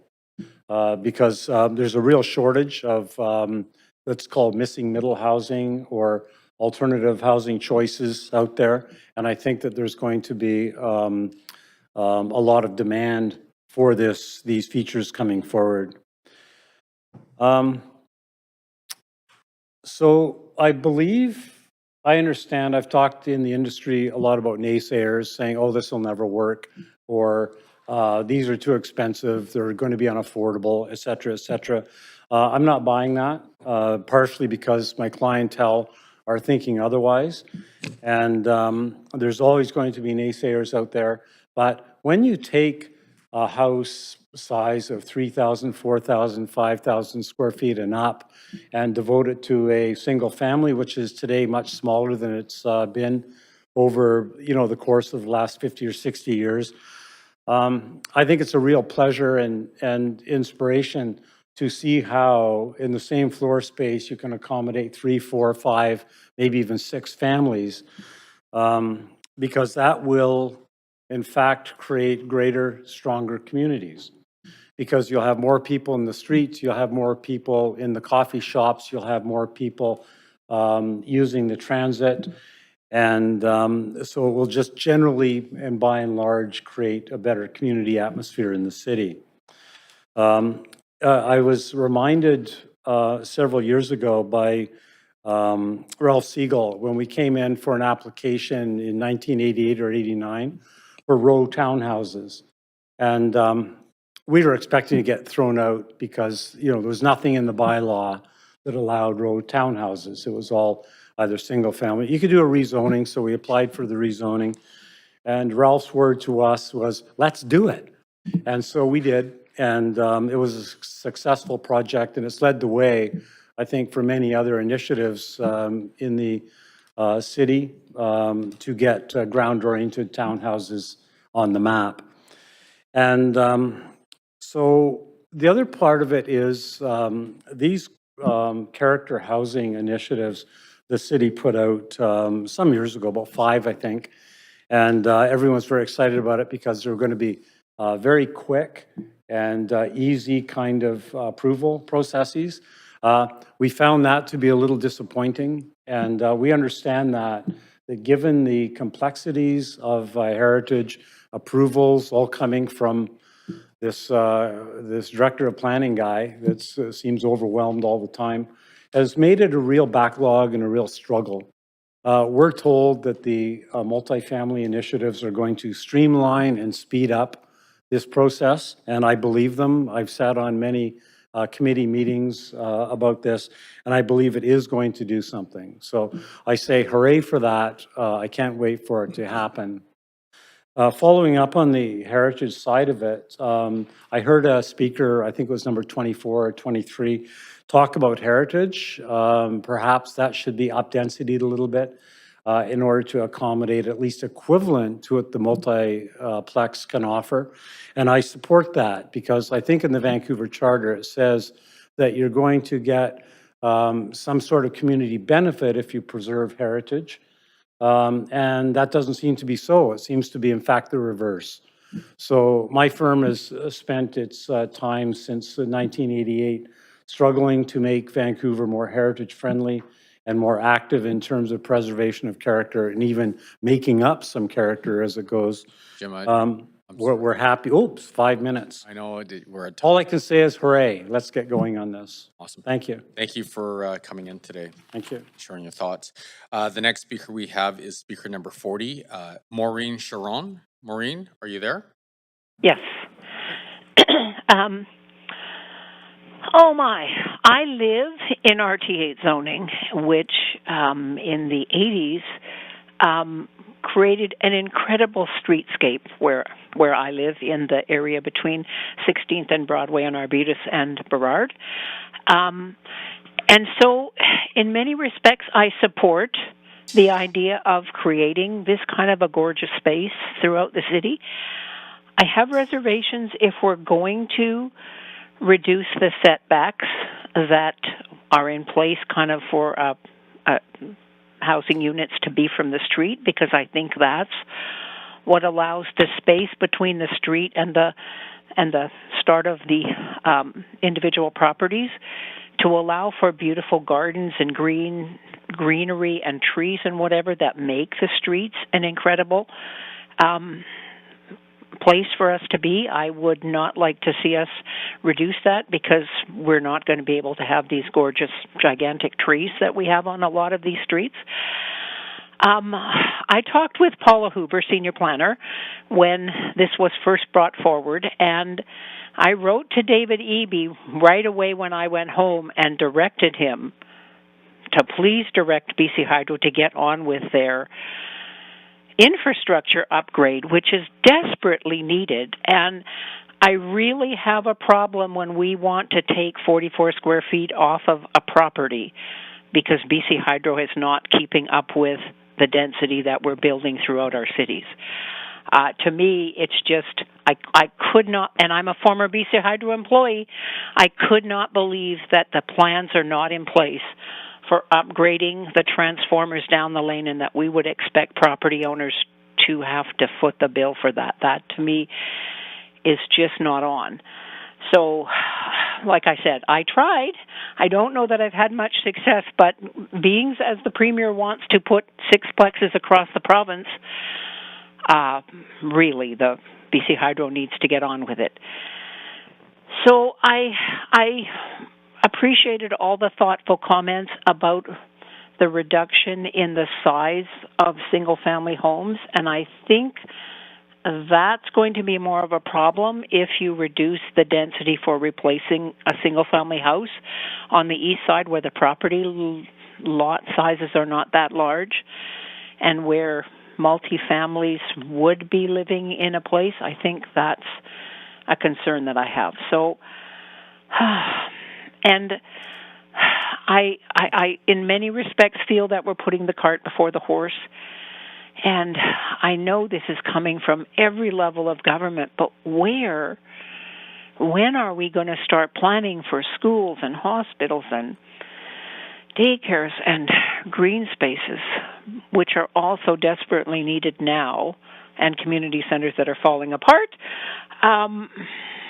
When are we getting on with that planning? That really needs to be happening ASAP. So that's all I have to say. Thank you. Great. Thank you very much, Maureen. Seeing no comments. The next speaker we have is speaker number 41, K1U. K1. Thank you, member of this council and the mayor, for allowing me to have an opportunity to speak in this room. I'm Kevin. I'm a UBC student, second year, sociology, and that's why I'm concerned about community, concerned about my city. Well, and I have a story to tell of my family moving to Canada. Well, my family are new immigrants, and I'm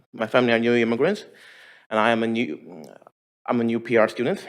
And every time I go to IKB to study, and I will go back home. But back home, I was thinking my family, they were always talking about rising rental prices and rising housing, and maybe that's not sometimes for me stressful. And I will go to Richmond, to have a good meal, and during which I will pass by Marine Drive. I will see those beautiful mansions, beautiful houses being built on a huge area of land. And I sometimes do social works. Sometimes in East Van, I see people sometimes wandering off the street holding tin cans. But I'm here for my story. And that is why I support this policy. I hope my family, we have property back home, but we still cannot afford a house here in Canada or afford an apartment. So I hope that my family could have one, and maybe even my children could have a place to call home here in Vancouver. And my classmates, sometimes I go to school, I meet my classmates, and sometimes they're quite concerned about. Every time I talk about residence, they become quite concerned. They said, "Oh, I'm going to have my undergrad, I'm going to have my graduate," but still, housing is going to be a problem for them. So I hope the government will have more proactive policies to support people like us, the middle class, the missing middles. And I really hope future policies will be more proactive. Thank you so much. Great. Thank you for coming in. Thank you. And sharing your thoughts with us.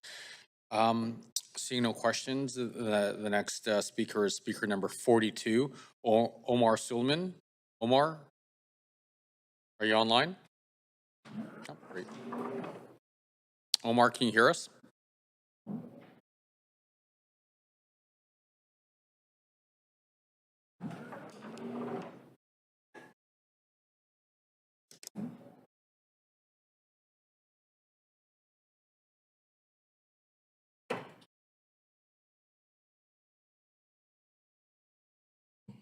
Speaker 42 is not on the line. He's no longer on the line. Okay, we'll circle back. Now, speakers number 43 and 44 were covered with, can't read this anymore, speaker number 28. So we've covered them off. So the next speaker is speaker number 45, Carol Volkart. Carol, are you online? I'm here. Great. Please go ahead. Okay. Good evening. My name is Carol Volkart, and I live in Dunbar in Vancouver. I oppose this policy.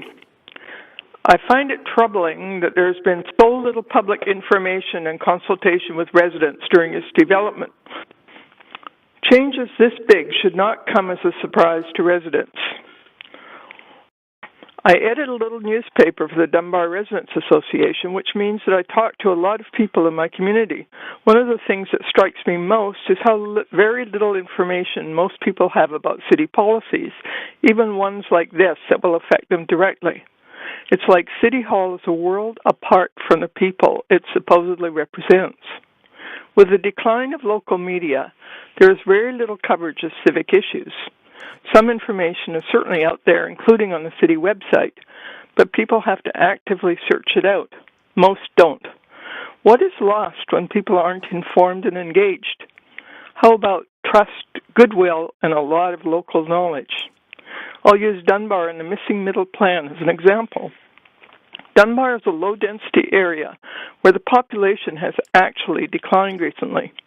Little shops are closing. Hundreds of older houses with suites that once provided affordable housing to UBC students and lower-income people have been demolished, replaced by mini mansions often vacant for months or years. Residents mourn the loss of small businesses and families and decry the soaring land values that force their children to move elsewhere. This should be a perfect place for missing middle housing.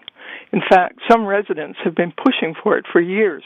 I did a newsletter story about a 60-year resident who left Dunbar after giving up in his efforts to add infill for his family. Others have been defeated by the high costs and long delays in trying to add housing like laneway houses. A retired neighbor, for example, gave up on the idea after learning it would cost more than $1 million to build it and upgrade her older house to meet city requirements. What a perfect opportunity for the city to work with residents on adding small-scale affordable housing to the neighborhood. What happened instead? 5 workshops were held for architects, builders, and other members of the housing industry during the plan's year-plus development. Not one was held for community groups, residents groups, or interested individuals.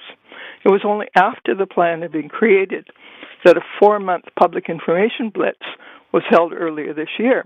The public's role was to comment on it, not to help develop it. Not surprisingly, the resulting public involvement was pathetically low. Only 1,895 of the city's 660,000 residents completed the city survey.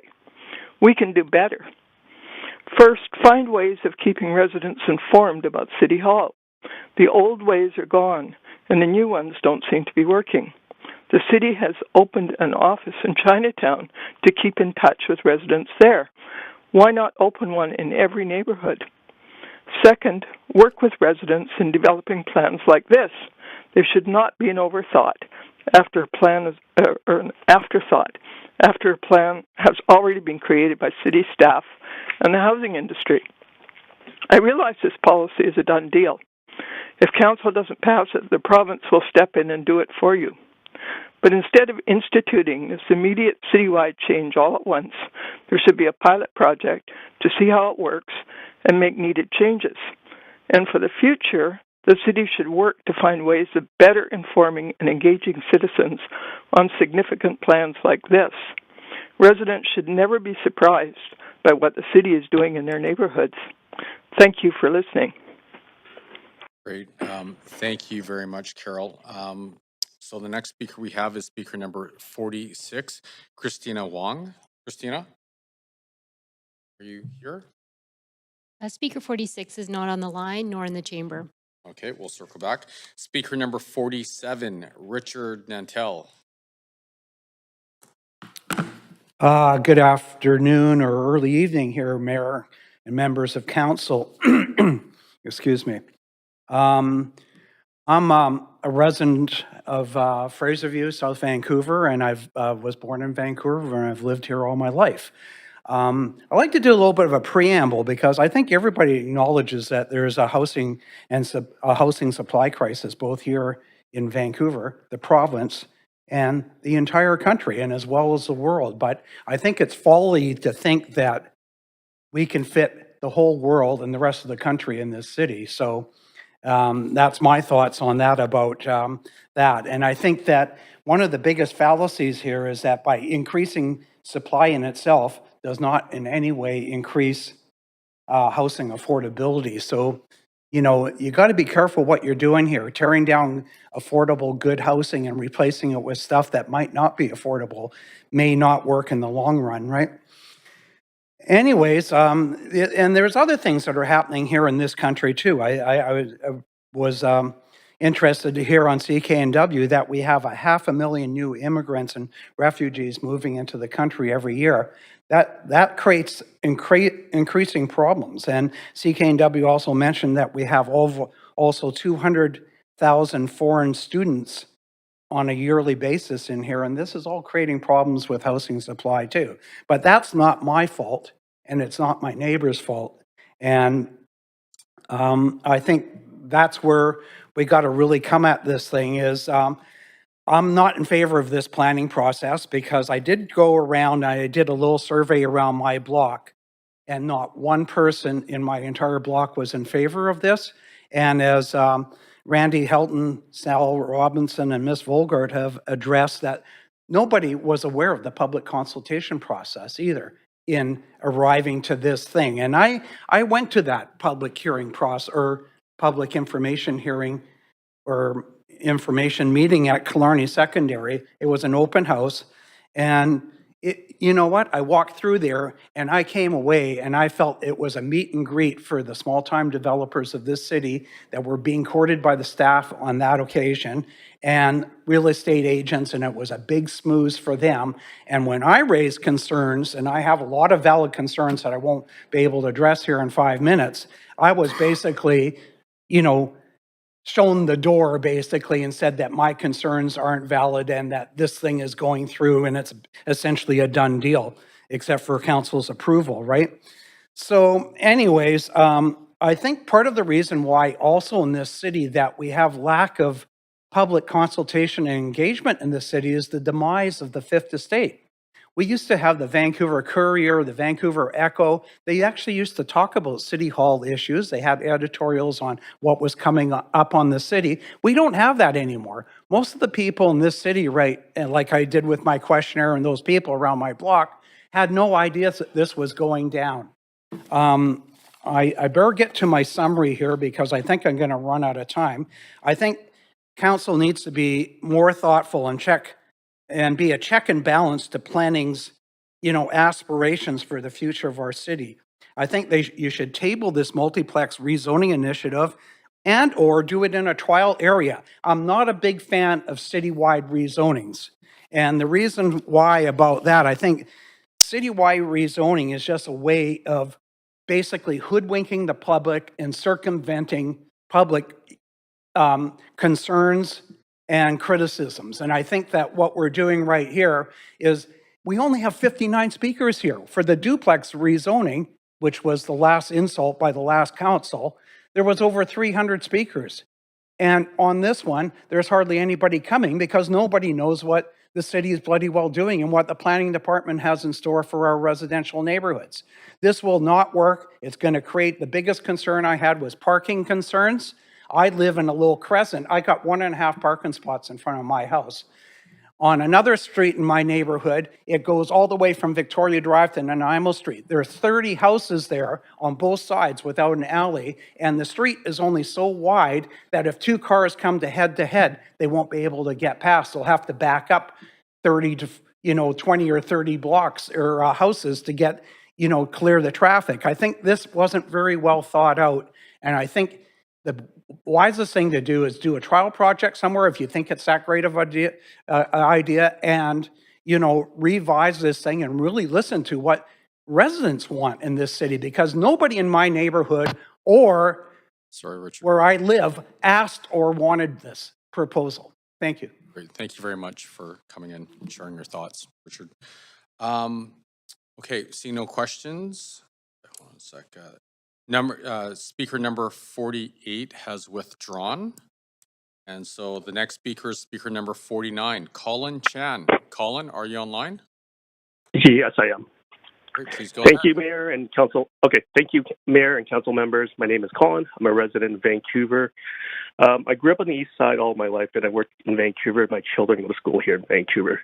I'm for the idea of densification, but I'm against the idea of reducing the FSR of a single home from 0.7 to 0.6. The idea of reducing the FSR stemmed from a question that was asked in the questionnaire. Do you agree or disagree the maximum size allowed for a new single detached house should be reduced to discourage the replacement of existing homes with new larger houses? According to that survey, 60% agreed. I think the way the question was framed was misleading. When respondents see the word new larger homes, it conjures up the vision of an older home being demolished by a monster home, which is not the case. I've yet to hear any complaints that the current size homes in Vancouver are too large. Currently, older homes such as bungalows are being replaced by older homes at 0.7 FSR. The new homes on standard lots are approximately 2,700 to 2,800 square feet. As we know, bungalows are ill-suited for multi-generational families. Reducing the FSR to 0.6 makes building new multi-generational homes impossible. One of the employees in the planning department indicated that the majority of these older homes are already at 0.6, but those homes were not built for multi-generational homes. They do not build, during that time when these older homes were built, multi-generational homes wasn't in existence. People didn't, 3 generations didn't live under the same roof. My situation is that I'd like to build a home in Vancouver because my mom right now is 78 years old and needs more assistance as she ages. But at the same time, she still wants to maintain her independence. At the same time, my kids are more likely to be living at home much longer than compared to when I grew up. By reducing the size of the single-family home, I'm now faced with the decision whether to build a basement for my mother or a rental unit. Given that I have to look after my mother, I have to forego the rental suite, which would in turn reduce the rental stock. City has indicated the proposal was to incentivize builders to build duplexes and fourplex. I think the market has already incentivized builders to build more densification, such as duplexes, and as it's cheaper, easier to sell, and they sell more per square foot than compared to a single detached home. Looking around, all the new homes I see are being built are duplexes. I don't think you need any more further incentives to reach that goal. In order to make Vancouver a livable city, we need homes that are suited for multi-generational families, so the families can look after the elderly and keep them from being a burden on the limited healthcare systems. I ask that you rethink the issues to allow the FSR for single detached homes remain at 0.75, and that's it. Thank you for your time. Great. Thank you very much, Colin. Seeing no questions. Going to speaker number 50, Sean Ho, and Sean has withdrawn. So we will go to speaker number 1, Elizabeth Murphy. Betty, are you on the line? Speaker 51 is not on the line. Online.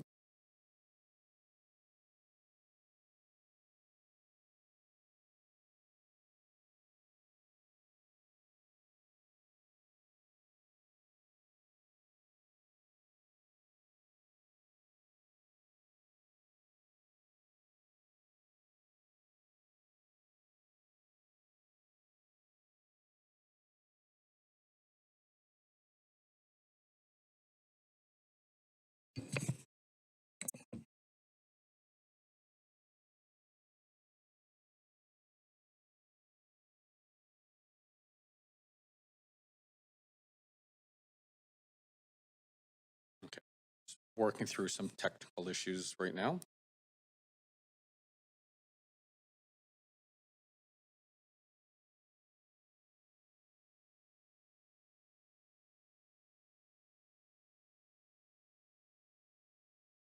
Okay. Speaker number 52, M. Wickham, are you there?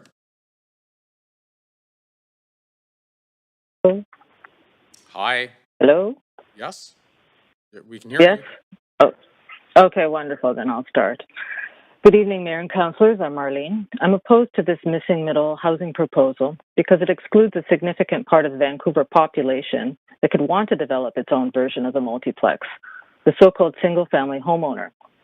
Considering the strong, multi-generational family cultures present in our city, I'm shocked that this report doesn't address those particular housing needs and why the City of Vancouver isn't promoting the multi-generational housing model for the missing middle.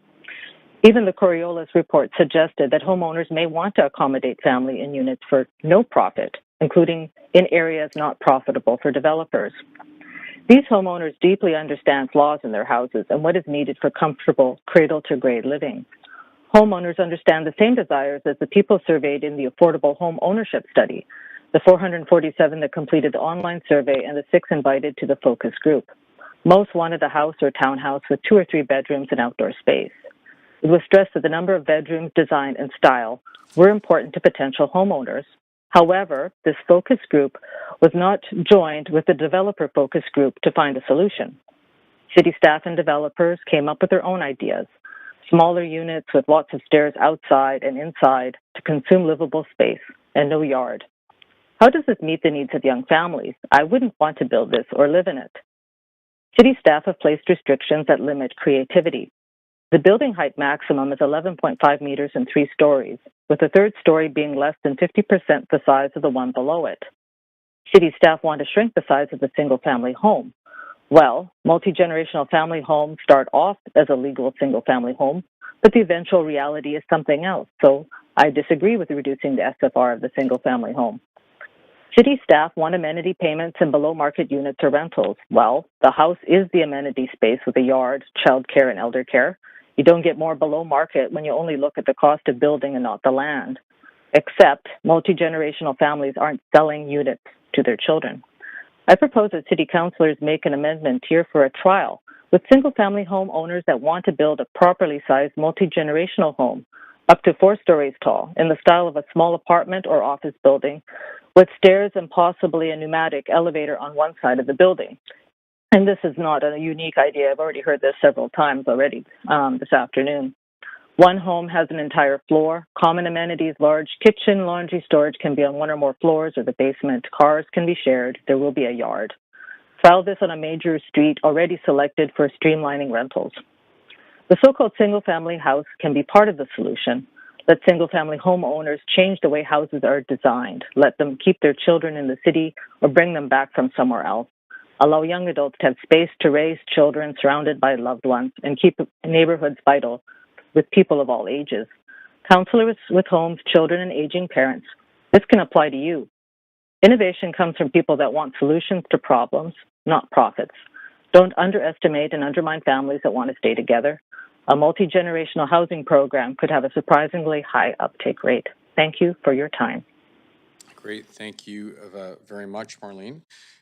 Speaker number 53 has withdrawn. So speaker number 54, Ian Robertson, are you there?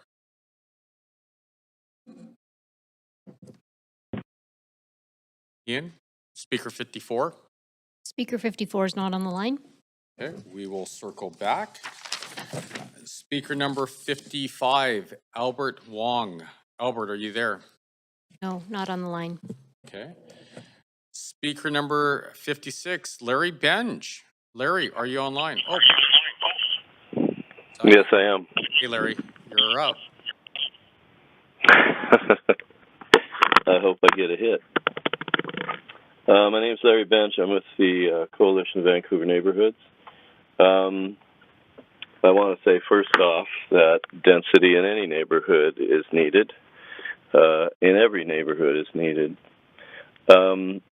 But we are opposed to this motion because of many things, including the public consultation, which has been covered by previous people, including Richard and several previous speakers, Carol Volkart as well. And I think that's a big problem with the current city, is that we need better communication.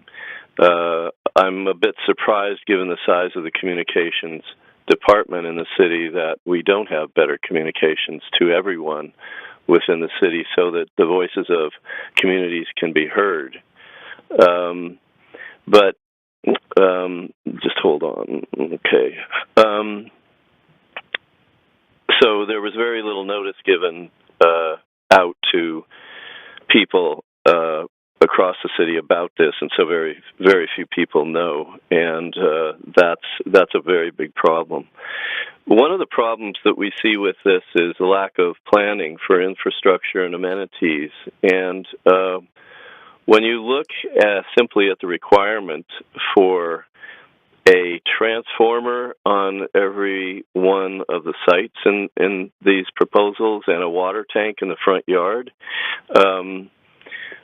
I would think that would be, particularly for homeowners willing to develop their own properties, that would be a project killer right off the bat. I would like somebody to correct me if I'm wrong. However, the other, is there any accommodation for existing rentals and incentives to expand existing houses? I don't see any, and other people have talked about that as well. Something that was talked about for years was district energy sources and developing local sources of energy so that you don't have to be so reliant on hydro. And perhaps this is a possible solution for the energy requirement. Will this lead to affordability? I don't think so. We've had 15 years, 20 years of building more than any other major city in North America, and it hasn't led to affordability. I'm not sure how this will, without some kind of insistence by the city on perhaps one of these, the 4 or 6 or 8 units being social housing. I don't know. There are a lot of ideas floating around about this. And there are even some existing properties that have been developed that show what can be done with projects that fit very well into the neighborhood. And I'm referencing two that I pass by quite often. There's one on 33rd and Larch, and there's one at 36th and Larch. One had a single-family house that was converted into 6 units, and the other one has a single-family house that is being converted into 5 units.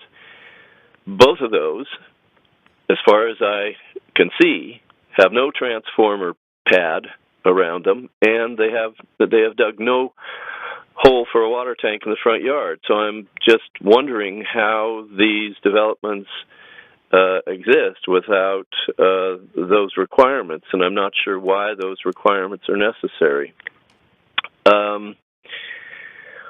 Also, we come back to what is the real need. The city has never given us data on the number of units that are necessary to accommodate incoming populations, and an earlier speaker said something about are we expected to take in, I wouldn't say the world, but are we expected to take in the density of all surrounding municipalities in Metro Vancouver? That's something that needs to be considered as well. There's a lot of lack of detail in this. Front yards, what are the setbacks? They just say they're going to be reduced. Are they going to be reduced by 5 feet or 15 feet or what? We don't know. Hi, Why Larry. not a pilot project? Larry, sorry, we're out of time. I apologize, but thank you for your comments. Okay, just one sentence. Sorry, Larry. It's always great Take to hear these your ideas voice. out to the Thanks. community and engage. All right. Thank you. All right. All right. Thank you. Thanks, Larry. Okay. The next person on the speakers list is number 57, Jim Bussey. Jim, are you there? Well, that's a duplicate. All right, so I will take Jim off the list. Speaker number 58, Harvey Gill. Harvey, are you online? Speaker 58 is not on the list, or sorry, not on the phone. Okay, we'll circle back. Speaker number 59, Dan Rothwell. Yes, hello. Hi, Dan. I just want to address council this time, saying that I'm in favor. I believe that this is the bare minimum that we can do at this point. I'm really looking forward to seeing this progress as fast as possible because we are in a housing emergency. I don't want to be forced out of living in this city. As a younger person, affordability is a major issue. And as mortgages get more expensive, it's harder to get into the housing market. So that puts more pressure on rental. So I want to see multiplexes add to the stock of housing. And speaking of multi-generational, that is definitely possible with multiplex. So that's not an exclusion at all. I want to echo the comments of the presentation that Peter gave, one of the first presentations, that the zoning policies have a racial bias to their history, and that's still baked in, and we have to do everything we can to overcome and change that. So I'm looking forward to seeing this go through as fast as possible, and hopefully the planning department can be encouraged by council to go above and beyond. Thank you. Great. Thank you very much, Dan. So that is the end of the official speakers list, or the first speakers list. At this time, this is the second call for speakers. So if there are any speakers for this item who wish to speak to council, please call toll free 1-833-353-8610, followed by participant code 106-1445# before the close of the speakers list. The phone number will be tweeted out and made available on the live stream. Any speakers in the council chamber, please come forward to the podium. Now, I think we do have 2 additional individuals that were added to the list. Sorry, Leslie, what is that? Okay. If you can please welcome. If you could please state your name and whether, if you're a resident of Vancouver, and if you're in support or against the motion, please. No, hold on a second.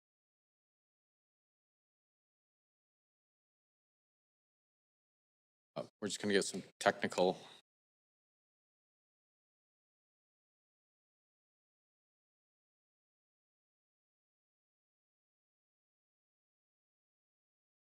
How's that? There we go. Perfect. Thank you, Mr. Mayor. My name's James Evans. I'm a longtime resident of the city. I also happen to be the current chair of the Heritage Commission. So I want to just come and I've been following this process. It's been going on for some months now, and I want to start by commending staff on the work that they've done. I think there's been a lot of careful and thoughtful work that's been done. I know there's been a lot of effort put into this with a number of open houses and the like, some of which I've attended. You know, we need to find ways to add additional housing throughout the city. I certainly applaud the efforts that staff have been making to try and simplify the current thicket of rules and regulations that we've got in connection with the RS zones, and just anything that we can do to make our life, because I also work as a builder, easier is something to be applauded. But just fundamentally, we need to continue building housing to support the continuing influx of new arrivals that are coming into our city. Plus, for those who, quite frankly, can't find homes right now in any housing in any form, whether it's rental or market housing. So, you know, we have a choice here in the city. We can keep building towers everywhere, or we could look to add some much lower impact stealth density into neighborhoods, which is what this policy is trying to address. Well, we have one concern, and that's the way the policy as it's currently written, if I understand it correctly, will disincentivize the retention and repurposing of character homes relative to new buildings, and I think that's a concern. Right now, the RS zones, as they're currently written, at least I think most of them do, contain incentives for builders to retain and restore character homes by way of some bonus density. And while it varies between the RS zones, generally you get about an extra 0.15 FSR, or roughly an extra 600 square feet of density on a typical 33-foot lot if you retain and restore a character home. And that's a meaningful incentive. But the way the policy is written now, if I understand it correctly, is it would actually flip it around so that you would end up with potentially a 1 FSR for new multiplex, but you would still maintain the 0.85 FSR for character and heritage houses. So, so now you'd actually be penalized for retaining character or heritage house. So I don't know why anybody would ever bother to do that. It's so much easier to build new housing than it is to repurpose an existing one, and I know because I've done both. So, you know, if I was to walk to the, and I think, if I understand this correctly as well, that if I was to walk in the inquiry center right now and apply for a new multiplex and pay the CAC, assuming the council adopts this, and develop a property at a 1 FSR, I'd get a green light. But if I was to walk into the inquiry center and apply to restore a character home, convert it into multiple units with some infill, pay my CAC to develop a 1 FSR multiplex, I'd be told no. I'd still be restricted to 0.85 FSR, and that should be changed. You know, just it doesn't make any sense. You know, I can tell you from experience that old buildings can readily be repurposed to meet today's contemporary needs. There's numerous examples across the city where character and heritage buildings have been successfully converted into multiple units with infill added to the back. You know, they've been well received by the market. They've generally been well received by neighborhoods in which they've been built, and it's something that I can personally attest to because I built a few of them, as have many other developers. Retention and repurposing of older buildings is also consistent with our sustainability objectives, as after all, the greenest buildings that you can build are the ones that you reuse rather than brand new ones. Approving a policy that will encourage the demolition of older homes is completely inconsistent with our Greenest City 2040 goals. So what we're seeking is for heritage homes, of which there aren't that many in RS zones, and character homes to be put on the same footing as new multiplexes. Treat them equally rather than incentivizing one over the other. And happily, I think that there's, having gone through and read the report and all the draft district schedule and all the appendices, I think that by doing a couple little tweaks to it, we could actually do the trick. So in the interest of providing some constructive feedback, I want to provide you with some recommendations for your consideration. So rather than go through a bunch of technical nuances, I thought I would pass them out to you. Can I pass a handout to you? Yeah. Okay.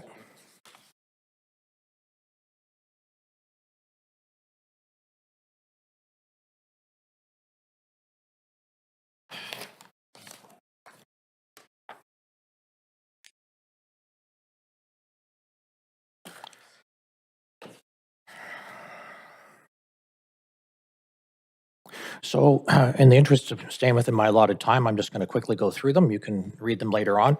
I'm suggesting that in section 3.2.1.2 of the draft district schedule, which is on page 21 of the referral report, that you would consider changing subsection A to read 0.75 from 0.65, change subsection B and subsection C to read 1.0 instead of 0.75 and 0.85 respectively.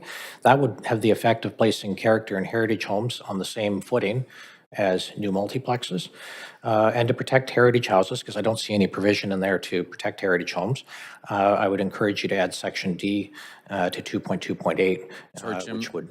You're at time. Yep. But luckily you have a question. Okay. Okay. You have to seat the chair? Oh, awesome. Still learning the technicalities of this job. Can you elaborate a little more on this memo that you sent out? Can you explain it to us, please? Pardon me? Can you just explain the memo that you just gave us? Explain the memo? So in the referral report, there's a draft district schedule.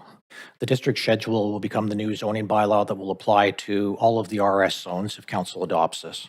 And as I say, I think with the two tweaks that I've got in the little memo that I passed out to you, that would have the effect of protecting heritage homes in the RS zones, and would have the effect of placing character conversions or heritage conversions on the same footing. That is to say, they both get a 1 FSR instead of one having a 0.85 and one having a 1.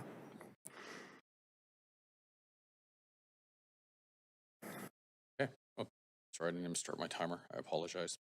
Okay, great. Thank you very much. And we're at time. So thank you. Thank you. Okay. Did you? Yeah. Please feel free to come up. Hi, my name is Ryan Campbell. I'm speaker 22, by the way, and I live in Joyce Collingwood. I wanted to address a couple comments I heard here first and then bore everyone by talking about sewer design. So first, I heard a comment, I think, from Councillor Klassen about, this won't be the end of the single-family house neighborhood. I hope that doesn't mean the exclusively single-family house neighborhood, or that there's some kind of support for that. As we heard before, it was rooted in very racist ideas, and the downzoning that also occurred at a time when renters couldn't even vote for city council. We weren't really a democracy at that point because a big chunk of the city couldn't vote. And I think maintaining that exclusionary attitude is really not defensible in this day and age. You can have a mix of housing in a neighborhood, single family homes, whatnot. I also heard a comment, I think from staff, about shrinkflation, why 2 bedrooms are getting smaller. They're getting smaller because what gets approved at council and by cities is square footage, not units. So you're inherently telling developers to ration square footage. That's something that the council has under their control. You could instead approve number of units, and I assure you that developers will be happy to build quite a few large units because they can sell them for more. Now on sewer design, actually one last one, it was from Councillor Carr. There was a concern about land lift. My understanding is land lift is what actually drives development. So I think there's reason to try to capture some of that and help the financial situation of the city, but don't get rid of all of it, because otherwise nothing will get built. And that really cuts to my main concern here. We spent 5 years to come up with a policy that'll house a couple hundred people a year.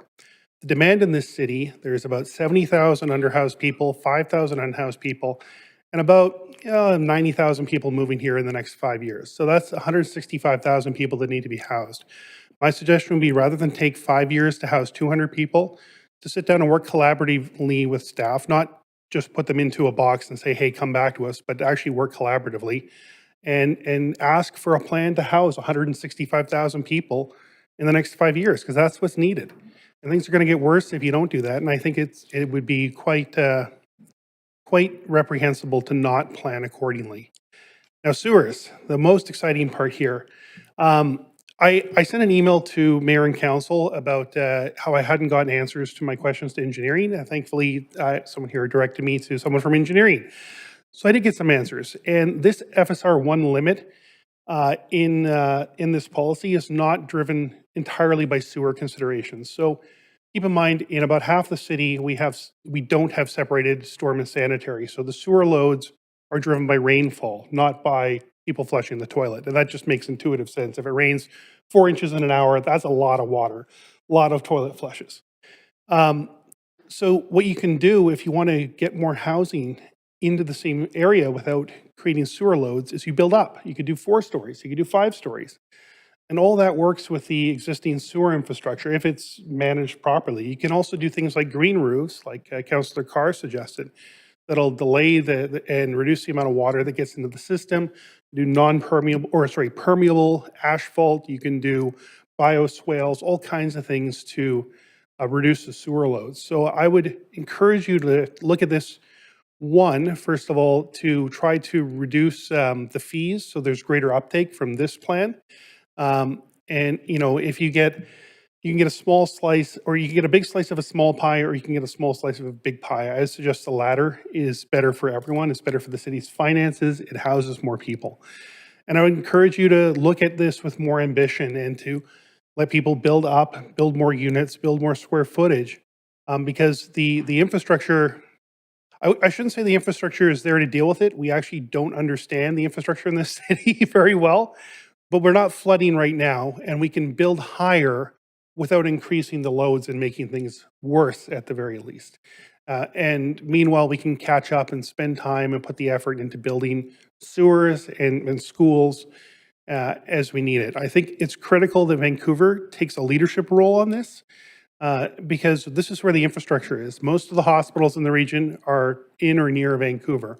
Most of the transportation infrastructure leads to Vancouver.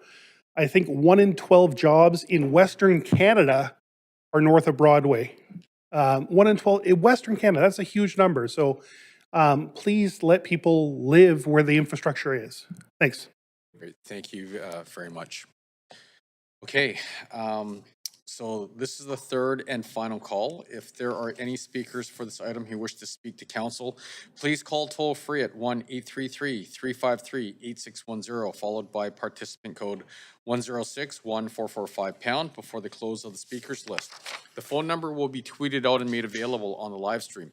Any speakers in the council chamber, please come forward to the podium. So now what we're going to do is we're going to take a 5-minute recess to see if anyone else comes on the line, and then we'll continue.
In addition to people that were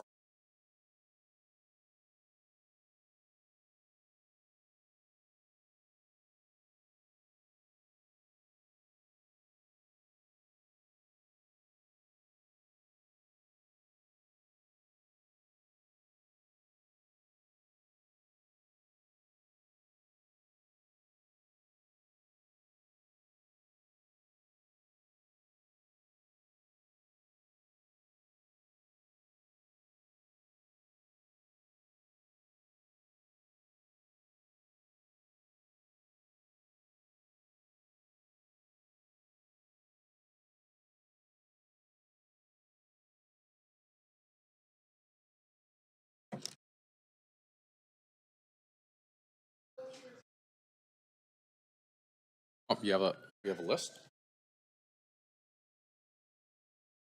Great, thank you.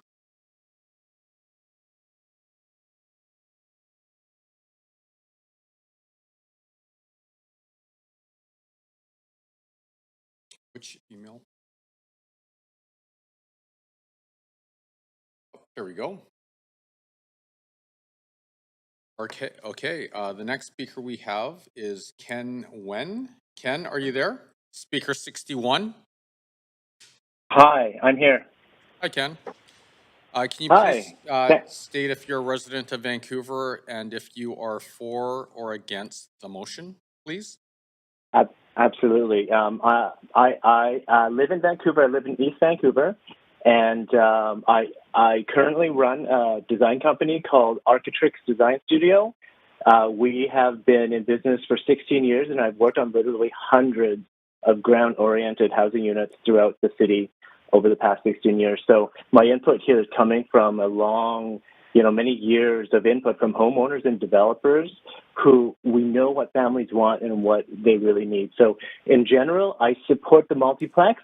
I think it's a great move forward. And I suspect this will go through regardless of the opposition you've heard tonight. But in my opinion, it's a little too late, and it's too little because of the cost of land and construction is at its highest it's ever been, resulting in ultimately high unit costs. These buildings will not be built for purpose rental. They will most likely be built for strata, and ultimately they will be really expensive. And I would be surprised that if we get 50 applications this year and even in the coming years. So this initial version, I'll call it 1.0, I don't feel will have the same pickup as what staff may think because of this resulting cost. And so currently, we should push this through. It's a great initial step. Let's study it. Let's see what the feedback is from the neighbors and from developers and design industry alike. I think there needs to be a feedback loop with city staff and council to review this as it progresses. But I think immediately there should be work started on version 2.0 of this thing where we really address, the real impact of this kind of initial 1.0 where I don't think is enough.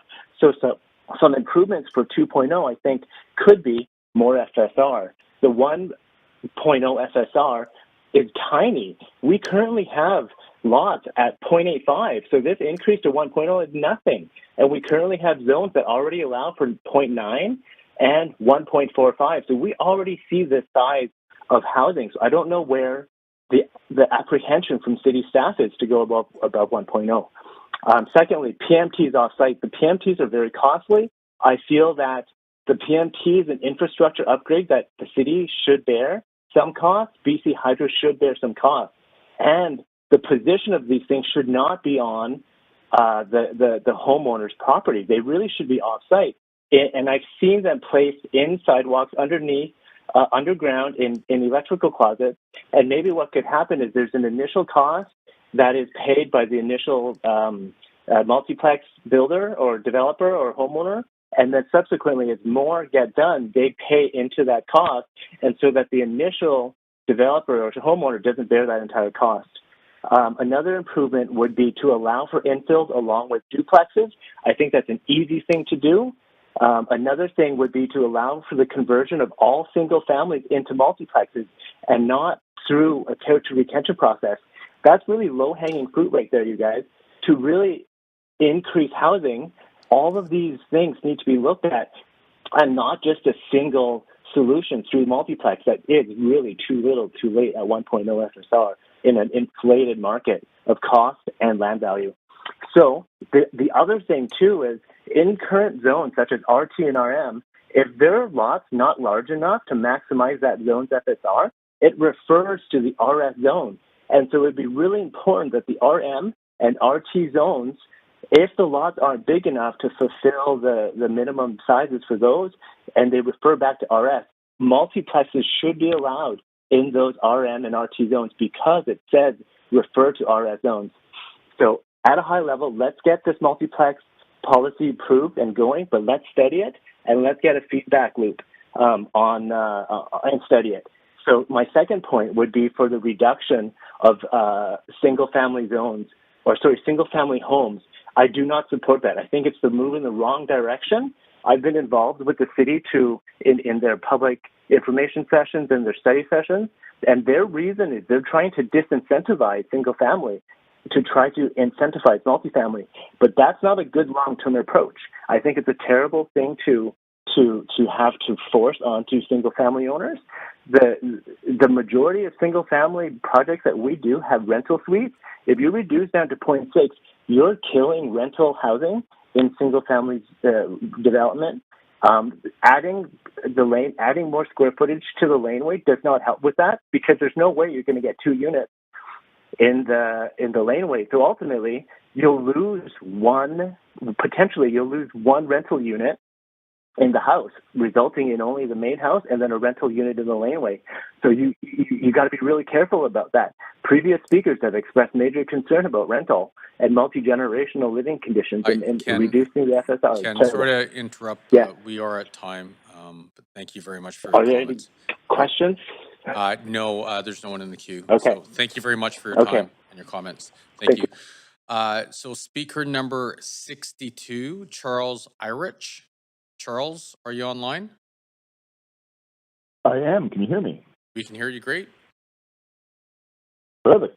Yeah, just taking a break out of my kids just blew up my birthday candles, but my wife's birthday present to me is to let me come and speak at our council. So thank you for listening to me. Happy birthday. Thank you. And thanks for the opportunity to offer my thoughts on the multiplex proposal, which are very reluctant support of. I'm very reluctantly in support of, because quite frankly, I think this policy is pretty much nothing. I think there are a few good elements. I think removing parking minimums is an important step. I think other speakers have mentioned that we seem to have this issue where we house cars, but we don't seem to house people. And removing the parking minimums allows people in the development to choose what they want to do and lets people find options to actually find more affordable housing if they don't have to pay for parking. So that's good. Combining the RS zones into a single one, 9 of the RS zones into a single one is a good step forward in simplifying the zoning rules. But, a printout of Vancouver zoning codes is the same length as, the unabridged Oxford English Dictionary. So I'm not going to, write home about how fantastic that is because it's just a one small step, and with all the other CD zones, that's just doesn't seem like much to me. But, a good step. Staff's goal of moving forward with the simplified development permit stage for the multiplexes, I think is good because, permitting delays is a problem. I think that's something that ABC sort of stressed during the last election. Moving forward faster with development permits and building permits is also good. We'll see if that happens. But beyond that, I think this proposed plan is shockingly weak, mainly, and I'm looking at it from like a solution to the housing shortage situation. It's been years in the making. It's a ton of staff time, and you're allowing 1 more unit on 33-foot lots than are currently allowed, and maybe 3 on 50-foot lots. I'm not including the rental idea because of the report itself claimed that was going to be financially unviable. So I'm not really going to consider that. And even the external review collective suggested that uptake on the east side for 33 lots was also not really going to be feasible with the financially. So, I just don't think there's a lot there.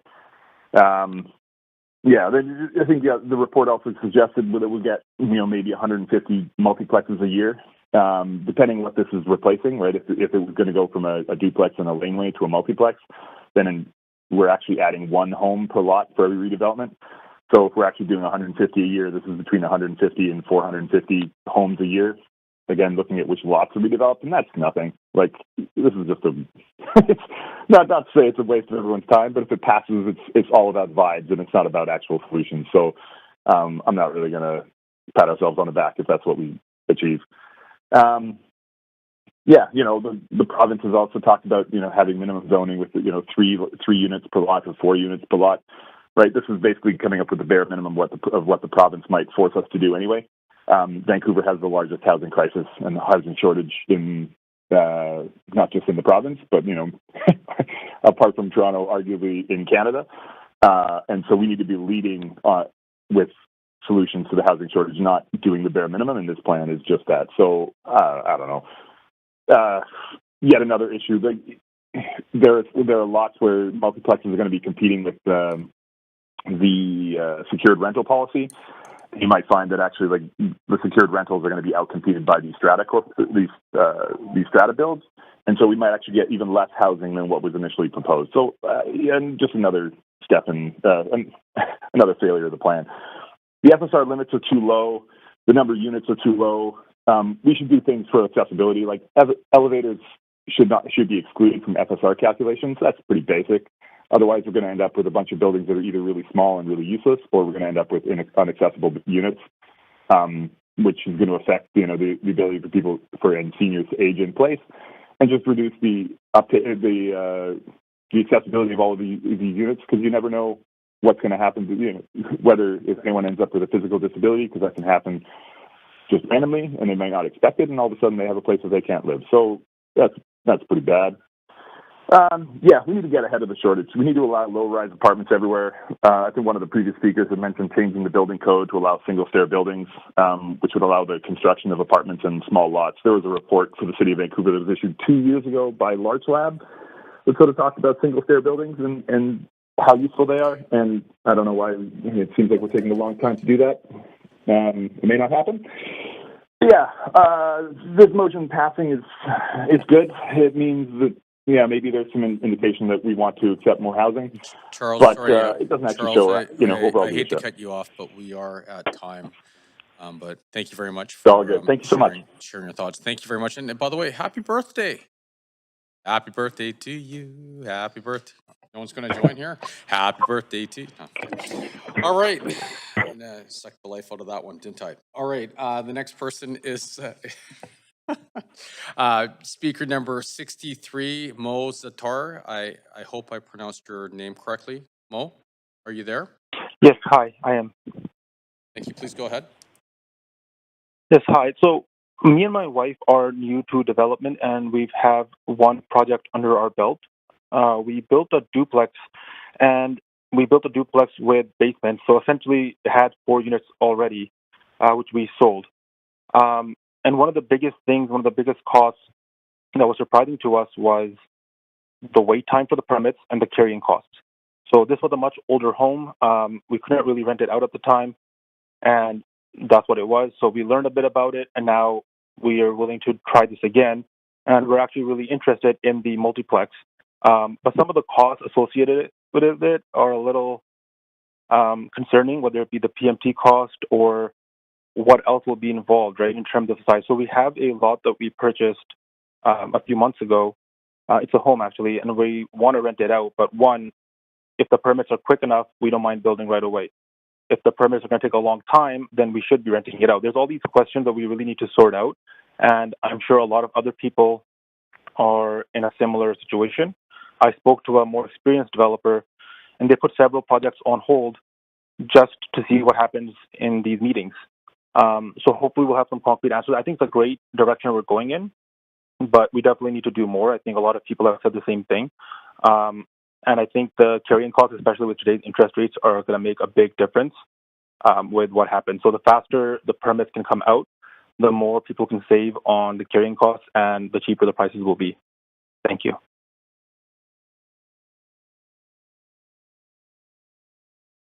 Thank you very much, Mo. The next speaker we have is, let me just start the timer.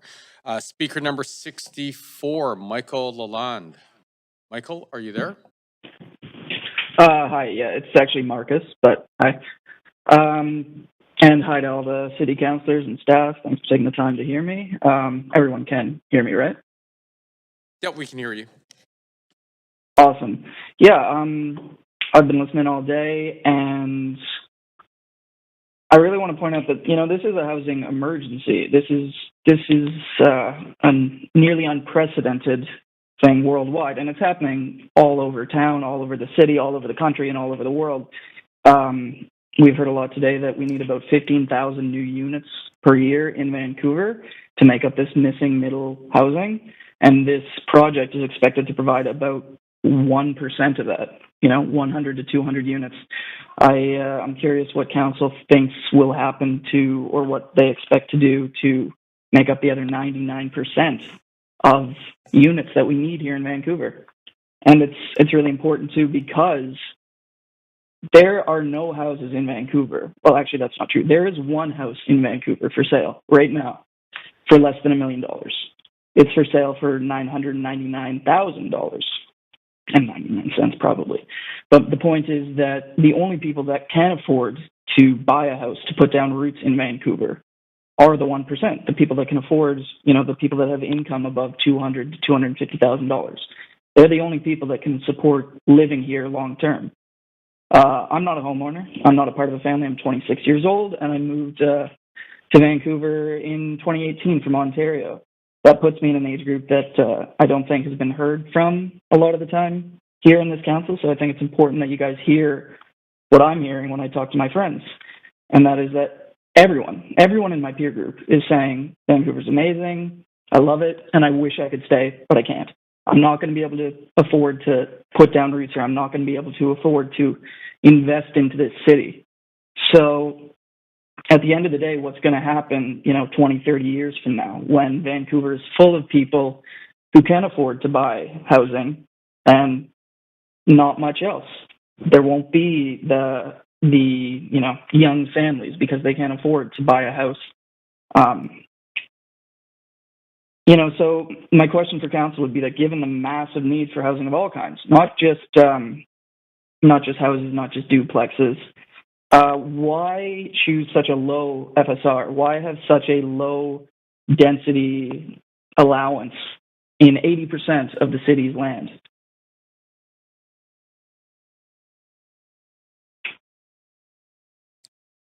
Michael, are you still there? Hello? Yep, we can Yeah. still hear you. And it's Marcus, yeah. Sorry, Marcus. Yeah, is this not like a question and answer format? No, it's not. Okay, well, I've got a few other points that I'll make then. There are 50,000 houses in Vancouver. There are about 150,000 people in Vancouver who live in families that are greater than 3 members in size. So really, the housing for families, it does exist in a lot of cases. It's just a matter of making sure that that's affordable housing. People, if they can afford to buy the houses here, they will live here. And it's great that this plan makes it easier to create multi-generational housing options, duplexes, etc. But it seems to me, and to a lot of people that I've heard from today, not enough. I also question what kind of housing will be built, what kind of units. I heard earlier today, average unit size 1,000 square feet plus, but I'm confused by that, given that 0.7 FSR before density bonus requirements on a 3,300 square foot lot gives you 4 units that are about 550 square feet, not 1,000 square feet. So that does confuse me.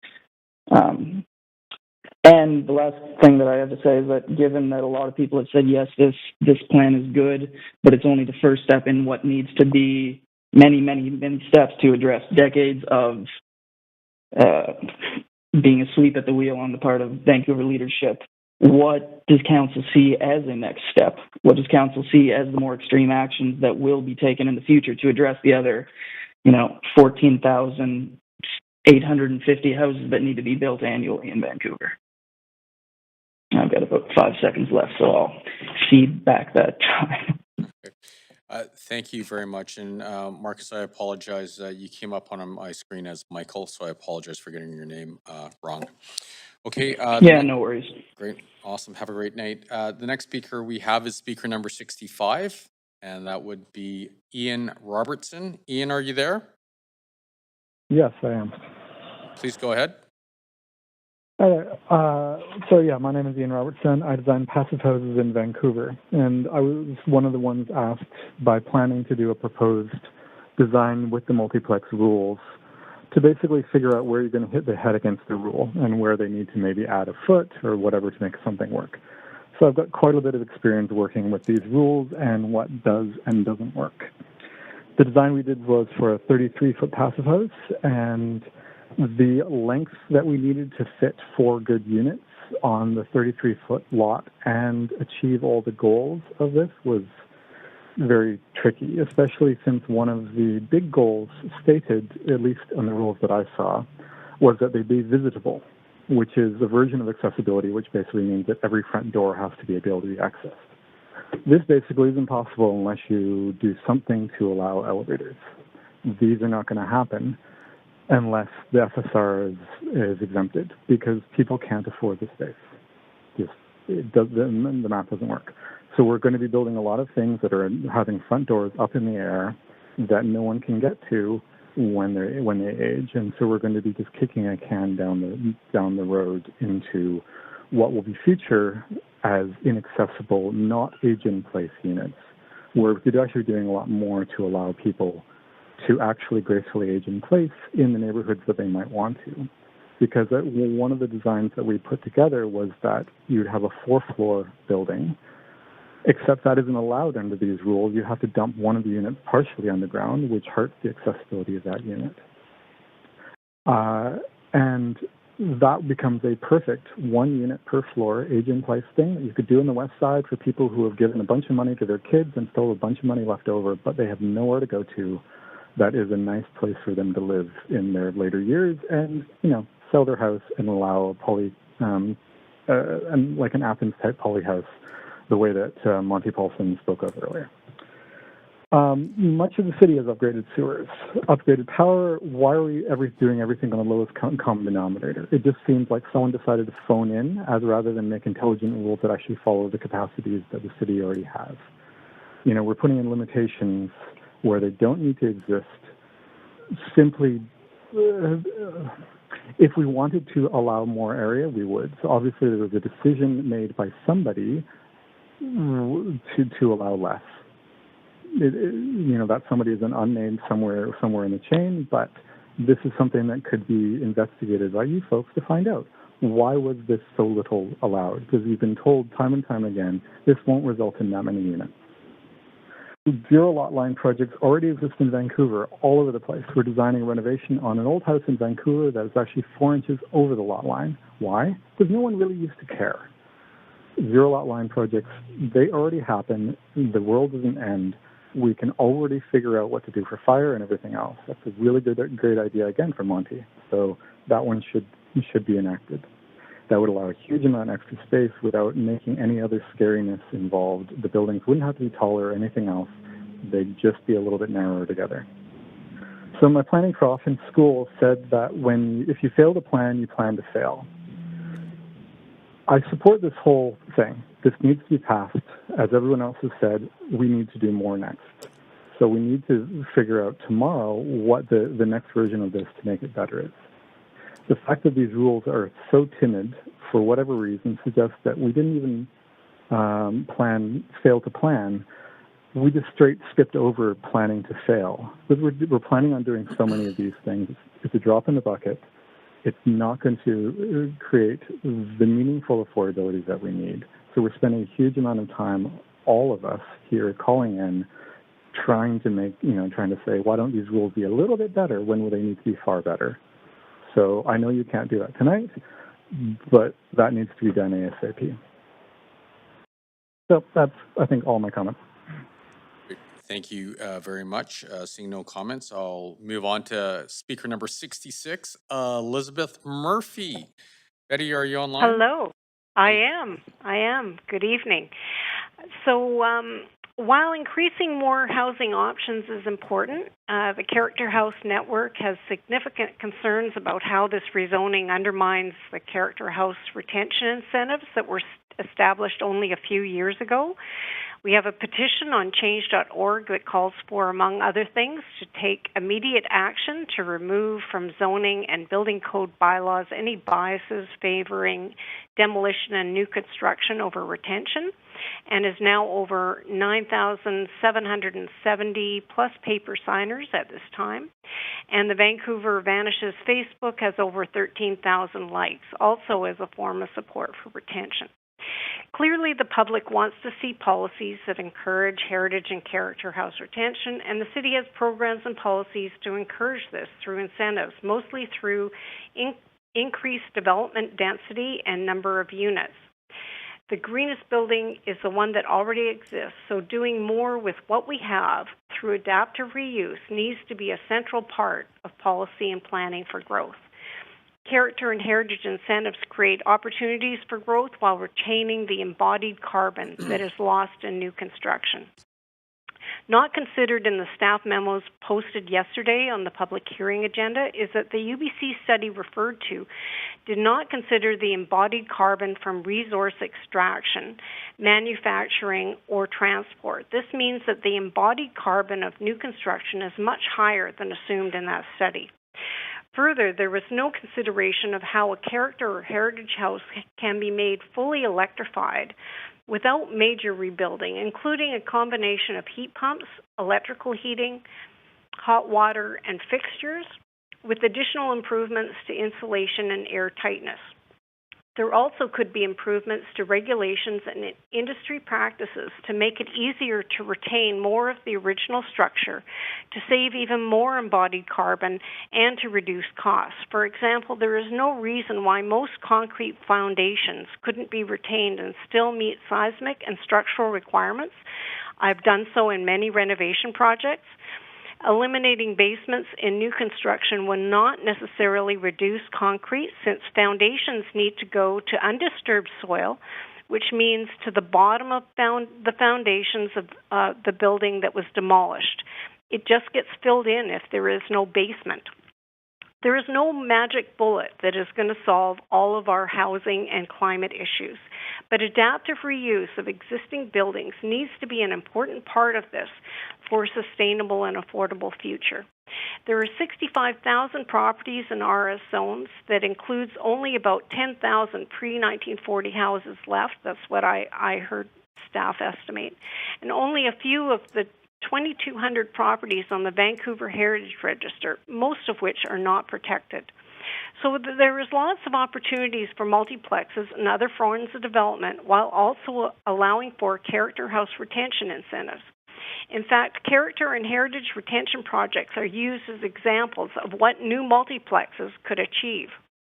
Reducing new single-family house FSR is a good idea and supported, but also make at least one secondary suite mandatory with a new single-family house. However, please consider the following amendments.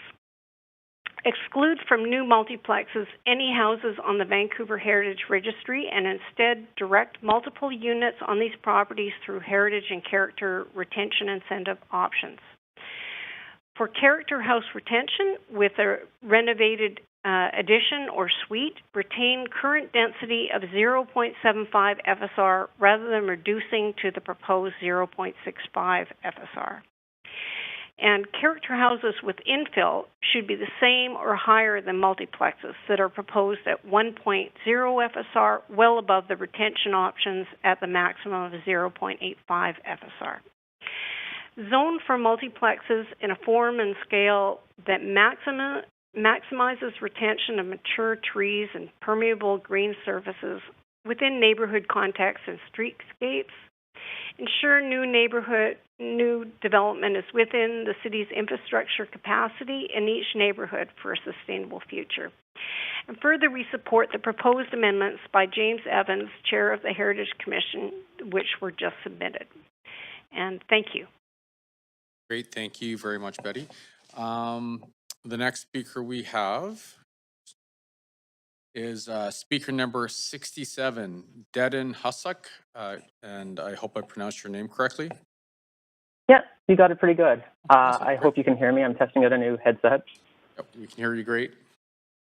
Okay, wonderful.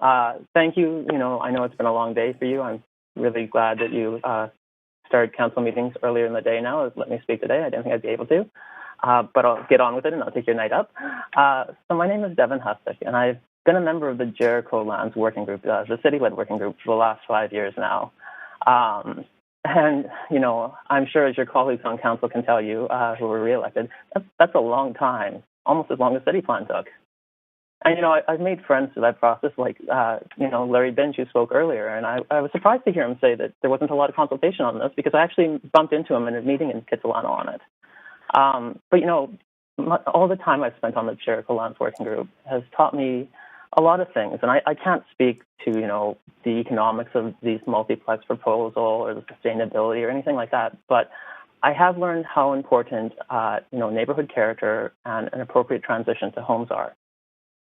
And it's one of the reasons I support the multiplex proposal, because in my time on Jericho, one of the things I've heard the most is fears from neighbors saying, my God, there's going to be these mid-rises and high-rises going up next to us, and I have my single-family home, and I can't do anything with it.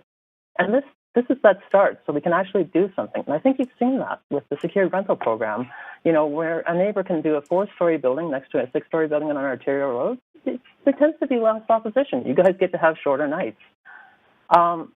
But, you know, a multiplex is not going to be enough in Jericho. It's not going to be enough in Oak Ridge or around Broadway or in most neighborhoods in our city. It could be good for Deering Island, but, you know, honestly, even in Chilliwack, my hometown, they're doing row houses and mid-rise apartment buildings. It seems very weird that in Vancouver, the best we can do is 6 homes, maybe 2 or 3 stories, when we have transit that's pretty much around the clock. If we can do mid-rises in the Fraserlands, surely, you know, in Grandview Woodlands or Shaughnessy, we can do it a little bit better than multiplexes. But I don't hold this council to blame for that. You know, Councillor Dominato tried her best a couple of years ago with this idea, and back then, you know, there was only ABC on council, and now we have up to, you know, ABC, D, E, F, G, H. You know, obviously, as you all know, sitting there, the last election was important. It shows the ideas, the old ideas, the 1970s team don't have any support in any neighborhood in our city, let alone on a citywide scale. You've seen, despite the last council's efforts, the public didn't hold city staff to blame for that. They fired a mayor and 5 city councilors. Feels a lot longer than a year ago, doesn't it? This council was hired to change things, to do things different. So I look forward to seeing the new spin you can put on things. You know, I'm in my late 30s. I can safely say things don't get better with age. And my 40-year-old home shows that's true for housing, too. No one, I'm sure none of you sitting in chambers today would claim you feel better now than you did when you were a teenager. And I'm sure none of you would want to go through repiping your home, dealing with lead paints on the walls or asbestos. It would be easier to build something new or to move into a new building. The same is true for Vancouver as well. We need to do more than just freshen up the old buildings in our city. We need new ideas and bold visions. You can't just say, hey, I remember growing up with that building. We need to see the world our children will grow up in. And that's why I support this proposal. And I hope you do as well. Thank you very much. Great. Thank you very much for your time and your comments, Dedin. Okay, so seeing that there are no additional speakers, the speakers list is now closed. Now, the public will have the next 15 minutes to submit any additional comments. Now, do our team members have any closing comments? No? Thank you very much. Does council have any questions for our team members? Oh, and here we go. Okay, Councillor Kirby-Young. Yeah, thanks. I want to circle back to a question I asked earlier, but with a different lens around it, and that is the reduction, I should say, in the single-family home FSR from the 0.85 to 0.7. And I'm just wondering if staff can speak further to any considerations with respects to cultural communities where you have several generations often being a cultural practice that want to live under one roof, and so that may actually be sort of a high density situation or sustainable one. And I have heard from some folks, whether it's in South Asian or Chinese or other communities, that this would be limiting for them. So can you speak to how that proposed reduction impacts the cultural communities, or where the intersection is with the proposal for missing middle? Right. I think you've heard from others today that on a standard lot, it's the change is going to reduce the size of a house by about 400 square feet, but we're moving that floor area into the laneway. So I guess it depends. Like, there's some people that want to live all together in one building, and some families, I would say intergenerational, that would be happy. You heard from Mr. Bell earlier tonight that he's cut his house up into units and they've got a separate unit. So some families want to live together on the lot, but in different units. So I guess we feel that making the laneway bigger was a way for actually a family to live back there, another family, children of the owners, or just another renter. So, I mean, I guess it's all on your perspective and like how many people choose to live with, 8 to 10 or 12 people in their house versus actually others having more space. So I guess we lean to making all the units a bit more equal instead of one larger, larger house being the driver. Okay, so if I can just reflect that back, so the square footage moves to the laneway, but then conceivably the missing middle becomes an option also for multi-generational families where they can have Absolutely. And units as opposed to the parents having to go to a very smaller basement unit. Yes. The kind of middle generation going up onto where the parents had previously lived on the main floor and so on. Exactly. Somebody could build, if they want to house their entire family together, they can all live in the same building, but just have their own living spaces. And we did hear that during engagement as well, that it would be ideal for that. Okay, that's helpful. Thank you. Great, thank you very much. Councillor Carr. Yeah, thanks. I actually sent some questions in to staff, so it looks like they're ready. Yes. Go ahead. Or do you want me to say them? Yeah. Do you want to read them out? Graham's going to answer. And if I might also, I just checked with Marie, and in single-family homes today, you can only build one kitchen in a unit. This would allow multiple units with multiple kitchens for different generations. That was a little bit of my time. Okay, I'll just go through the questions. Ways to encourage more affordability. How do we choose so people will choose not-for-profit units or below market? Yes, certainly there are. We just don't find that within the multiplex construct. So this is the focus of other pieces of work. Things that are in place today, like our secured rental policy that enables rental housing citywide in low density areas, as well as local area plan policies, and certainly will be an ongoing focus of work to implement the Vancouver plan. We just aren't reaching the scale of buildings, the heights and densities to make more affordable housing work in multiplex. Okay. Okay, that's good to know. Banning on-site parking. Do we need to couple this with street parking permits for residents to be able to have parking if they... Just a first clarification on that. So the proposal isn't to ban on-site parking at all. What we're doing is allowing multiplex to proceed without any on-site parking requirements.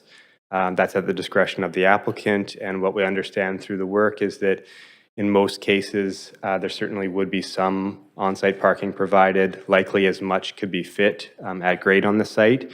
So we do continue to expect on-site parking with multiplex projects. It's certainly true, though, that there won't be space for one vehicle space per unit, so there may be increased pressure on the street. And programs like the permit parking program that exists today can be expanded in response as necessary.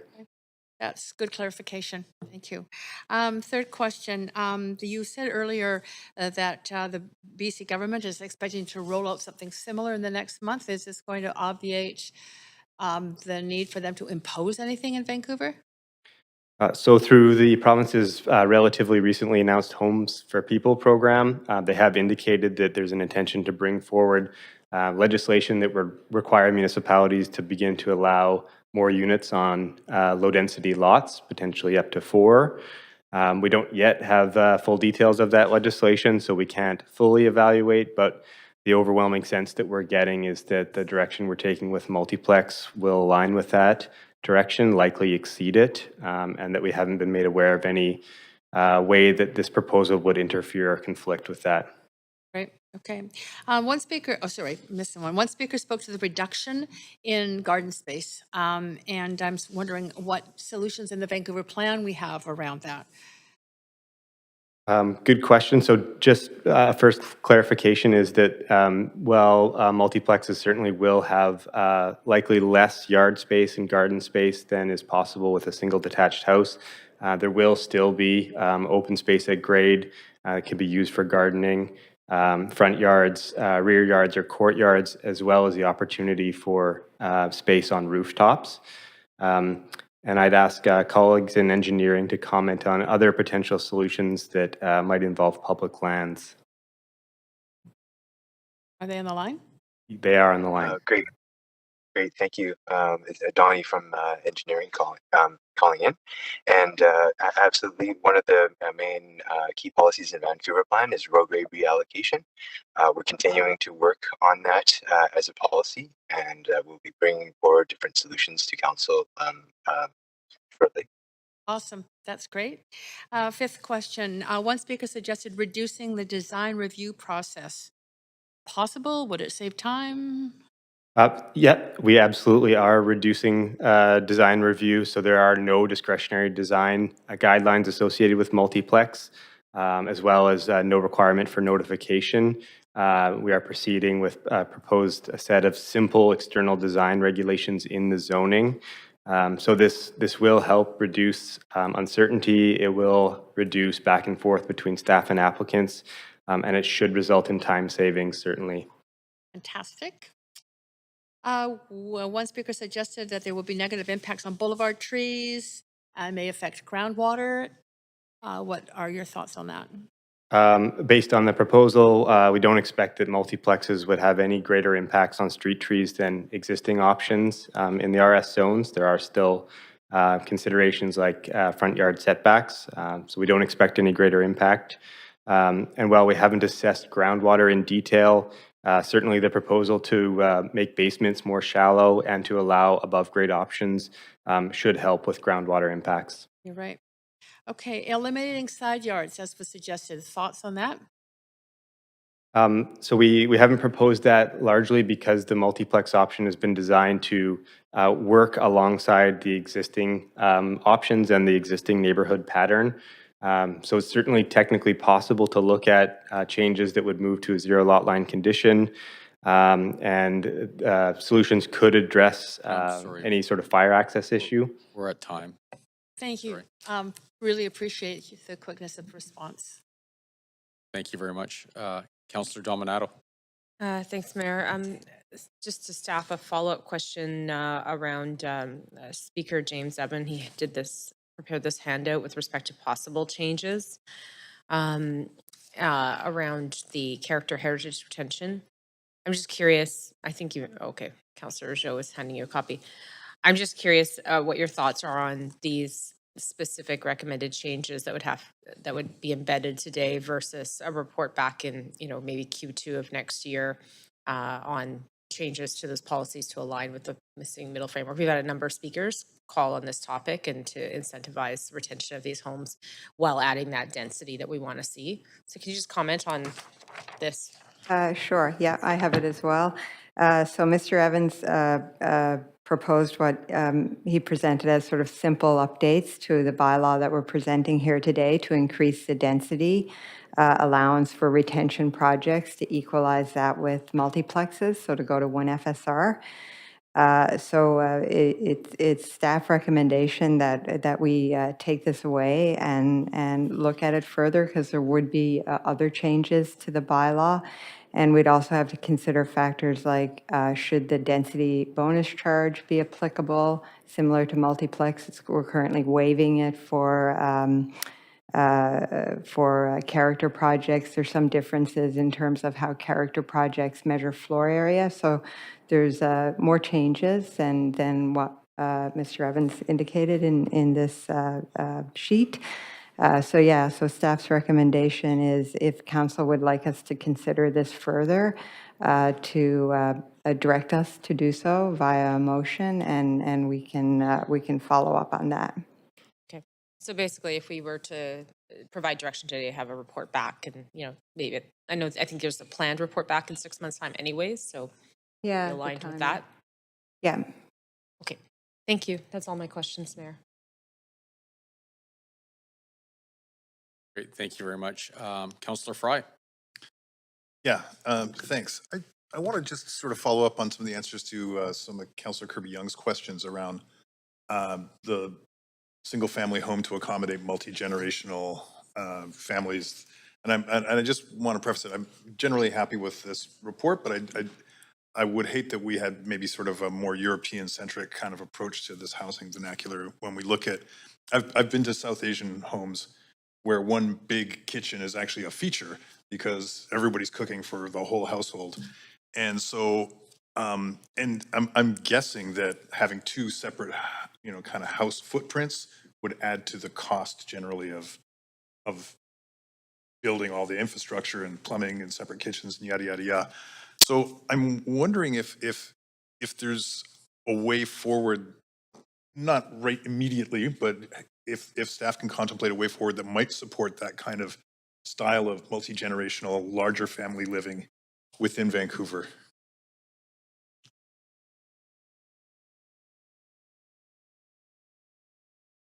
So we can explore that, but I guess we'd have to understand more deeply the sort of cultural reasons for that, and if it really is about another single large building, like how many occupants in a household, because there's some code issues around that too. There's certain assumptions about how many people are living in one building in terms of fire safety.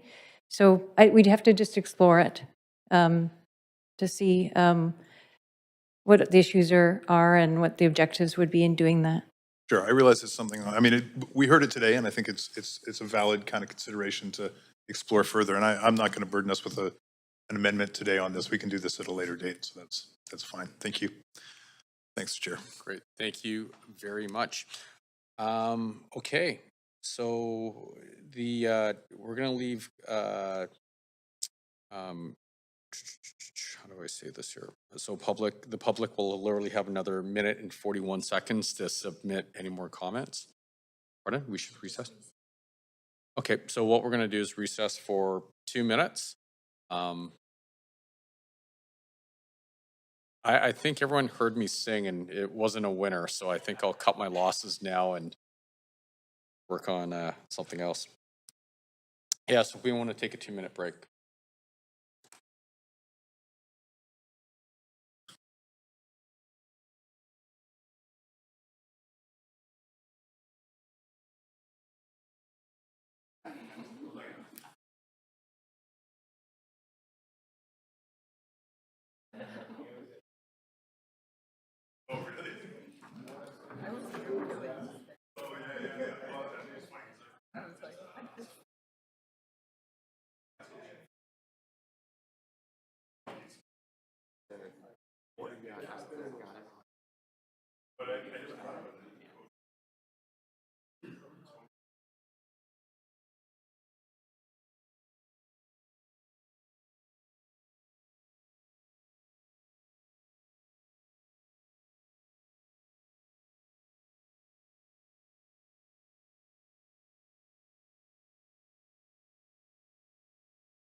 public comments?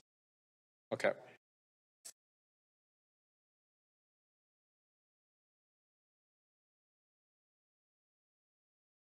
Yeah.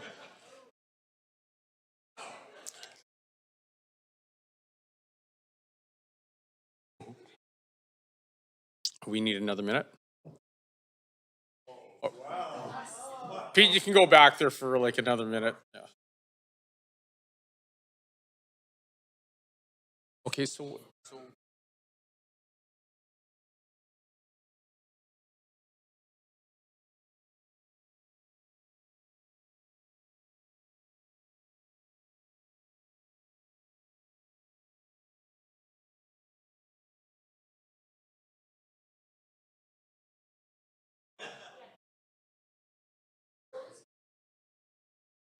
okay. Great. So we're closing the receipt of public comments.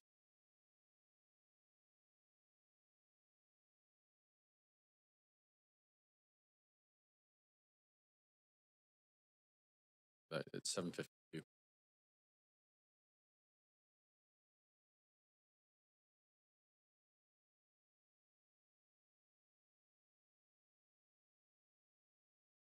Three more pieces of correspondence were received.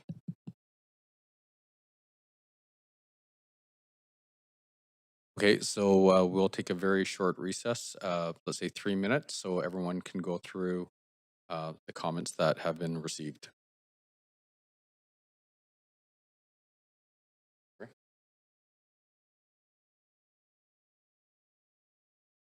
Yeah, there are 3 more pieces of. Yeah. Right.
Right, we have quorum, so we can keep going. Okay, so council will now make its decision on this application. I'd like to remind council that we will need to move the recommendation for item 1 together with the yellow memorandum dated September the 1st, 2023, entitled Adding Missing Middle Housing and Simplifying Regulations, Amendments to the Draft Bylaw to amend the subdivision bylaw number 5208. So now, do we have a mover for the recommendation? Oh. Okay, yes. Well, that was quick. Are we anxious to get out of here? Okay, great. So moved by Councillor Kirby-Young, seconded by Councillor Klassen. Is there any debate? And yes, it looks like there is. So Councillor Kirby-Young. Oh, sorry, we have to move over to the main queue.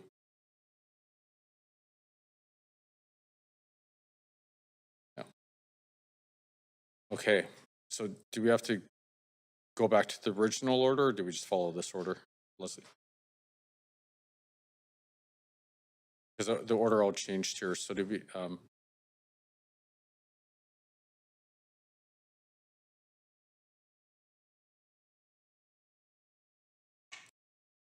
okay. Are we all good? Yep, okay. I just want to know what the protocol is, because I don't. Okay, so, okay.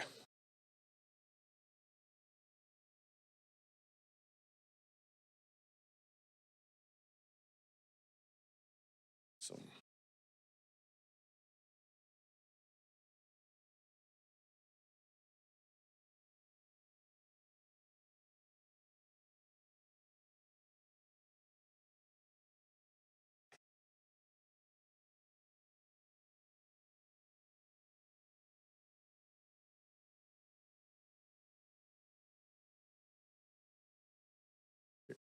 Thank you very much. Okay, Councillor Kirby Young. Yeah, thanks. I've been listening carefully to all of the speakers, and I really appreciate everybody coming out or calling in and listening to all the feedback, as well as reading the correspondence that we've received. And that's always really important for council in terms of the deliberation. I will want to offer a few comments and say that I do support the missing middle housing proposal, and I want to outline some context as to why. I think that it's overdue for the city in terms of bringing forward additional options for people. We hear a lot around the desire for choice in the city, but the fact remains that 80% of our land base is on single family. And when you have 7 zones that are zoned single family and RS, that is a lot of land and a lot of potential. I think that whenever there's change, there's naturally a lot of questions and some concern about how neighborhoods were changing for folks that are already living there, and homes are and neighborhoods are an emotional piece and perspective. I really appreciate it, and I think you can see some of them on the wall here and available online during the presentation. A number of the designs that were laid out here, and I actually think that this is actually about building the vibrancy of family neighborhoods for the future, as opposed to the construct of the past, because the reality is that people simply, the majority of people, I should say, simply cannot afford the traditional construct of the single family homes. I'm not naive to the fact that this is not going to be a wholesale change. It's a really significant change from a philosophy and a planning policy position. But even if you had 500 applications in the queue per year, and those, as we heard from staff, some of those are for duplex conversions, or if the pickup is as projected, 150 applications per year times 4 units on one of the smaller lots, that's only about 600 units. It's not a lot. And it's not going to change dramatically overnight. Just like when council zoned 4 duplexes across the city, we saw it take change. We saw that it took a period of time in order for that change to take effect. But it is very significant, I think, in terms of giving people choice. I think the question when you take away all the planning speak and FSRs and legalese is, who is this for and who's going to do it? And I asked that question, and I think that there are a lot of folks. I've talked to some individuals who knew this was coming forward some months ago to council and said, I've been kind of waiting on this because my daughter, who's like 30 years old, she's professional, she's got a decent job, she's living in my basement. I would love to put her in my laneway. It's a little bit too small. And we thought about going somewhere else ourselves, the parents, but then we looked at what was really out there for the same amount that we could afford, we could buy with selling our single family home. And then where would my daughter go? And I'm excited about this because I can build out the bigger laneway for she and her fiance. And so I've heard a lot of stories like this. Also, I think for people in terms of that are getting older and that would like to keep their kids and grandkids closer to them, I do think that there's going to be a need for those small building specialists to provide some support on this. And once you see some of those underway, I think that it'll pick up momentum as people see some of the first ones that are built out in the neighborhoods. But again, I don't think this is about losing the past. I think it's about gaining the future. We also hear a lot of families are being lost, and it was referenced earlier. Areas like West Point Grey, Dunbar, et cetera, who are losing some of their stores and amenities. And the other question I asked is, what happens if we don't do this? And I think we heard from one of our planning staff, Dan Garrison, who said, we'll continue to see upward pressure on housing, very similar to the conversations we have about rental housing. If you have less units and a less than 1% vacancy rate, those rents are not getting cheaper. Same thing with housing not getting cheaper here. I did have concern around how this will work for cultural communities and different families. I think that there are options with the laneway and with the different units.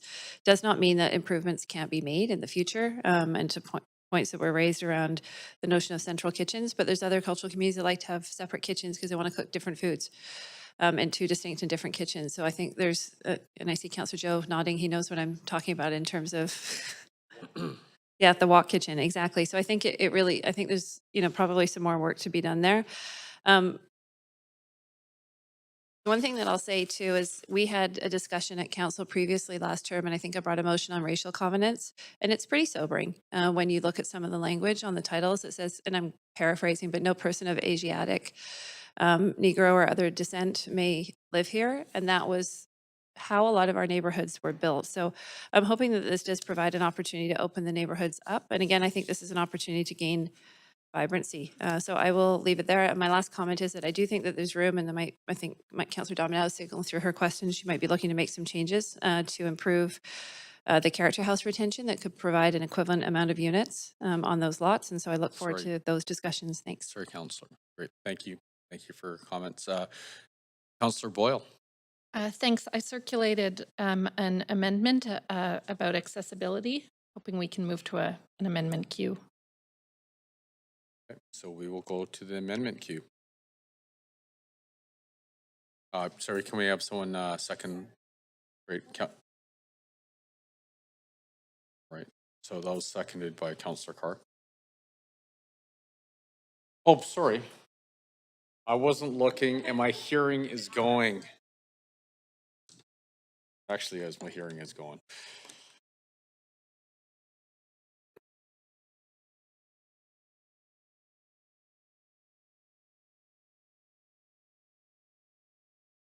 So the amendment directs staff to undertake additional work to look at exclusions for elevators and for additional floor space required for fully accessible washrooms. I don't want to stall this huge amount of work, but I think this is a really important component to be adding in. We know that we have a huge need for accessible housing, and as our population ages, an even larger need. And so for me, the possibility of building a lot more new housing that is fully accessible and not penalizing that housing with the types of additions that are required for accessibility is really important. And I hope council will support me in this. Great. Thank you very much, Councillor Boyle. Councillor Montague.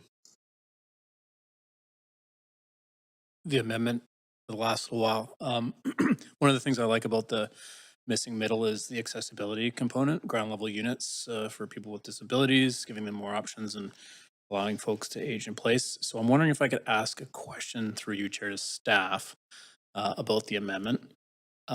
Basically, we don't want to slow things down, obviously. Will this amendment significantly impact the delivery of these zoning changes?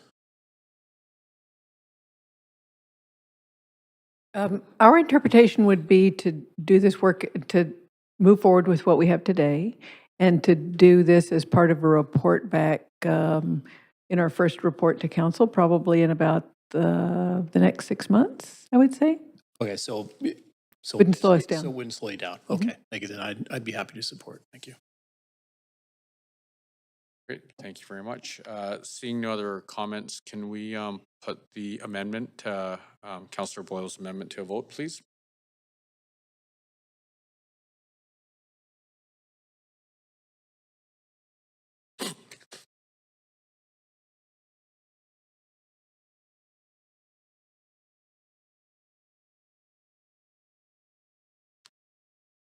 All right, so the amendment passes unanimously with Councillor Bly on a leave of absence.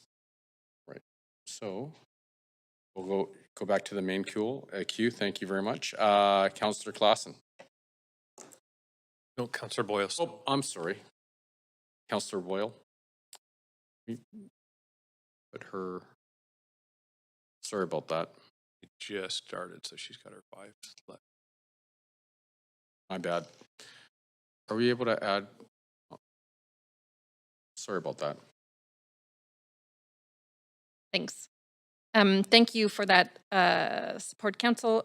So I know we have, I think, one more amendment, but I'll just add some closing thoughts while I'm here. This has been a long time in the making. This was a motion, a couple motions from the last council, so I'm glad to see this council get to move it forward. I know how hard staff have worked, how much community input there's been. I really appreciate that. I've heard this referred to as the biggest land use change that we've seen in Vancouver in decades. And I just want to say I both think that that is really important and significant, and also that that points to the problem, which is that we should have made this big a land use change at least a decade ago, and now we are so far behind that I feel stuck in this place of this is big and exciting. I'm glad to see it happen. We need to do so much more than this right away. And that's what I hope we'll do, that we move at a much faster pace than we have in the past few decades. We need to build a lot more rental and social housing in every neighborhood. When I think of what a Vancouver would look like, that's healthy and vibrant and intergenerational and mixed income, it's multiplexes aren't the end of where we go. We really need to be looking at how we do all the things we need to do, including upgrading utilities and sewers and whatnot. So we're building 4 to 6 story rental buildings. So we're building like Paris and these other great cities we think about. We need to have a lot more affordable, more dense and walkable options in every neighborhood. That's what I will keep pushing for. I get this is an important step in that direction, and also I just don't think it goes nearly far enough. The need for housing is huge. We heard an update this week on the massive number of houses that we need, and building complete walkable communities is good for climate. It reduces emissions from buildings and from transportation. It's good for business and for working people. It's good for lively and inclusive neighborhoods, for seniors, for students, for families, for all of us. So I'm looking forward to a report back on how we keep moving toward 4 to 6 story rental buildings in every neighborhood. I will look forward to that report back in November. And again, I want to thank staff for all of this work, and we need stronger, clear leadership from this council in the next 3 years of our term to take the scale of action that's needed to really address the housing crisis. If this is the biggest land use change that we make in our term, I think we will have failed. Thanks. Thank you very much. So what we need to do is get Councillor Klassen as the next speaker. Little thing there. Great. Okay. Awesome. Great. Thanks very much, Chair.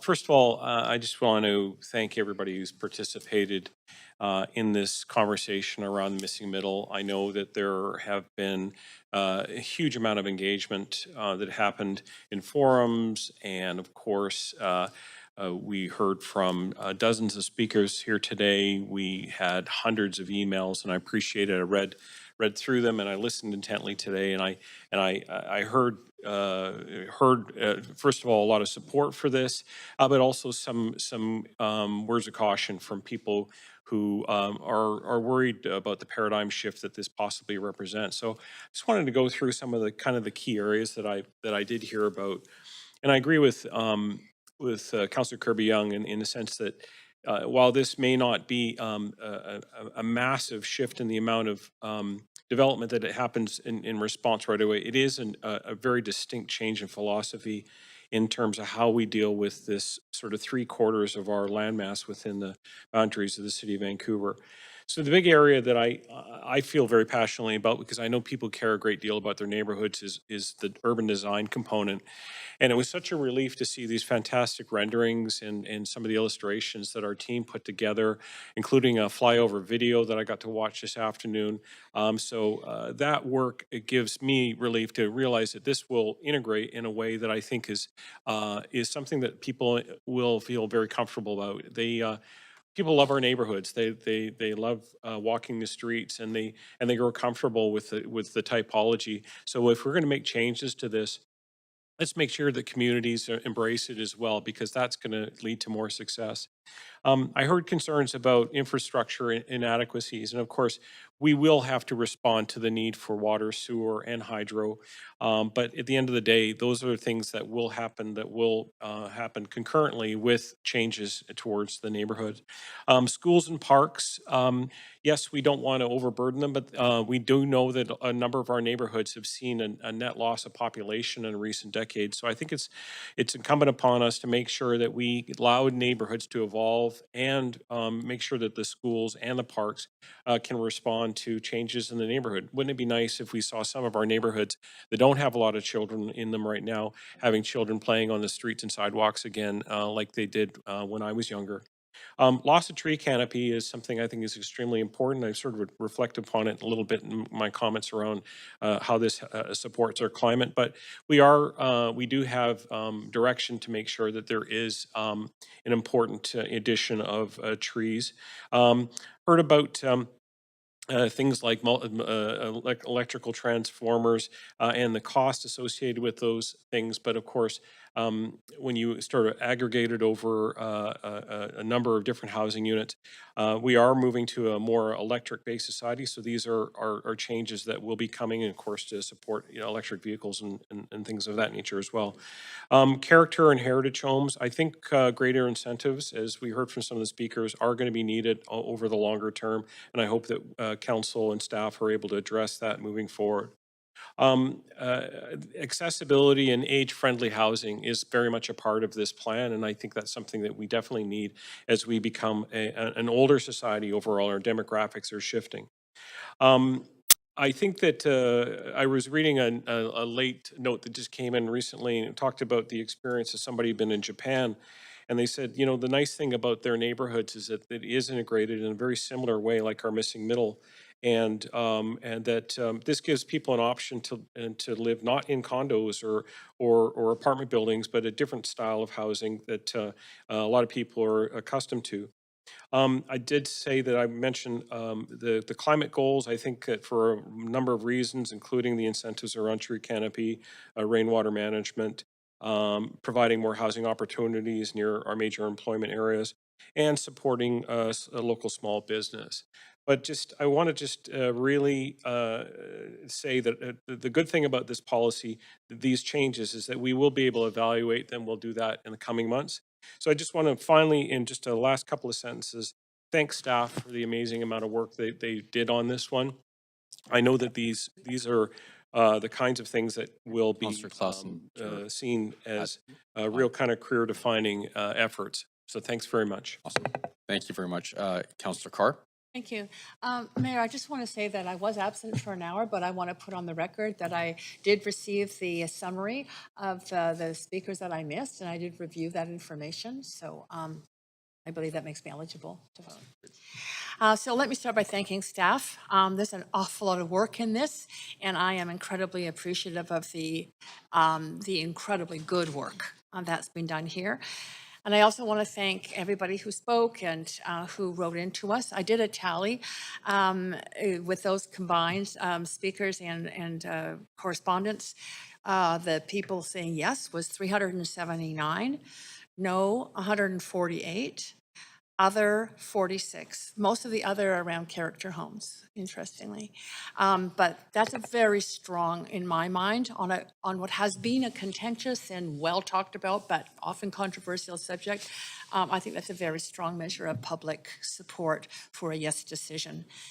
You know, the motivation obviously is we are in a housing crisis. I mean, that is, you know, what drives this. But to me, this really arose out of the Vancouver plan because it was, in fact, that whole process of engaging the public in what kind of city they want that we heard very clearly people say, I want to be able to have a choice to live in any neighborhood in Vancouver. And currently, all the single-family neighborhoods were pretty, especially on the west side, were pretty difficult to get into if you weren't wealthy. So this is about opening up the city for more people to be able to live in more places here. The genesis then, in my mind, is being fulfilled, and there's a lot of work still to be done. I have concerns, and those concerns are to encourage more affordability. This does provide for some opportunities that make affordable ownership greater likelihood, but we still have to tackle the affordability crisis within the city, and this is not necessarily going to get at that, and there's going to be other work that has to happen. I have another concern around character homes, because I do believe retention of character homes, if we can do it, it doesn't have to be everywhere, but scattered through the neighborhoods, makes for a more beautiful, more interesting city. Loss of gardens and trees is another real concern of mine.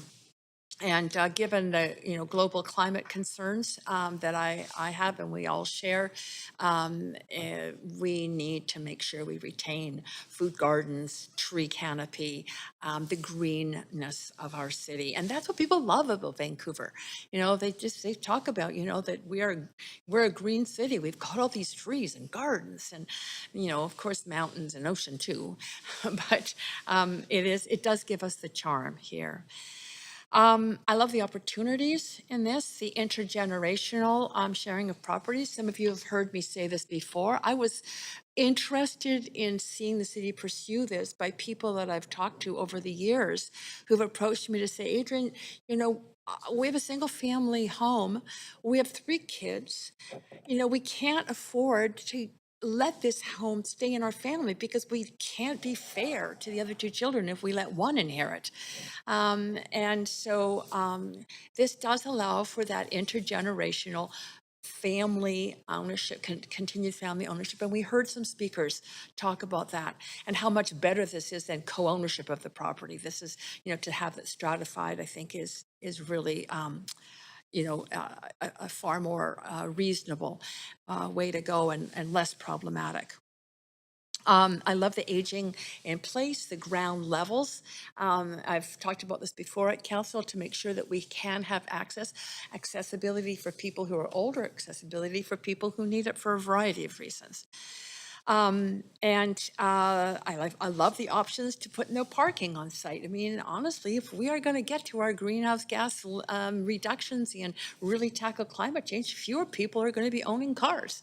And so I think that's a great option to have worked into this. I love the retention of the mature tree on the front. I hope more people do that. I hope staff really work with them to get that to happen because planting new trees doesn't cut it in the same way as retaining the older ones. I love the at-grade construction and shallower basements and above ground windows, etc. I think that's healthier too. So it doesn't solve our housing crisis, but this is a big step forward, and I'm really, really appreciative about staff's work to bring this to us. Thank you very much. Councillor Dominato. Thanks, Mayor. I'm going to start with moving an amendment. Great. So we'll go to the amendment. Oops. Just bring it up. Just while the clerks are bringing it up, I'll just quickly make some comment on it. Oh, maybe I'll just pause my time. Yep. Amendment Q.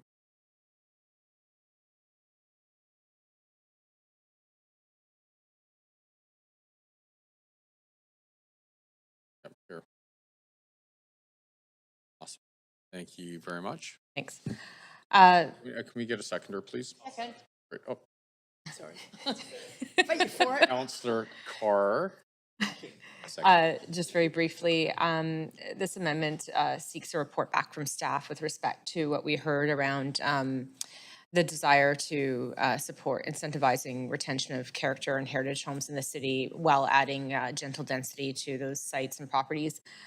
It's been achieved before. I think we heard some very thoughtful presentations on this, so hoping for a report back on the existing policy so that it can align with the missing middle framework. So we basically just level the playing field and we don't disincentivize, as we heard earlier. So hope for council support in this regard, and then I'll provide closing comments after. Thank you very much. Councillor Meisner.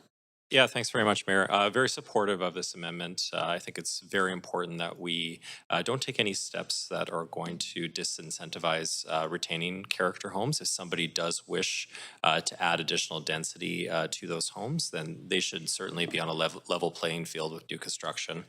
You know, character homes are what makes Vancouver, part of what makes Vancouver great. And I just don't want to do anything, as we've heard from many of our speakers tonight and experts also in the industry, to disincentivize retaining those. So happy to support this amendment. Thank you very much. Councillor Carr. Yeah, I'm super supportive of this. I'm very happy that you brought this forward, Councillor Dominato. And I've been to the Heritage Awards ceremonies, for example, and there's a lot of pride amongst those people who are working to retain character buildings within our city. It's not just homes, it's, you know, there are other buildings too. And I just want to remark on the fact that some people are saying, oh, you know, not very much of some of the care homes gets retained. Well, I bet everybody in this room has traveled and you've seen some circumstances where it's not the whole thing that gets retained. There's some pieces of it that gets retained. And there's usually nice little plaques that tell you about that heritage. And it just adds interest. And it adds a sense of knowledge about the history of this place, who's lived here, who's worked here, and you know what have they built, what is remaining in that landscape. I'm a great believer that touchstones in our landscape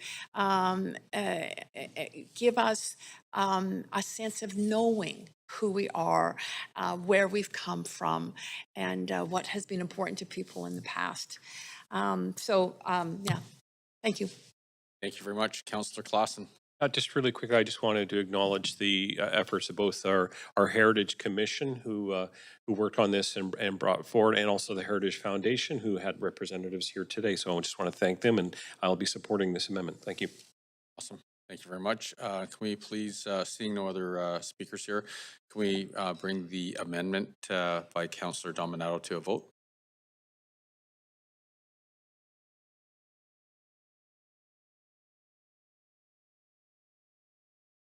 Oh, and Councillor Bly, can you please turn your camera on if you wish to vote? Please.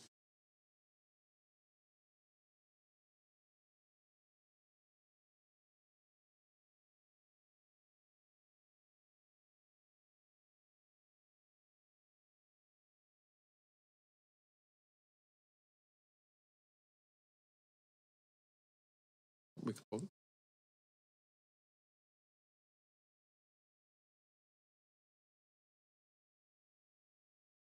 Councillor Bly, do you need a vote assist? Yes, vote assist in favor, please, Mayor. Thank you very much. All right, the amendment passes unanimously. So we'll go back to the main queue again. Councillor Dominato. Oh, sorry. Did I go too fast there? All right, let's go back. Oh, okay, now we're back to normal. Councillor Dominato. Thanks, Mayor, and thank you, Council, for indulging me. And I'll just make some closing comments. Starting with just acknowledging, appreciated all the speakers who came in person. I know some of you are still here. It's been a long day, and those who phoned in, and many who wrote us letters and correspondence on this subject. Wanted to reflect. I'm particularly excited to see this coming forward finally. As was alluded to by Councillor Boyle, we dealt with several motions last term around the missing middle. In 2020, I brought a motion titled Enabling Creative and Easily Replicated Missing Middle Housing Pilots. And it was something I was passionate about, continue to be passionate about. And why I was passionate about it was because it was inspired by conversations with families, with young people, with newcomers who wanted to stay and live and work in this city and a single detached home or property was not attainable. And many of my friends tried and then left, and they moved to the suburbs, and then they commute back in. That's actually not what they wanted. They wanted to stay here, but they couldn't quite find the right housing for their needs. So it very much was inspired by talking to people and their stories, and wanting an alternative to downtown condo towers. Again, we need a spectrum of housing types and tenures, but this gentle density provides different options for people. I love the fact that there is the potential for strata ownership in this, rental, and even below market, permanently below market units, and that we'll be able to finally partner with BC Housing on the permanent affordable home ownership program. So I just wanted to reflect that, because as it was noted earlier by Councillor Kirby-Young, Councillor Boyle as well, the issue of land use, and that this is where we do have direct control around housing. So there's big conversations today about housing. We've heard announcements from the federal government, but we often get asked, well, what are municipalities doing? And it comes down to the ability to deal with land use, to deal with permitting. And so this is an enormous feat, and it has been hailed as a significant change, one that we haven't seen.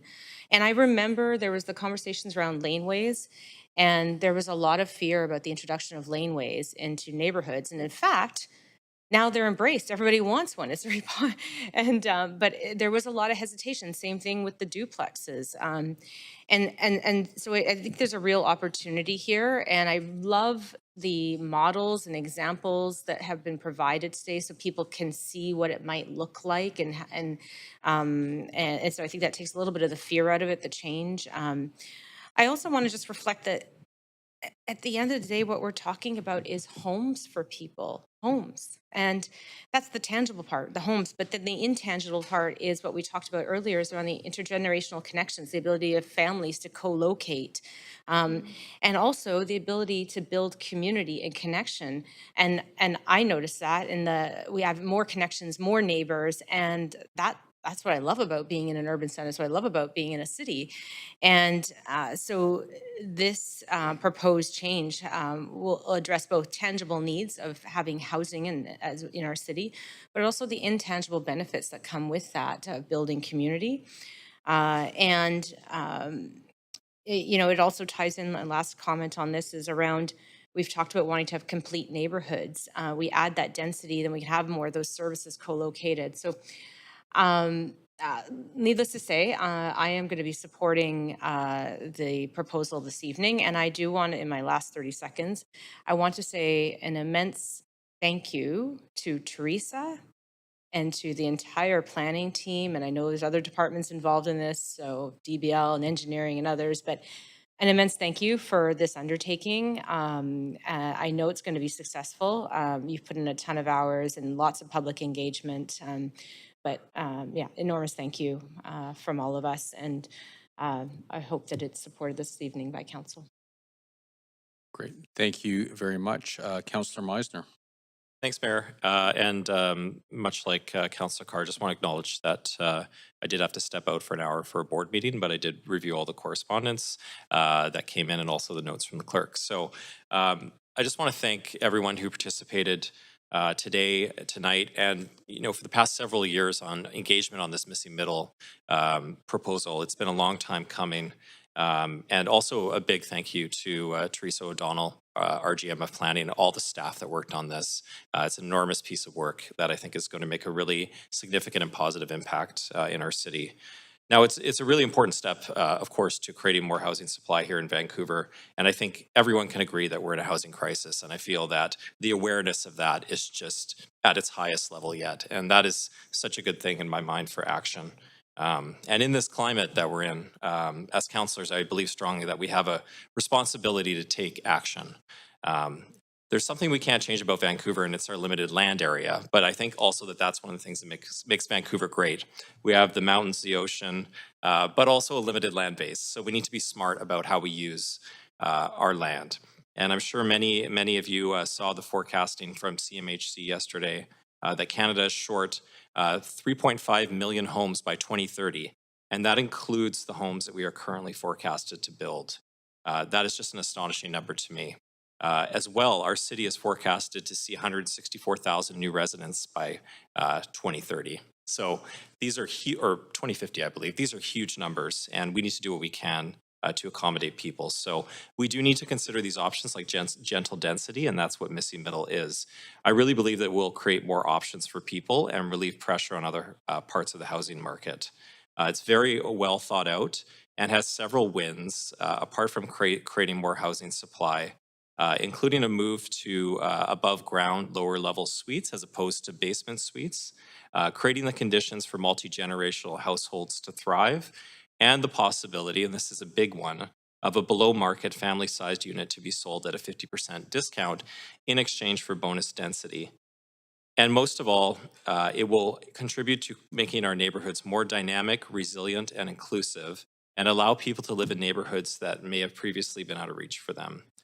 So this is a big step forward to ensuring that we have homes for our first responders, for our teachers, and for our families who want to stay in Vancouver but can't find a place that's appropriate due to limited supply and high prices. As one of my council colleagues stated here tonight, we need to move faster and do more, and we will. We will continue to pursue more policy changes, create truly complete communities, and continue to work with senior levels of government on housing. And I will be supporting this proposal as I feel very strongly that it's the right thing to do for our city. Thank you. Great, thank you very much. Councillor Joe. Yeah, thanks, Mayor. Yeah, also I want really appreciate the speakers and the public who engage in this process. I think tonight we have 69 speakers and over 500 correspondents online. That really shows people's passion in this initiative. And also, same as other councillors, I want to express my gratitude to this amazing efforts from Teresa, from all the teams from City of Vancouver, for all your efforts putting together this new policy. I know how much work and time spending in this initiative. Thank you so much, everyone. I also want to voice my strong support to this proposed missing middle housing policy in City of Vancouver. This policy represents a significant step forward in our city's journey towards creating a more inclusive, sustainable, affordable, and livable communities. So about affordability, I think this missing middle policy aims to address the critical issue of housing affordability in the City of Vancouver. With housing costs increased significantly, compared when I came to Canada 18 years ago, owning a home in Vancouver became a really untenable dream for many residents. By introducing these multiplex housing options in low-density areas, we are providing an opportunity for residents enter the housing market with a more affordable price point. I know with $1.1 million in the East, $1.5 million in the West, still really high, but I think it's more affordable than the single house or more affordable than those fancy condos. So yeah, this policy will offer a range of housing types, including the ownership, rental units, which will cater a diverse spectrum of incomes from our residents. Yeah, also about climate and sustainability. This proposed policy aligns with our city's commitment to sustainability and fighting climate change. It encourages development of complete neighborhood where residents can access daily needs without relying on their cars, eliminate vehicle parking requirements, reducing the need for car ownership will contribute to a greener and more environmentally sustainable Vancouver. Additionally, I think the smaller floor area will reduce the carbon footprint associated with construction and promoting energy efficient building practice. And also about neighborhood character. So I want to emphasize that this policy, I think, carefully considers the preservation of neighborhood character. The new zoning regulation will enable design flexibility while still ensuring compatibility with the surrounding areas. The proposed change will strike a balance between encouraging growth and maintaining unique characters of each neighborhood. I'm also very eager to see the report back from the staff with respect to the heritage and character retention from Councilor Dominado's amendment. Also very important, which I'm also personally very passionate about, is equity and inclusivity. This policy emphasizes inclusivity by expanding housing options for a broader range of residents. While multiplex unit may not affordable for everyone, but that represent a more attainable housing options compared to single detached home or duplex. Furthermore, I really like the renaming of this zoning from RS to the residential inclusive. That underscores our commitment to creating a diverse and inclusive communities. Yeah, about the public engagement, I think there's an extensive public engagement process, including surveys, in-person sessions, has shown strong. Between the comments of Councilors Meisner and Carr, I was away for a chunk of this meeting, but I did have an opportunity to review the notes, and thank you to our clerks for providing me that. That was very helpful. I'd also like to thank all the speakers and all the people who attended the various consultation sessions, the residents, the advocates, the experts and the builders, and of course, big thanks to staff and Teresa and the entire team. You've done a lot of tremendous work here, and I think really you've brought this to the public in an attractive and relatable way, especially when I look at these sort of renderings and stuff. I think it really has sort of demystified and maybe taken some of the fear out of what this could be. That said, I also appreciate some of the critiques that this doesn't really go far enough. And if we want to deliver housing for people faster and more efficiently, especially for renters and folks who are earning average incomes in the city, this isn't going to cut it. And we need to do a lot more. I mean, I think for some of them, this isn't so much missing middle, but missing middling because we need more, faster, better. This isn't that, but this is still a great step nonetheless. And I appreciate also Councilor Dominato and Councilor Boyle reflecting on how messy this was in the last term to try and get us to this place. And I think we're in a much better place. You know, it's ironic, as many will know, I live in Strathcona, and we actually have this sort of missing middle vernacular everywhere. It's what the neighborhood is. We've got lots of infill, we've got dense, smaller lots with a lot of dense housing on it. But you know what we also have in Strathcona? We have zero lot line buildings. We have single load corridors outside. We have the point access block stairways. We have that apartment vernacular, and I guess that's what I find is missing in this missing middle definition is the apartments. And so this is great, but next we need to start looking at how we can actually deliver more of that kind of rental housing that we need to see and deliver more apartments in residential neighborhoods. And I know that that work is ongoing, and I think there's more work we can do with that.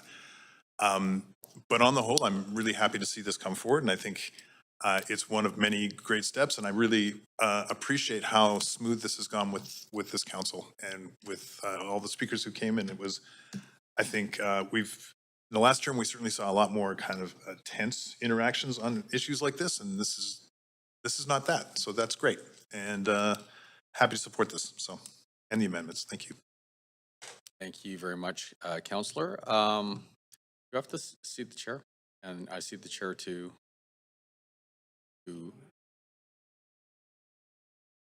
I cede the chair over to you, please. Yeah, thanks. Go ahead, Mayor. Awesome. Well, I'll keep this short because I know I'm keeping us from being with our families. Hopefully that's a good thing or a bad thing. First of all, I want to thank the team.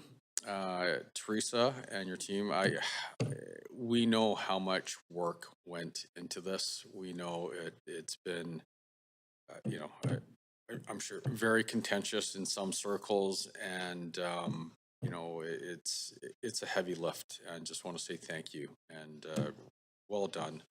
And we also want to thank everyone that came out, both for and against this motion and this project. I actually think that's healthy, and you know, having diversity of thought and lived experiences and input, it just makes us stronger. There's a saying, perfect is the enemy of good.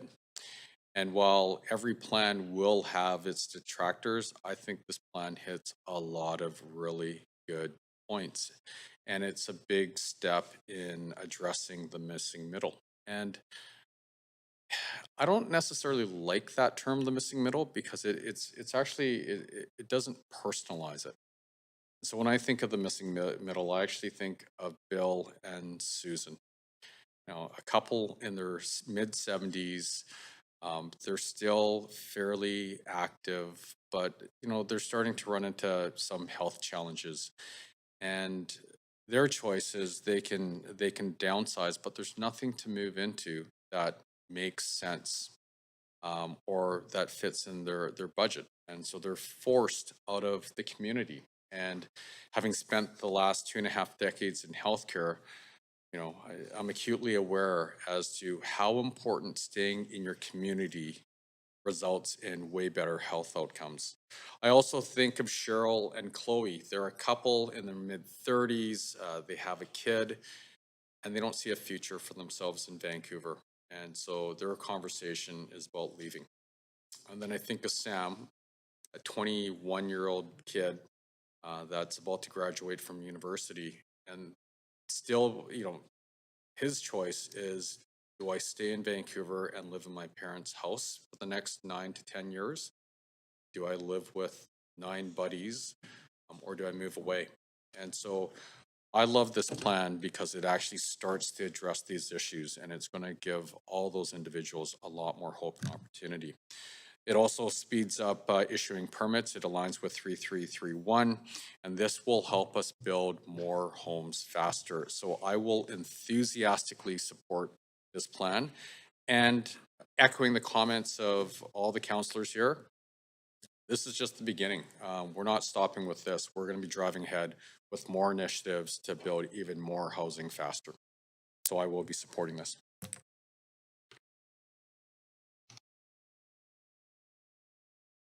Councillor Kirby-Young, can I get the chair back?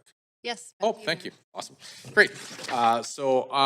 Seeing no one else in the queue, I'm going to now call the vote. Clerk, can you please take us to the voting screen? And council, you can register your votes on the voting panel.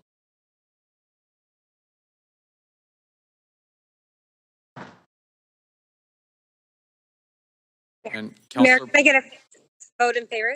yes, you. and is your camera on, Councillor Bly? Yep. It- Great, thank you. So the motion passes unanimously. So thank you very much, and congratulations, team and City of Vancouver. Now, we do have some closing remarks, and City Manager Paul Mulcree would like to say a few words. Yeah, thanks so much, Mayor. And I just want to, first of all, acknowledge the many comments from members of council in support of the team, and to echo that, you know, to recognize Teresa and Paula and the entire team that's here tonight and online that has been part of delivering this piece of work. As you know, a zoning update of this magnitude, and I would concur, most significant in many, many years in Vancouver, is a tremendously complex undertaking. The team has been balancing a huge range of consideration, obviously housing supply, economic viability, infrastructure capacity, land value escalation, neighborhood compatibility, administrative simplicity. It's mind-boggling, to be honest. And they've kept throughout that a really clear focus on the mandate to deliver more ground-oriented housing and really to make a positive step toward addressing the missing middle challenge, and also doing it in a way that supports our aim of expediting construction, you know, permitting approvals and construction on the ground. It's a tremendous piece of work from my perspective. Huge effort. I want to acknowledge their openness to the challenge, their expertise, and their professional rigor. And again, thanks, Council, for all your comments in support of that. Really appreciate that as well. Thank you. Thank you very much. So now with that, thank you, Paul. We need a motion to adjourn. Sorry, I didn't see and I can barely hear. Was that Councillor Dominato? Thank you very much. Seconded by Councillor Klassen. All in favor, say yay. All of those opposed, go home. No, I'm just kidding. Say nay. Great, the motion carries. This meeting is adjourned. Thank you very much, everyone.